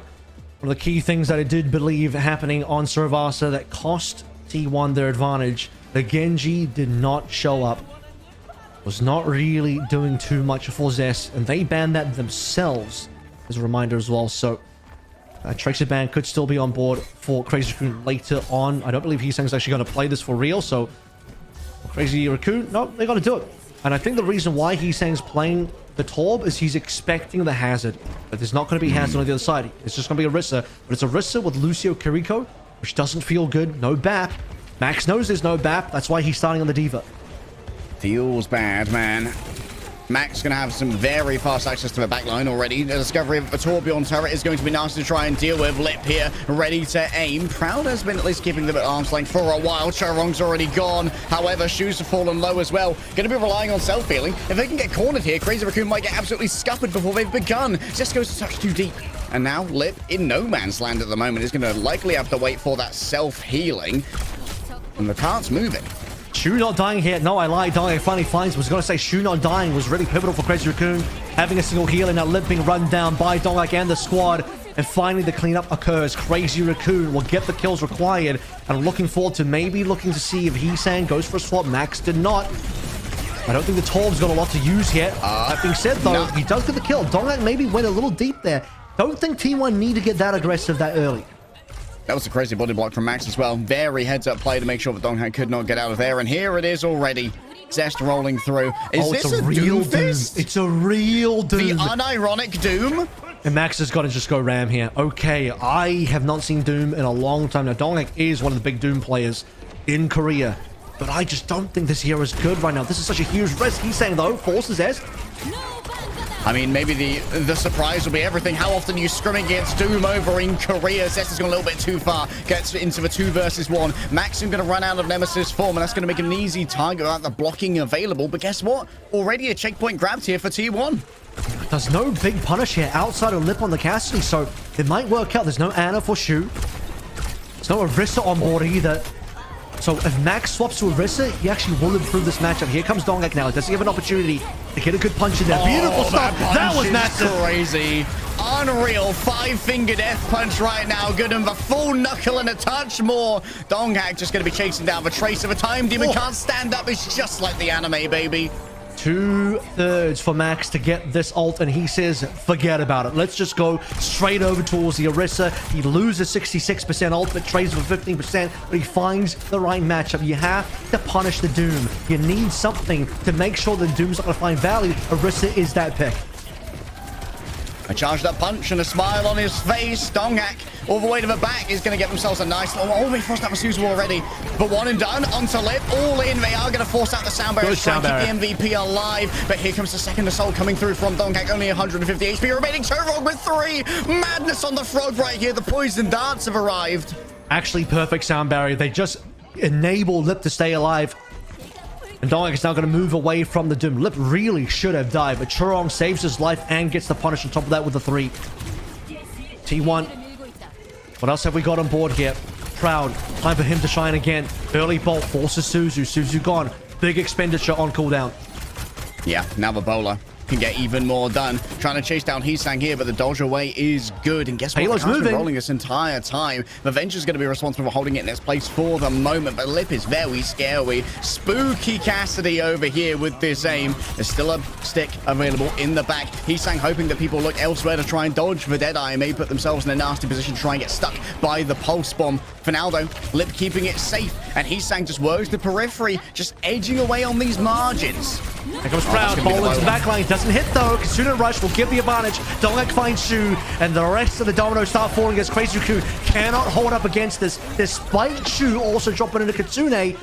It's the 3 ultimates from T1 that will get it done. And now Lip moves over towards the Soj. Oh, dirty stuff, and here it is. The Comfort Hero has come out. Summon the Body Pillow. Losing a lot of distance though. Crazy Raccoon, despite the zoning Deadeye, didn't end up moving payload. 97 to 27. Definitely not over yet. Crazy Raccoon, especially a very clutch team. We'll never say it's over until it is. Skewed. Sound barrier. Disengaging into the sound barrier. Here comes the Terror Surge. And that's going to be a good amount of safety here gained. Counter Terror Surge coming through. Chorong not quite so lucky. 8% shy of the sound barrier. And it's a full cleanup here for T1. They could even up this series very quickly. Yeah, going to 100 plus now. Once they hit 127, they're officially 100 meters gapped away from Crazy Raccoon. And at that stage, I'm going to have to decide whether I want to start calling it or not, as certain theories may be invoked. Max now moving over towards the hazard. He's played, what, 3 or 4 different tanks here. Shu falls early. Ignoring the hazard, though. At the moment, Shu's been found in the back. The off angles are everything. Vigilante with only 12 HP. Caught within the spike guard. But DPS is too much to try and bear. But still, T1, they have gained so much distance off this. A little bit of extra stall towards the end there. Zest just happy to waste time. I mean, at this point, you're getting towards the stage where you're just kind of kicking the ball around, kicking it out of the field. Just burning the clock away. That's really the name of the game, where you have a near 100 meter gap here. Even if you spend the rest of the 4 minutes here defending, Crazy Raccoon have a lot of distance to push on in. Kitsune is going to be advantage for Shu. Vigilante still missing. Yeah, Vigilante needs to catch up on that. Only 10% away for now. Oh my goodness, this hazard is getting absolutely pounded. Proud just hits bolt after bolt. And now it's the backline who are up on the docket. Out comes the Suzu. Could be a touch too late. Oh no, Shu gets nothing off of this. With Tectonic Shock, shake them to the very bone marrow. They wanted to force a 4 versus 5, and Crazy Raccoon, I called them clutch, and they certainly got a couple of kills there. AT1 sweat for it. Zest will put the finisher on the cap, and Crazy Raccoon losing their max hazard almost instantaneously. A combination of Donghak shoving him into the side via the javelin spin, and then Proud landing every single bolt. Even with Max blocking damage with hands up, not enough to mitigate that. Bro, unwilling to wait for the MVP call. It's going to take it into their own hands for now. Max taking a little bit of damage, but we'll at least keep this car in place. Lip feels the danger. Under siege, speed boosting forward. The sound barrier as well. And it's going to be a little bit of a cart steal coming through from Hisang on the other side. Continuously responsible for this. And Lip somehow managed to rotate over in this location. Up to 150 charge. The railgun is at its maximum danger. And you better believe everyone's got to dodge away in the midst of all of this. A bowler thrown out in the midst, I think, by Proud. Doesn't seem to have grabbed too much. Max falling low, runs out of charge on the spike guard. He's sang in the middle of the mix, trying to find something to get done with the pulse pistols, but Lip is the final name in all of this. Crazy Raccoon now opportunity to finally get some meterage. They've moved up from 27, forcing their way in towards first cap. We only have about 2 minutes and 30 remaining, a quarter of the regulation time. And this is the first time Crazy Raccoon get a sniff of that capture point. 2 big ultimates still on board, and a third on the way from Shu. T1, nothing to play through. Looking for early picks, so Proud, good damage onto Hisang. No forced recall just yet, though. Okay, eyes on Max right now, trying to force them off the edge. Has to go elsewhere. That's going to be the first checkpoint gained here, and forward spawn unlocked for Crazy Raccoon. This could help them reinforce if they start to lose players in the midst of all of this. Super low goes Zest, remands themselves the Suzu to try and keep this sustained. Donghak just overwhelmed, surrounded by piranhas. Dipped his legs into the Amazon and was eaten flesh from bone. As Skewed and Donghak are next to fall. An attempt to try and turn this around, perhaps from Zest, but too far away from the ultimates to really find too much. Hisang sticks the pulse from exactly where it matters the most, and Proud up against the world can only grab one. But it's still going to be an eventual fight win for Crazy Raccoon. However, they are not going to be able to get a lot of push here. The problem is T1 invested ultimates to get trades, and with those trades, you'll see that Crazy Raccoon have no members. T1 instantly get to reapproach the payload, and whatever membership alive for Crazy Raccoon, back on out. There's no tank. You have to wait for Max. You have to wait for Lip. And as those players come back in, T1 have reset themselves into a fighting position. Weather report of a downpour coming through soon. Zest's already done so much to this backline, chasing in after Lip. It's a personalized ultimate just for you. And you know what? I'll take that one-to-one trade. You got to get rid of the MVP. You got to get rid of the mastermind, Chorong and Shu. Along with Hisang, 3 players remain on top of this objective. And they're still getting some real distance on it here. But Proud's got himself a shooting gallery. Going to be so difficult to apply any pressure to this Freya. So it's going to quickly turn around. You can't afford to chase too much as well, because you need to make sure that the payload is not getting secretly pushed above. Crazy Raccoon even just sneaking a couple of meters here. Every single one counts as we're about to head into OT, and now we're definitely within comeback potential for Crazy Raccoon. The issue is they're not getting clean fights. They need to make sure they have 5 alive, minimum 4 alive when they actually win these fights. If they can win them, Shu, next Kitsune coming up, Proud 1 HP. Oh, the downpour does so much. Both of the supports are stuck in place, and the Executioner's axe comes down. The max of Damocles was all that Crazy Raccoon needed. And there it is, 5 alive. Exactly as mentioned, Crazy Raccoon have found themselves in position to actually flip this map now. 116, but the gap is only about 30, less than 40 meters, and there's the entire OT push through. If T1 actually lose this fight, they can lose the map. They had a huge lead at one point, but that lead has disappeared. T1 now have to really play well to defend. A dream of a stick here. Skewed rolling on forward with the sound barrier right now. Max overwhelmed. Potentially shoes already fallen down. Lips gone as well. T1 are desperate to keep this one even. A 2-2. And Max can't stand up against the world, nor can he sang. You need more than skill to stand up to T1. You need absolute perfection. You can never call it too early when Crazy Raccoon are in the server, because even at the end, the chance for them to turn it around on Runasappi was ever present. But T1 steadfast, holding strong. Ultimate's finally online, coming back from this board. Instant cleanup despite losing all 5-0 in a previous fight. It's the final fight in the OT that matters, and that's the one that they win to secure themselves a second map win. Once again, we are all tied up 2-2. We're going minimum to 6 maps here. Oh, Avril, there's nowhere I'd rather be right now. T1 versus Crazy Raccoon. T1 in their first finals. They are delivering. This is the prestige that we expected from an org like T1 when they entered OWCS Korea. And they're finally delivering on the promise. What a day it's been. What a stage it's been for T1 and for Crazy Raccoon. Starting strong, a little bit weakened in the seeding matches, but where the grand final is where it counts. 2-2. Who's going to take the lead? Find out after this.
쏘끼리 보여줘.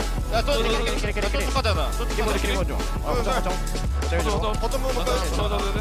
혼자 앞으로 와봐. 나 틀어보겠어.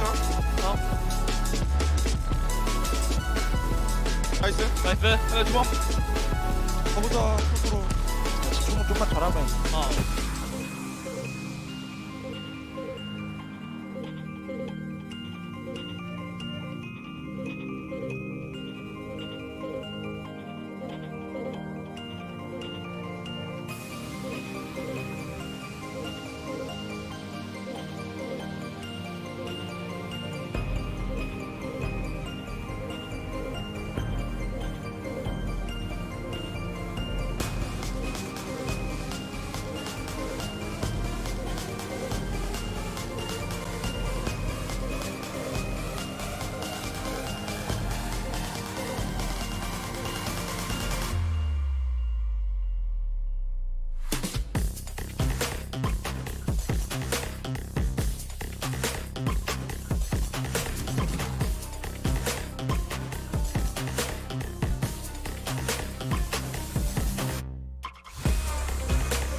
We might have had a lot of 4-0s in the playoffs so far, but the grand finals is finally delivering a 2-2, all tied up after 4 maps.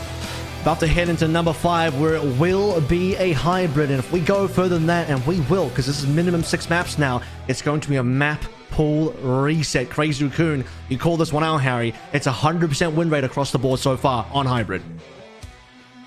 And only one team with a chance to break it. Ring, ring, T1. Destiny is calling.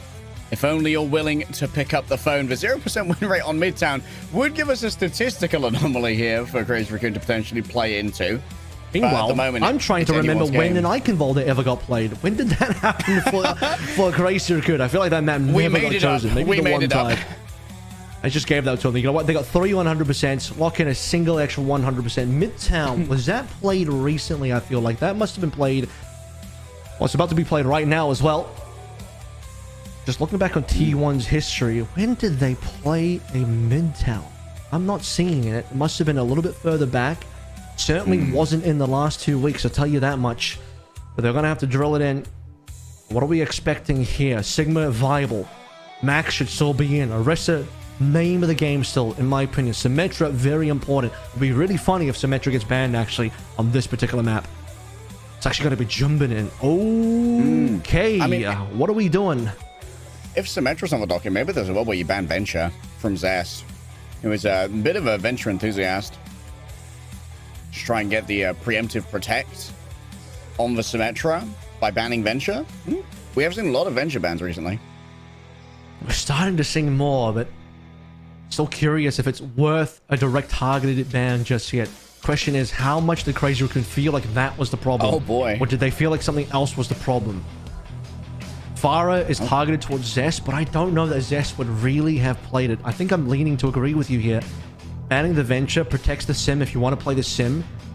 Unless he's saying wants to play the Venture himself, they don't want to ban it for that reason. With Lucio gone, by the way, we're now looking towards Brig Bap. If we're playing a Bap composition, we're looking over towards Brig Anna. The rare Juno Brig as well. I think Juno's actually completely fallen out. I'd be a little surprised if we saw Juno. Koreans are currently no longer playing Juno at all. It's typically something to do with BAP, but Lucio also removes the Lucio Kiriko composition. Double flex support is somewhat viable here though, and T1 is the type of team that would pull out a potential double flex support on that 8-point defense. Iliari is available as well. Yep. We've seen a good amount of Iliari thus far from Skewed. I like the Lucio ban though. Like, if you're going to have a main support versus main support duel, I think you're far more happy taking Skewed versus Chorong on Brig than Skewed versus Chorong on Lucio, even though Skewed did have, like, the frame-perfect beat on Suravasa, which is going to stick in my mind for a long time. This is anybody's game still. Scoreline would certainly suggest it, but this is the Crazy Raccoon pick on their, statistically, best game mode. I'm just a little surprised that they've subbed Max out for Jumbin here. Max himself, maybe a little flustered in that particular map, played 4 different tank heroes. Well, it's time for Jumbin to play a couple more as we head into map 5. 2-2 so far in this grand final. Let's get into it.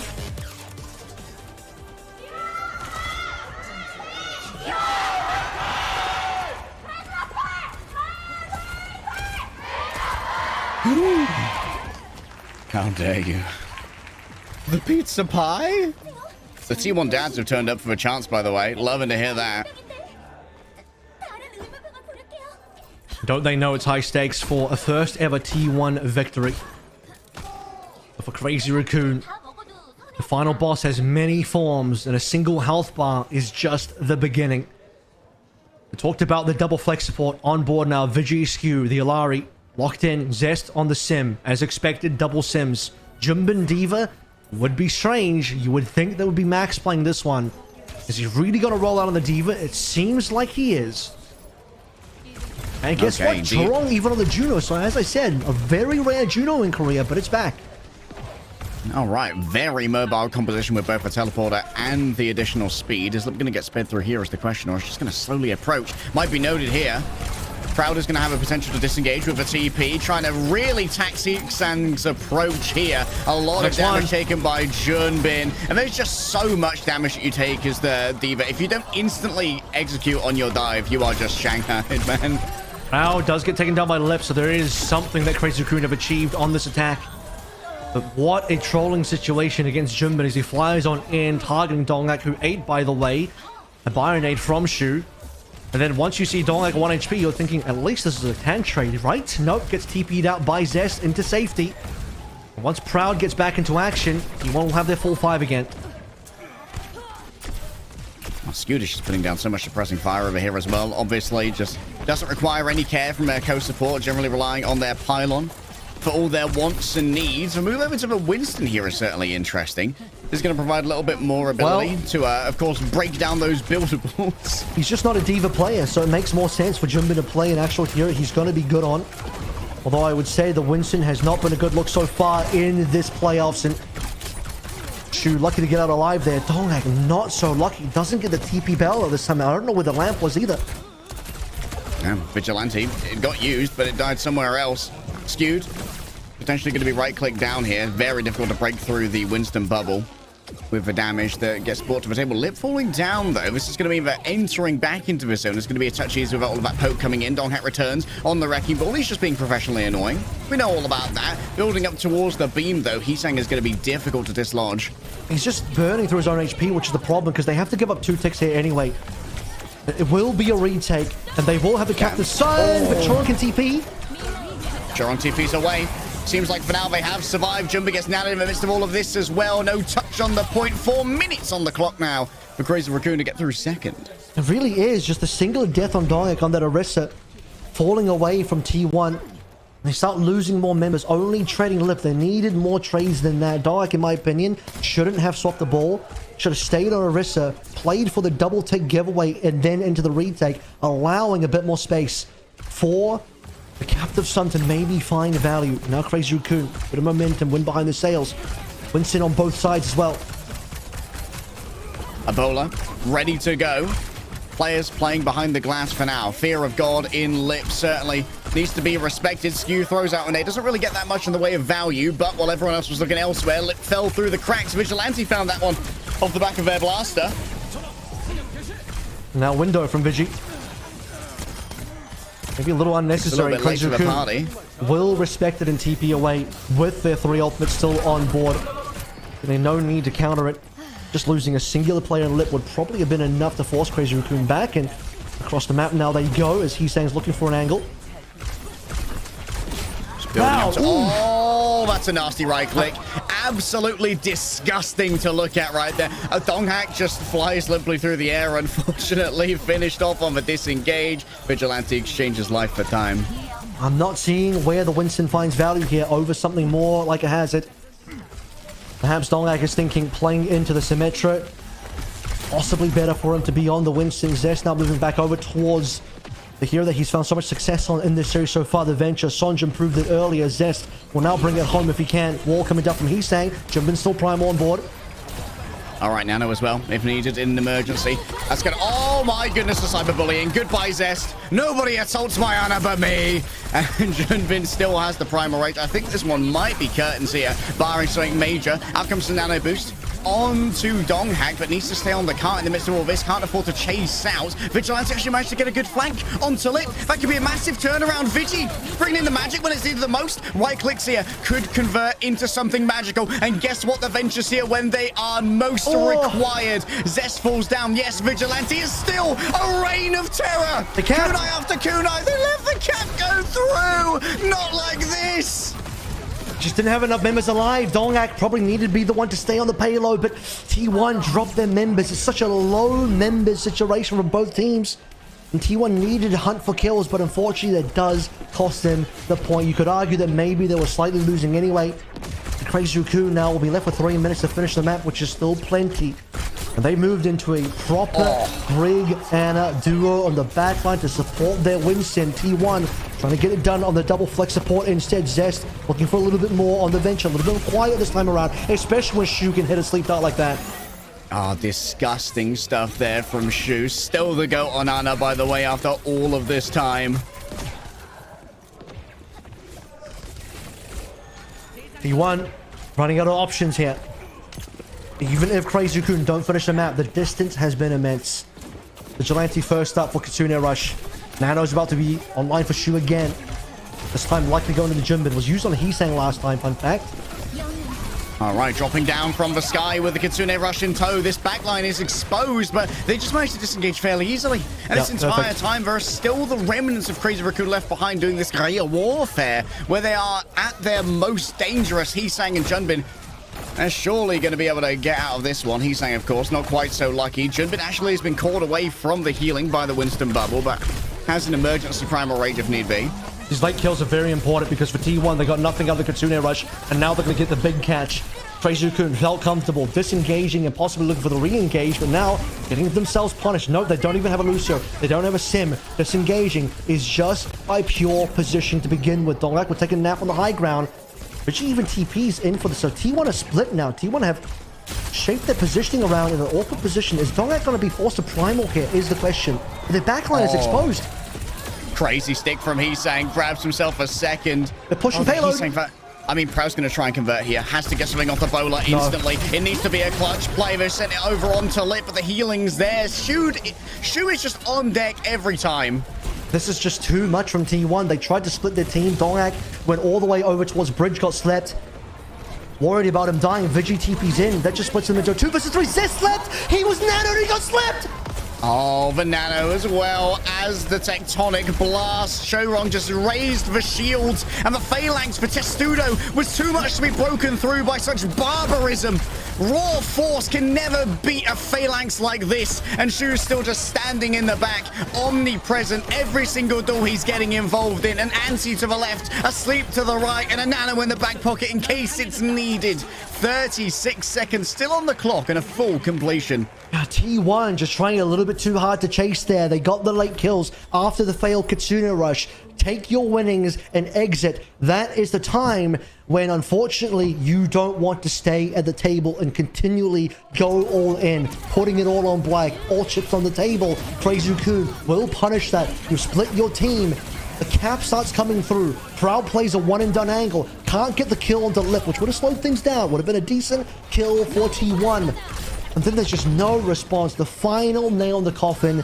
A nano boost onto Zest with Tectonic Shock to try and just push CR out. And guess what? Shu shows up again. An instant sleep into the annihilation of Zest. That's double ultimate down, and that's a player advantage found.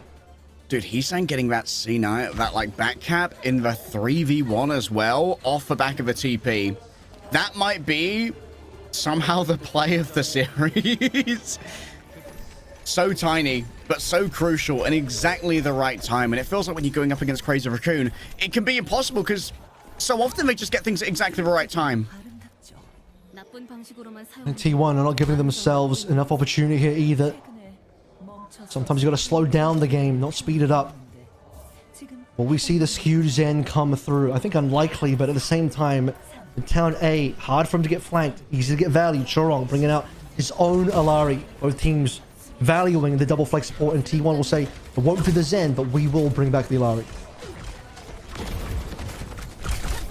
Lit brains over it all.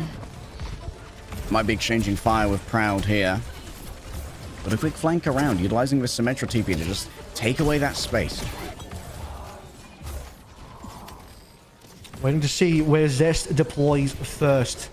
He's staying in position to jump back to his own high ground. We've seen this TP already. The alleyway is going to be T1's approach, but it may not be where they want to finish. Being marked like he's saying for now. But has to be careful. She's taking so much damage. Chorong's Chorong's down one as though. well.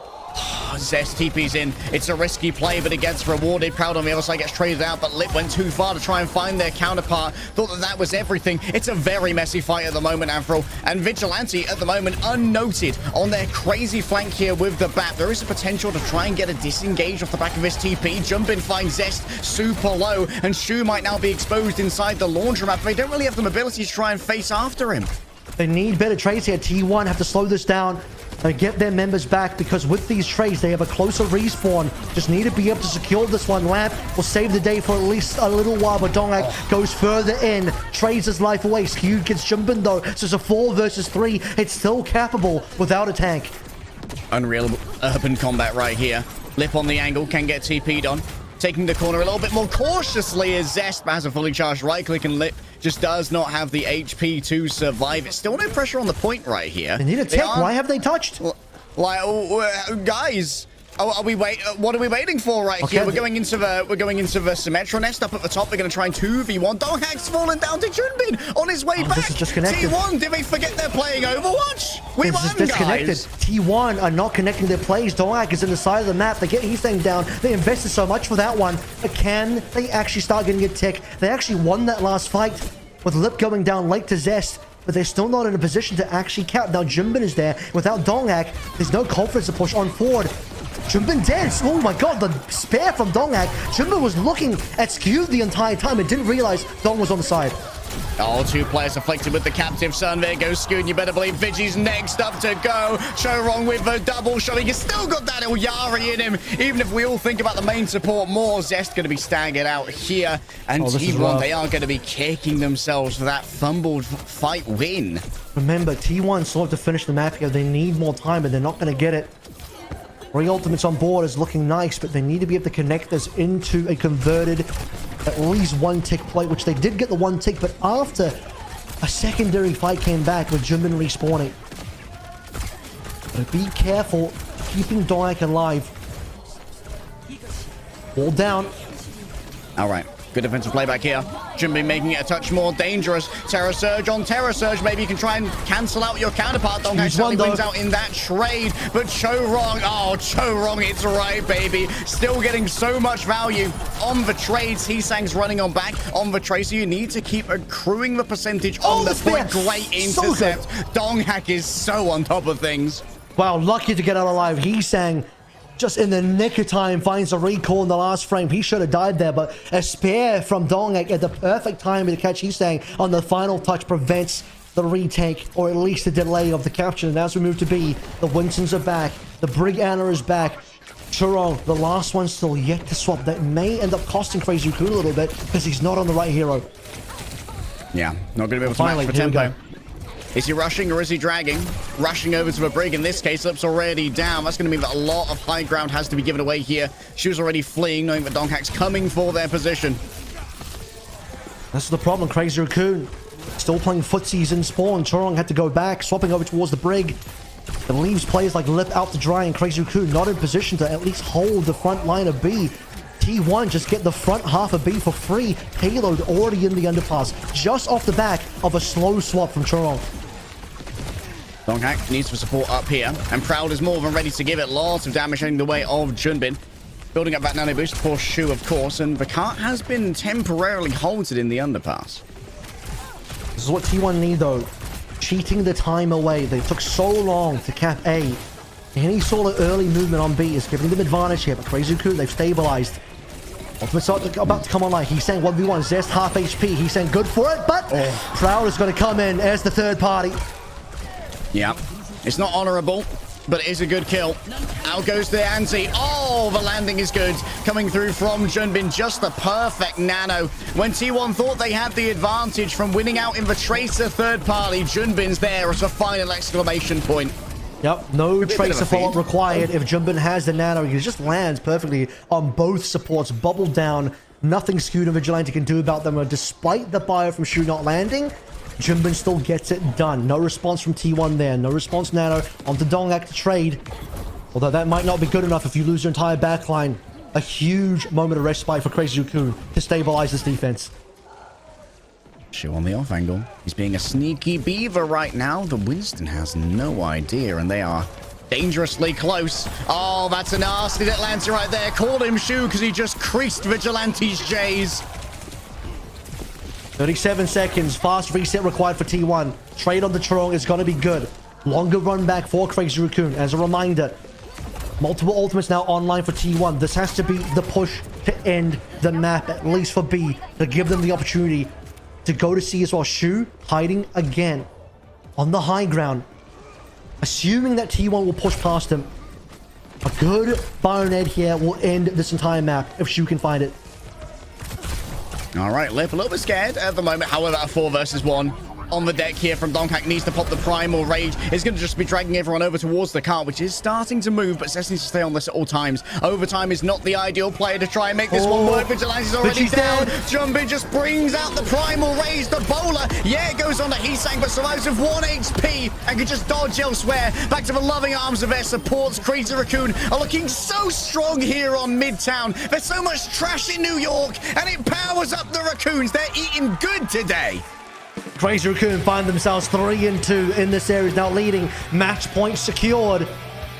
T1 could not get past the beast of Jimbin Winston, comboed with Shu on the Ana. And guess what, Crazy Raccoon? Their 100% win rate on hybrid, not just Midtown, all a hybrid as the game mode has been maintained. T1 get the map pool reset. That is to their advantage.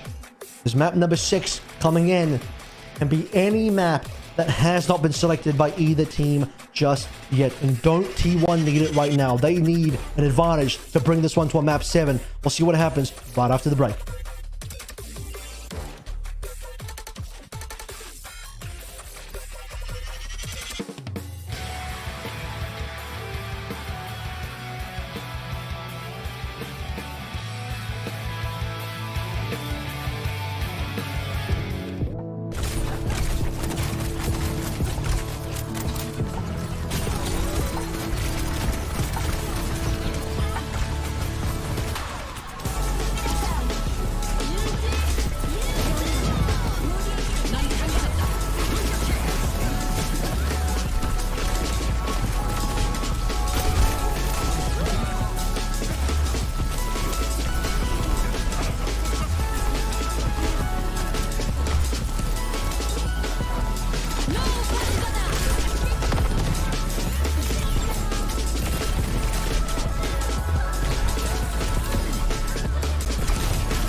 맹갈게.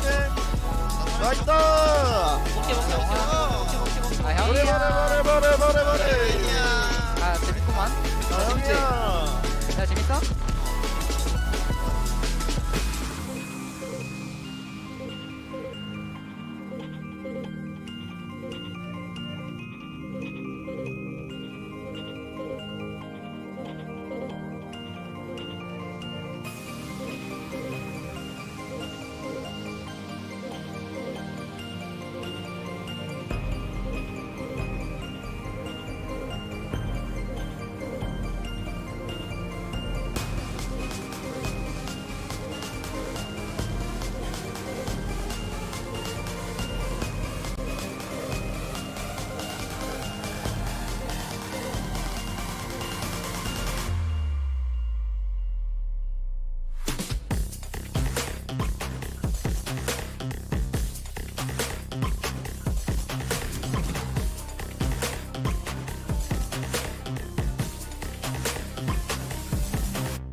Five maps done and dusted, and we found ourselves at match point for Crazy Raccoon. Midtown looking damn good, finishing the map and preventing T1 from getting past B.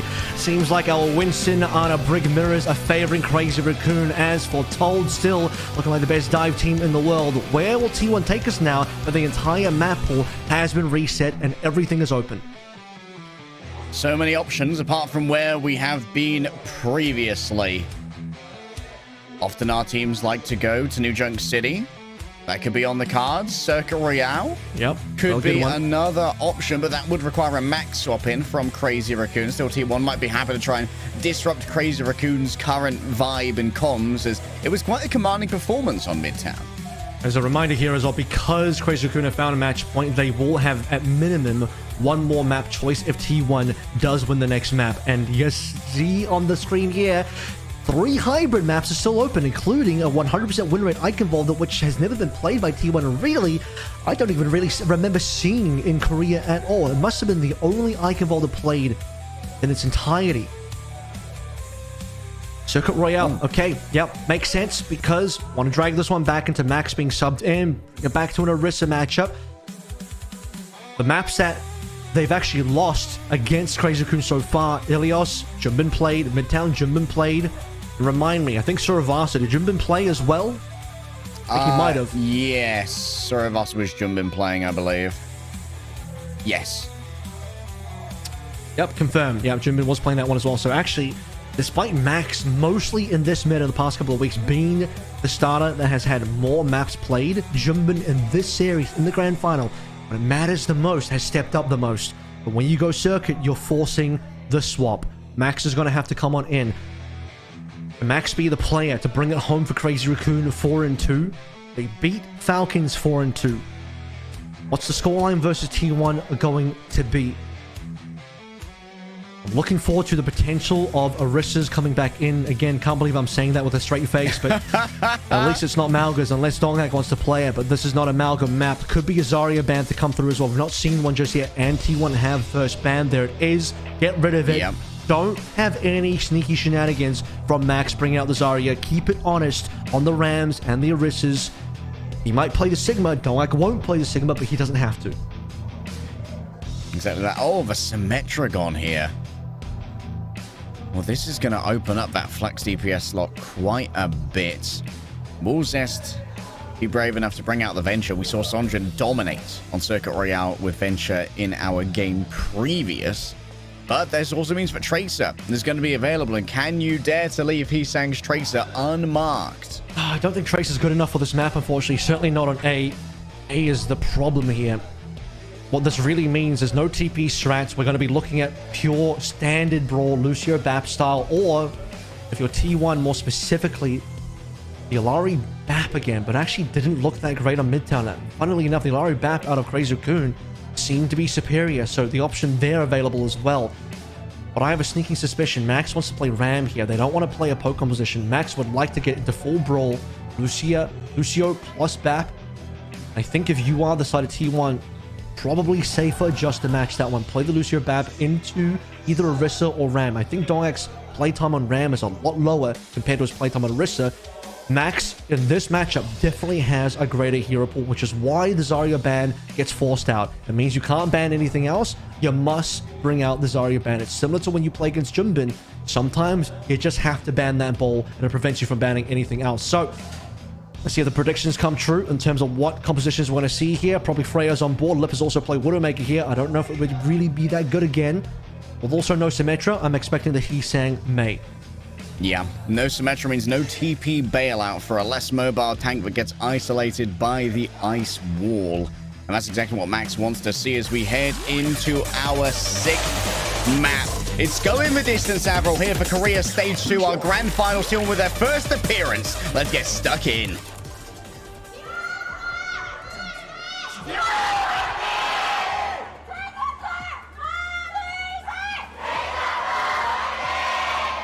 As we get deeper into the series, the fan chants get louder. The stakes get higher. Crazy Raccoon once again find themselves at match point. As foretold, a team that has been to so many grand finals, only missing out on one of them. 2024 Stage 2, knocked out by Falcons in the semis. had to settle for third.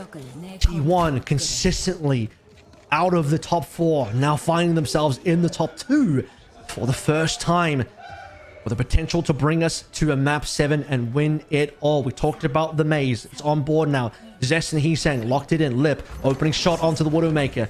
Likely going to be the Freya afterwards. A little bit of a love tap onto Dongak just to prove that he exists. It's actually going to be Chorong on the Juno. That's an X Factor. Did not expect that. Max is also not going to be brawling. Ram should be seen from Max at some stage, but not on A. This is certainly going to be a decision for them. Okay. Vigilante and Skewed now in a little bit more danger. Well, the poker's going to be immense, though. Can they survive against that? The Mei plays decently into Max as well. Double bolts found, and Lip gets proud.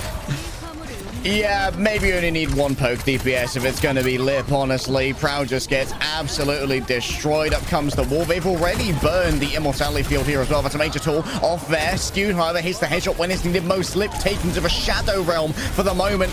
And the overwhelming fire of the Mei does put Zest on ice for now. Donghak is going to be isolated in here with the D.Va, which is unideal. Does steal away the mega health pack, though. That's a big grab and gets Heesang. So many members of Crazy Raccoon, which is isolated in here away from LOS and their supports. Skewed really bailed out the team there. Brilliant shot on towards Lip. At least get him down. Get a trade in there. It was required. Now with Heesang falling, T1. The sigh of relief required to regroup as 5. Crazy Raccoon. Insanely powerful first kill pickup onto an important member like Proud as well. And that is interesting because you mentioned it. A lot more poke from T1. Lip is realistically the only good poke here, unless he's saying it's a right click, and still Lip gets the first blood. Dongak purple. Oh, just about getting the hole when it was needed the most in the ice wall. Lets everything come on through. Speculative captive son, shall we say. Easily blocked out by the ice block of Heesang. And now Chorong feels a moment to go on forward. And down comes the beam. A well-placed bowler might do even more damage. But Donghak needs to be considered. Heesang so much more damage. Oh, yeah. Heesang isolated. The same here for Max. Is in a little bit of a hostage scenario, but breaks out by taking down the Kidnapper. And the Immortality Field was used there, so Vigilante can't use it for themselves. Max is absolutely a pirate. And he's taking all the booty that he could ever ask for here. Donghak tries to fight themselves away. Needs to get onto a point, though knocked back temporarily. The Ilyari doesn't have the meat to try and stay on the point, and 4 minutes are on the bank for second. Yeah, Shu is just standing strong. Chorong as well, not impacted by that fight at all. Pumping all the heals into Max. This flies on in. Collects 3 members at the end there.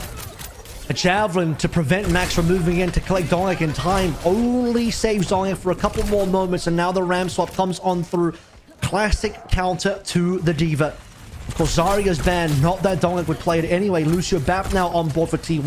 Going to be playing more standard Overwatch. Took a little bit more time for Crazy Raccoon to get A than you would have expected. For 3.5 minutes, still looking good for B.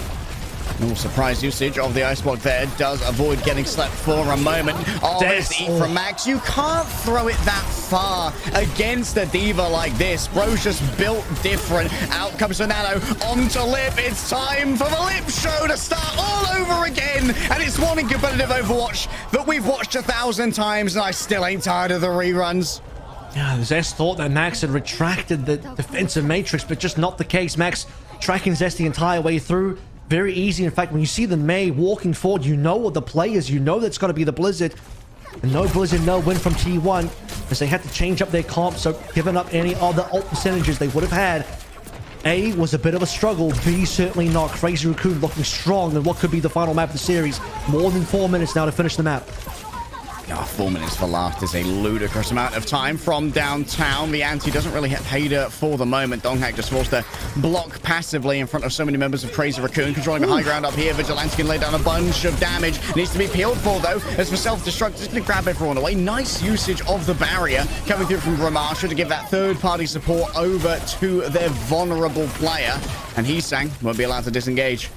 Really need to be able to lock up Crazy Raccoon in these early chokes. Abuse some of the high ground advantage for Vigilante. Max no longer interested in running D.Va into the Ram. It's going to be the great Ram off. Chorong probably on the wrong hero here. Shu likely on the wrong hero as well. They'll be changing up in short order if they can't get this fight win. Orbital Ray, though, still really decent. Skewed, waiting for his opportunity to counter that with a beat. You may well suffer as he has. Proud. Oh, this angle is just brutal to try and deal with. If you get too close, though, oh, that's going to be a blizzard straight away, freezing up. Donghak turns around to make sure that the crits cannot be holding the beat. put onto them. Oh, they held the beat too long, though. Donghak couldn't survive. Choron got the angle to take down Vigilante's own immortality for there, and now Max can just chase down the stragglers. T1, they're being so economic about it, but they're losing fights. This is where T1 have to really consider, was it worth saving the beat? I think they want to save it to counter the orbital ray or perhaps another ultimate, but you lose positioning. I stress it's important for T1 to slow things down, play for that choke. Here comes Zest now. This time that is going to pay off. No Max defensive matrix, but he's not dead. Max is alive. Yeah, into the corner, saved by the orbital ray coming down, but Choron pays with his life for it, and now Max doesn't have as much behind him as he'd like. There goes the nano. It's all in from Crazy Raccoon. They think that it's winnable. It certainly isn't right now. Shu got his own nano coming through from the double perk, but hey, look at that. T1 gets so much value off their ults. Now the Annihilation to cap things off for T1. Crazy Raccoon had nothing left to play through. Big investment from both teams, and now finally the swaps from Crazy Raccoon. They got a lot more done off of Juno and an Ana than really they should have in that mirror, but now we're into a real mirror. This is where Crazy Raccoon's composition has suddenly improved, and now Max is potentially looking towards the Annihilation, where Donghak does not quite have it just yet. Double pulse, but left surviving on 20 HP.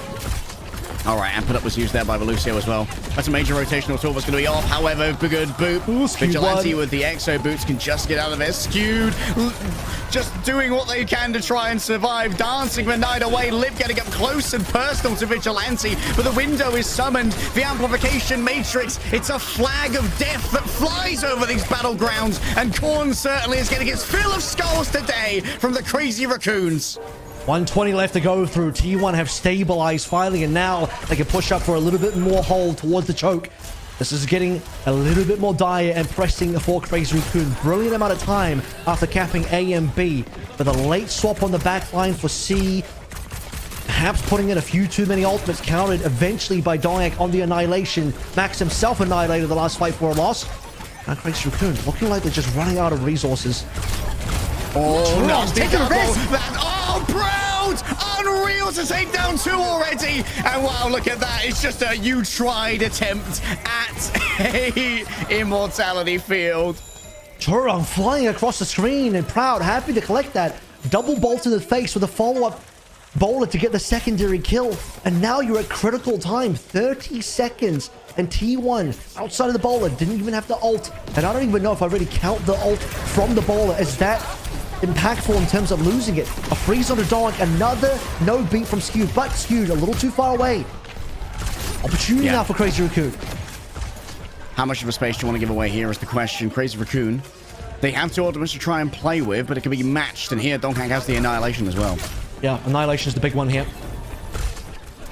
Unless Shu can get something magical done out of the window, enabling Lip to get a one-shot kill, it's not looking good. Sound barrier here is going to be absolutely required. Choron has to catch up as well. One last defensive chance. Isolated at the moment is Max. Does get frozen up in this case, but only temporarily isolated away from their backline. Choron desperately tries to excavate their way through, but the cart's already moving. They need to get on top of it. Oh, walled away for the moment. No touch as well. Unreal from Choron. Donghak falls at the critical hour. The Annihilation needed to be the winning play. On top of then the sound barrier. And you have Zest in the side room trying to take down Max. I don't think, looking back now, sound barrier, did it do enough? It did catch Donghak, but he just got melted so fast off screen. Not exactly too sure what the situation was for Donghak, but on screen we saw Max, he eventually falls to Zest. But the main trunk of the fight on the actual lane itself, on the payload, on the point, was won by Crazy Raccoon. Possibly off the back of the shoe window. Possibly off some decent damage found by Lip. Heesang was actually the one that eventually got the final blows on both Proud and Donghak. Something went very wrong for T1 on that main lane. Again, not too sure what happened. We were in the side room from the POV. So what's happening in there?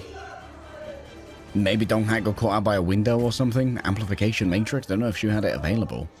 But Donghak should have been able to at least just hold right click and block it out. Yeah, he had sound barrier and annihilation, giving him the extra armor, and still just melted so damn quick.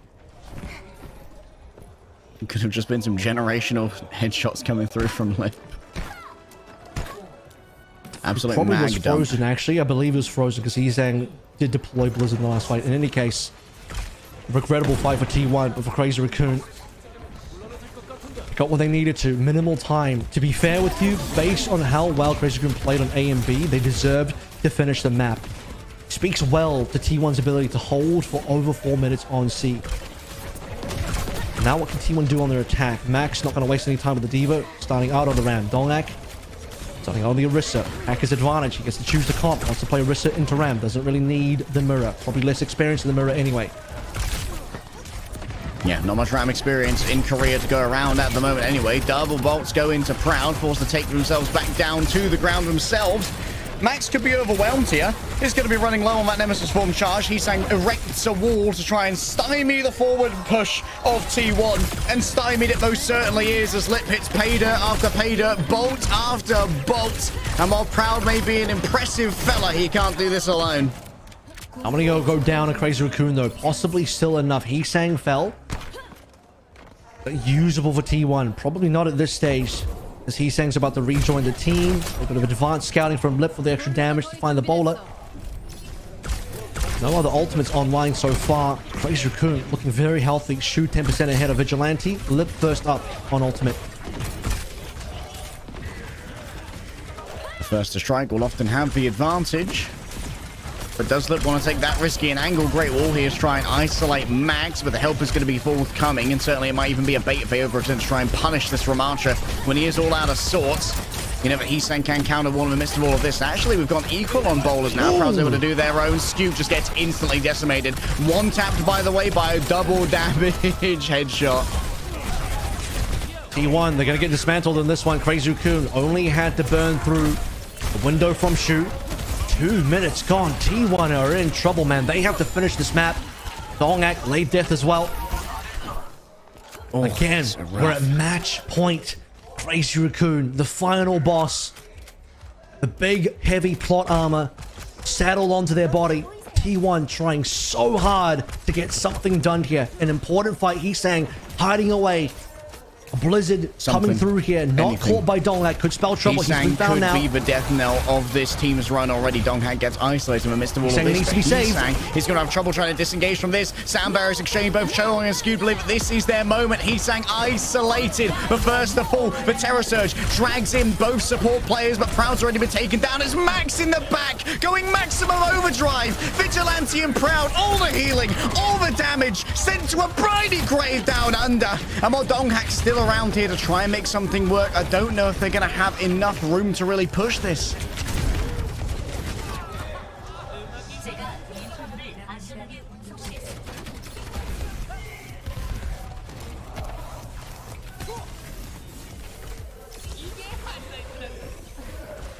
Let's see what we've got left here for 47 seconds remaining. Final push potentially for T1. Couple of ultimates to play through. Max on Annihilation. Blizzards could be the call. Zest! Brilliant shot in Heesang. Oh, Heesang being down is everything right now. A desperate chase on to Velucia. The car still moving. 2.5 minutes get added to our grand final here. An extra lifeline for T1. And there it is. What a dicey situation. T1 needed that. A brilliant headshot. Zest just finding that, allowing T1 the opportunity to push on through. That could have ended right then and there. We would have given the trophy over to Crazy Raccoon, but the job is not yet done. B to be captured now. 70% for Skewed. Heesang and Zest still looking for Blizzard. Deep is Max. He's going to try and dive down. Zest again. Heesang's just been robbed. Ah, Heesang just again and again shut on down. But where did what was the Blizzard doing? What the Blizzard doing over there? T1 just have so much momentum on their side. Zest is pulling it out in the final hour. He's finding these openings where other members are not. A stray headshot from a right click on the nade does so much if you're not ready for it. Wall, a little bit misplaced there. Wants the Blizzard in. Prevent the window from getting value, and he's done that. And the Terror Surge comes next to try and zone them off the cart. Surely Donghack just going to keep them all at bay. Heesang's on the other side. Not much HP remaining. Out comes the bowler. It was summoned forth by Proud. Lip doing exactly the same, going up into the air. Desperately wants Vigilante. Lip is trying to make everything work right now, but it's a Terror Surge, which is going to strike down harder. The Annihilation is so much power that cannot be held. T1, they're going to try and clutch it out. They still have Shu in their sights. Heesang's around maybe to try and keep this one contested. Chorong feels like it's Cho right to try and turn this as well in their own favor. An extra bit of speed. It's a 2 versus 2, but they're so close to coming back on the side of Crazy Raccoon. Lips made it back with just a little bit of space to try and work with. The Donghack Doomfist has arrived when it was needed the most. Heesang in the back with the pulse bomb. Vigilante. Donghack needs to punch out once again, and the bowler's done too much to shoot. It forced out the immortality. They're 2 meters and 11 centimeters from a completion, but with only a minute left, T1 are scuppered. The clutch factor is once again too strong. This author does not want Crazy Raccoon to fail. You read the next chapter and they're still alive. T1 threw everything into that and they just couldn't quite get the cap. The defensive respawns ever so slightly closer for T1. Just couldn't get enough members still in play to finish things off. Heesang on the Tracer kept the payload from capping that whole time and they just couldn't stop him. Harry, this might be the last fight. This might be the last one for all of Stage 2. 25 seconds remaining. Shu and Chorong hold this fight in their hands. Double support ultimates are available. The damage will be overwhelming for T1 to try and deal with here. Max already falling super low. Shu does not panic. Neither does Chorong, just bringing up the window and healing up their tank when they needed the most. Here comes Chorong rolling on forward. 10 seconds remaining. It's matched here by Skewed as Zest heads in towards the back. Once the mobility is gone, that's when the Blizzard can rain. Just about escaping. Max can't be saved in the midst of all of this, but Skewed's already fallen down and Proud as well. It's going to come down to the maze, but the maze been stuck. Himsang strikes again.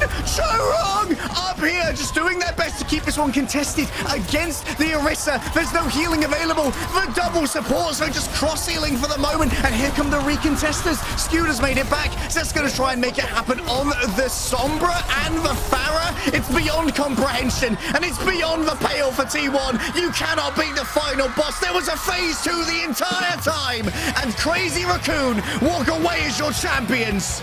The story continues for Crazy Raccoon. The saga is not yet complete. Plot armor too strong. Final boss too strong and powerful for T1 to take them down. Still a best ever finish for T1, a second place in all of Korea, which extends to basically meaning in the entire world as well. They've qualified into the mid-season championship. They proved themselves to be a top-tier team, potentially now internationally as they get their chance in a couple of weeks, in a month or so. But for Crazy Raccoon, they just cannot be denied. They looked weak in the seeding matches, and the curse of winning the seeding matches comes through again. The team that gets first seed in the Korea stage seeding matches does not win the grand finals, and don't Crazy Raccoon know it themselves that they've fallen over that step as well. It was a close series. It was a 2-2 series, but then the last 2 maps come on in, and when Max gets subbed in, despite not winning the other maps, comes through big to deliver Crazy Raccoon yet another stage title. And maybe thoughts back to Suravasa for T1, where they essentially got reversed swept from 2 points and 99%. But the player of the match coming through from Crazy Raccoon, so many options, but it was only one in the end who reigned supreme over all. Himsang, baby. Starting from the first map, we saw it came through very, very powerful on that Tracer. Really, to me, was the star of the show on map number 1. Immediately strong performance, immediately putting T1 up against the wall. You could argue that Ilios was probably the least competitive map out of the entire 6 that we saw, and it was because of Heesang on the Tracer. But he ends the day on that same Tracer after failing to get anything done on the mace. Sniped up by Zest over and over, dumping his Blizzard into the side room, and he's thinking, time to go back to what I know best, and he keeps the payload alive. That payload on B should have capped for T1. T1 should have had an extra life to push on to maybe finish the map, but he's staying alive on Tracer, repeatedly preventing payload from capping. That then allows Crazy Raccoon to get their respawners with respawn advantage on the defense to be able to flood in, secure the defense not once, but twice. Oh, this is going to be a real long highlight reel. We have got a moment or two here to have the Heesang Appreciation Club, the Heesang Blazers gang, the HGG. They will be assembling, and honestly, Crazy Raccoon, as you said after map number 1, rumors of their fall off were heavily exaggerated. This team is, they're meta-proof. They're time-proof. They're them. And we saw it. Maybe it really was Falcons and T1 as the only 2 teams that could take it up against Crazy Raccoon. We'll not know how Zeta would have gone against CR, but given that Zeta themselves got 4-0'd by T1, it's unlikely that Zeta would have been able to do too much versus Crazy Raccoon. It really goes to show that all they go up against Crazy Raccoon into this bracket are potentially doomed to fail. They have only lost to 1 team ever in these playoff scenarios, and it has been Falcons. It could have been T1 today, but just a step too far for T1. Required is now Crazy Raccoon themselves already having booked a ticket to the mid-season championship via winning the Hangzhou Champions Clash. Get to go into mid-season now as the first seed from Korea. Thoroughly deserved. For our other big teams coming out of Korea, Zeta Division and Team Falcons, they're going to have to make the long trip to Riyadh for the last place for the global qualifiers, the last chance qualifiers, if they fancy putting their own mark on the mid-season championship. Meanwhile, T1, their story's far from over. They may not be the Korean champions, but they still can go incredibly far against the best of the West as well. That's going to be scary for our Western teams in NA and E. Of course, those matches still yet to come through, and another week of playoffs to follow afterwards. Korea, it's been a brilliant stage 2. Now preparation time for teams that are going to Global LCQ. Falcons more than likely going to be there. Zeta, decisions need to be made of whether they want to make that trip, and if they can beat Falcons, I think it would be worthwhile for them to go and try their hand.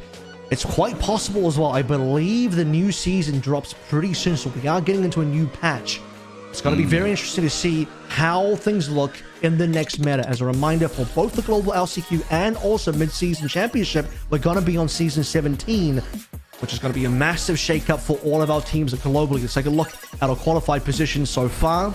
As an update to this one, you now have Crazy Raccoon, T1, All Gamers Global from Korea, Gata Squad Pose from Pacific as well. I believe Varo just qualified in from Japan.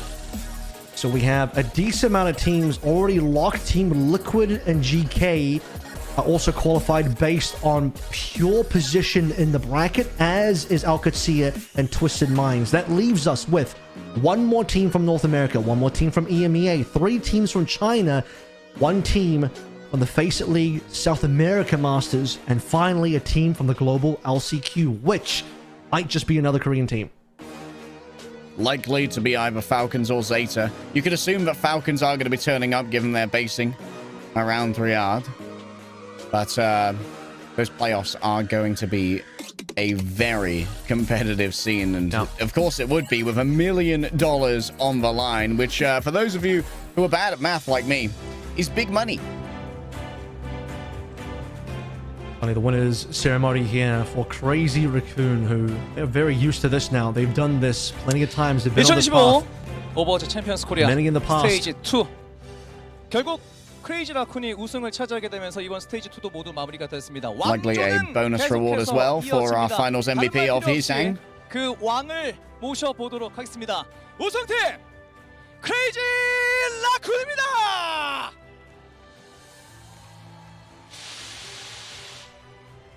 Crazy Raccoon will take to the stage here. We heard in interviews with Shu previously that the personal practice had kind of fell off a little bit. Oh, the doggy though! I mean, the doggy though. 네. Championship doggers. 챔피언을 달성하게 됐는데. So, as translation coming through, please give a round of applause to the winning team. It is, of course, Crazy Raccoon again, plus dog, but that's actually Shu's dog. 백투백 챔피언 이 영예를 좀 가져가게 됐습니다. 크레이지 라쿤. 자, 사실 오늘 winners interview here, I believe, as well. Coach Moon on stage. 사정으로 우승 인터뷰는 진행을 하지 않고요. 좀 이 부분에 대해서는 양해 부탁드리도록 하겠습니다. 자, 대신에 우승 세레모니는 이어집니다. That was a beautiful dog. 함께 여러분들과 현장에 계신 분들과 함께 해주시면 감사하겠고요.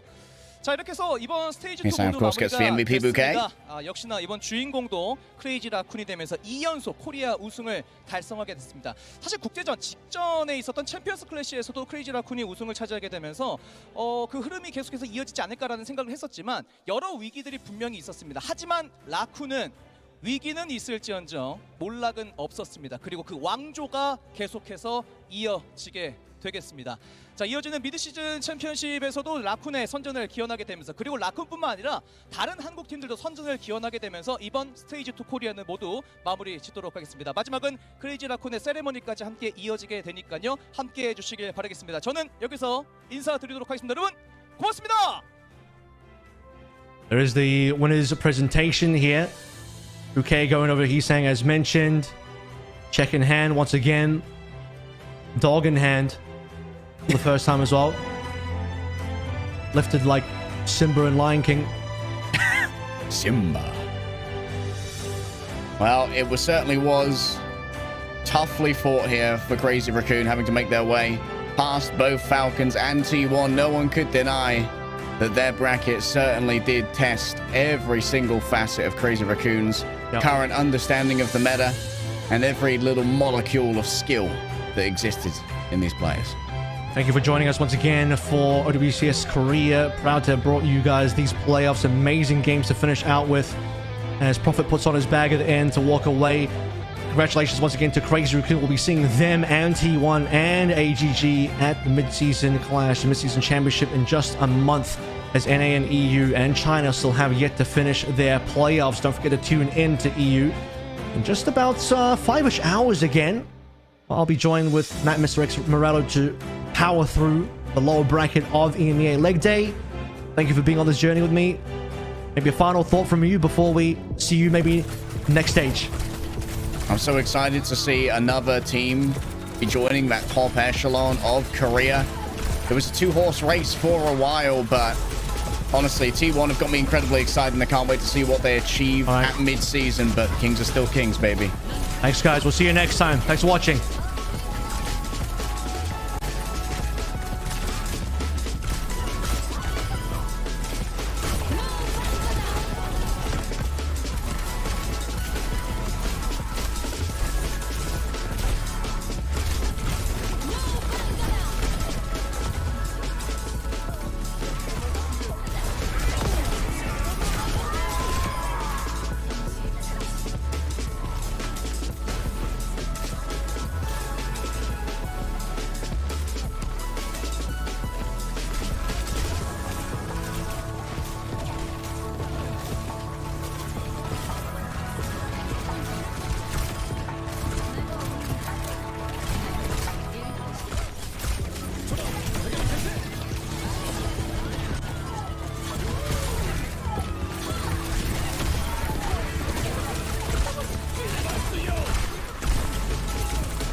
살면서 해봐. 루시피냐 루시피냐 루시피냐 먹었어? 한번 나이스!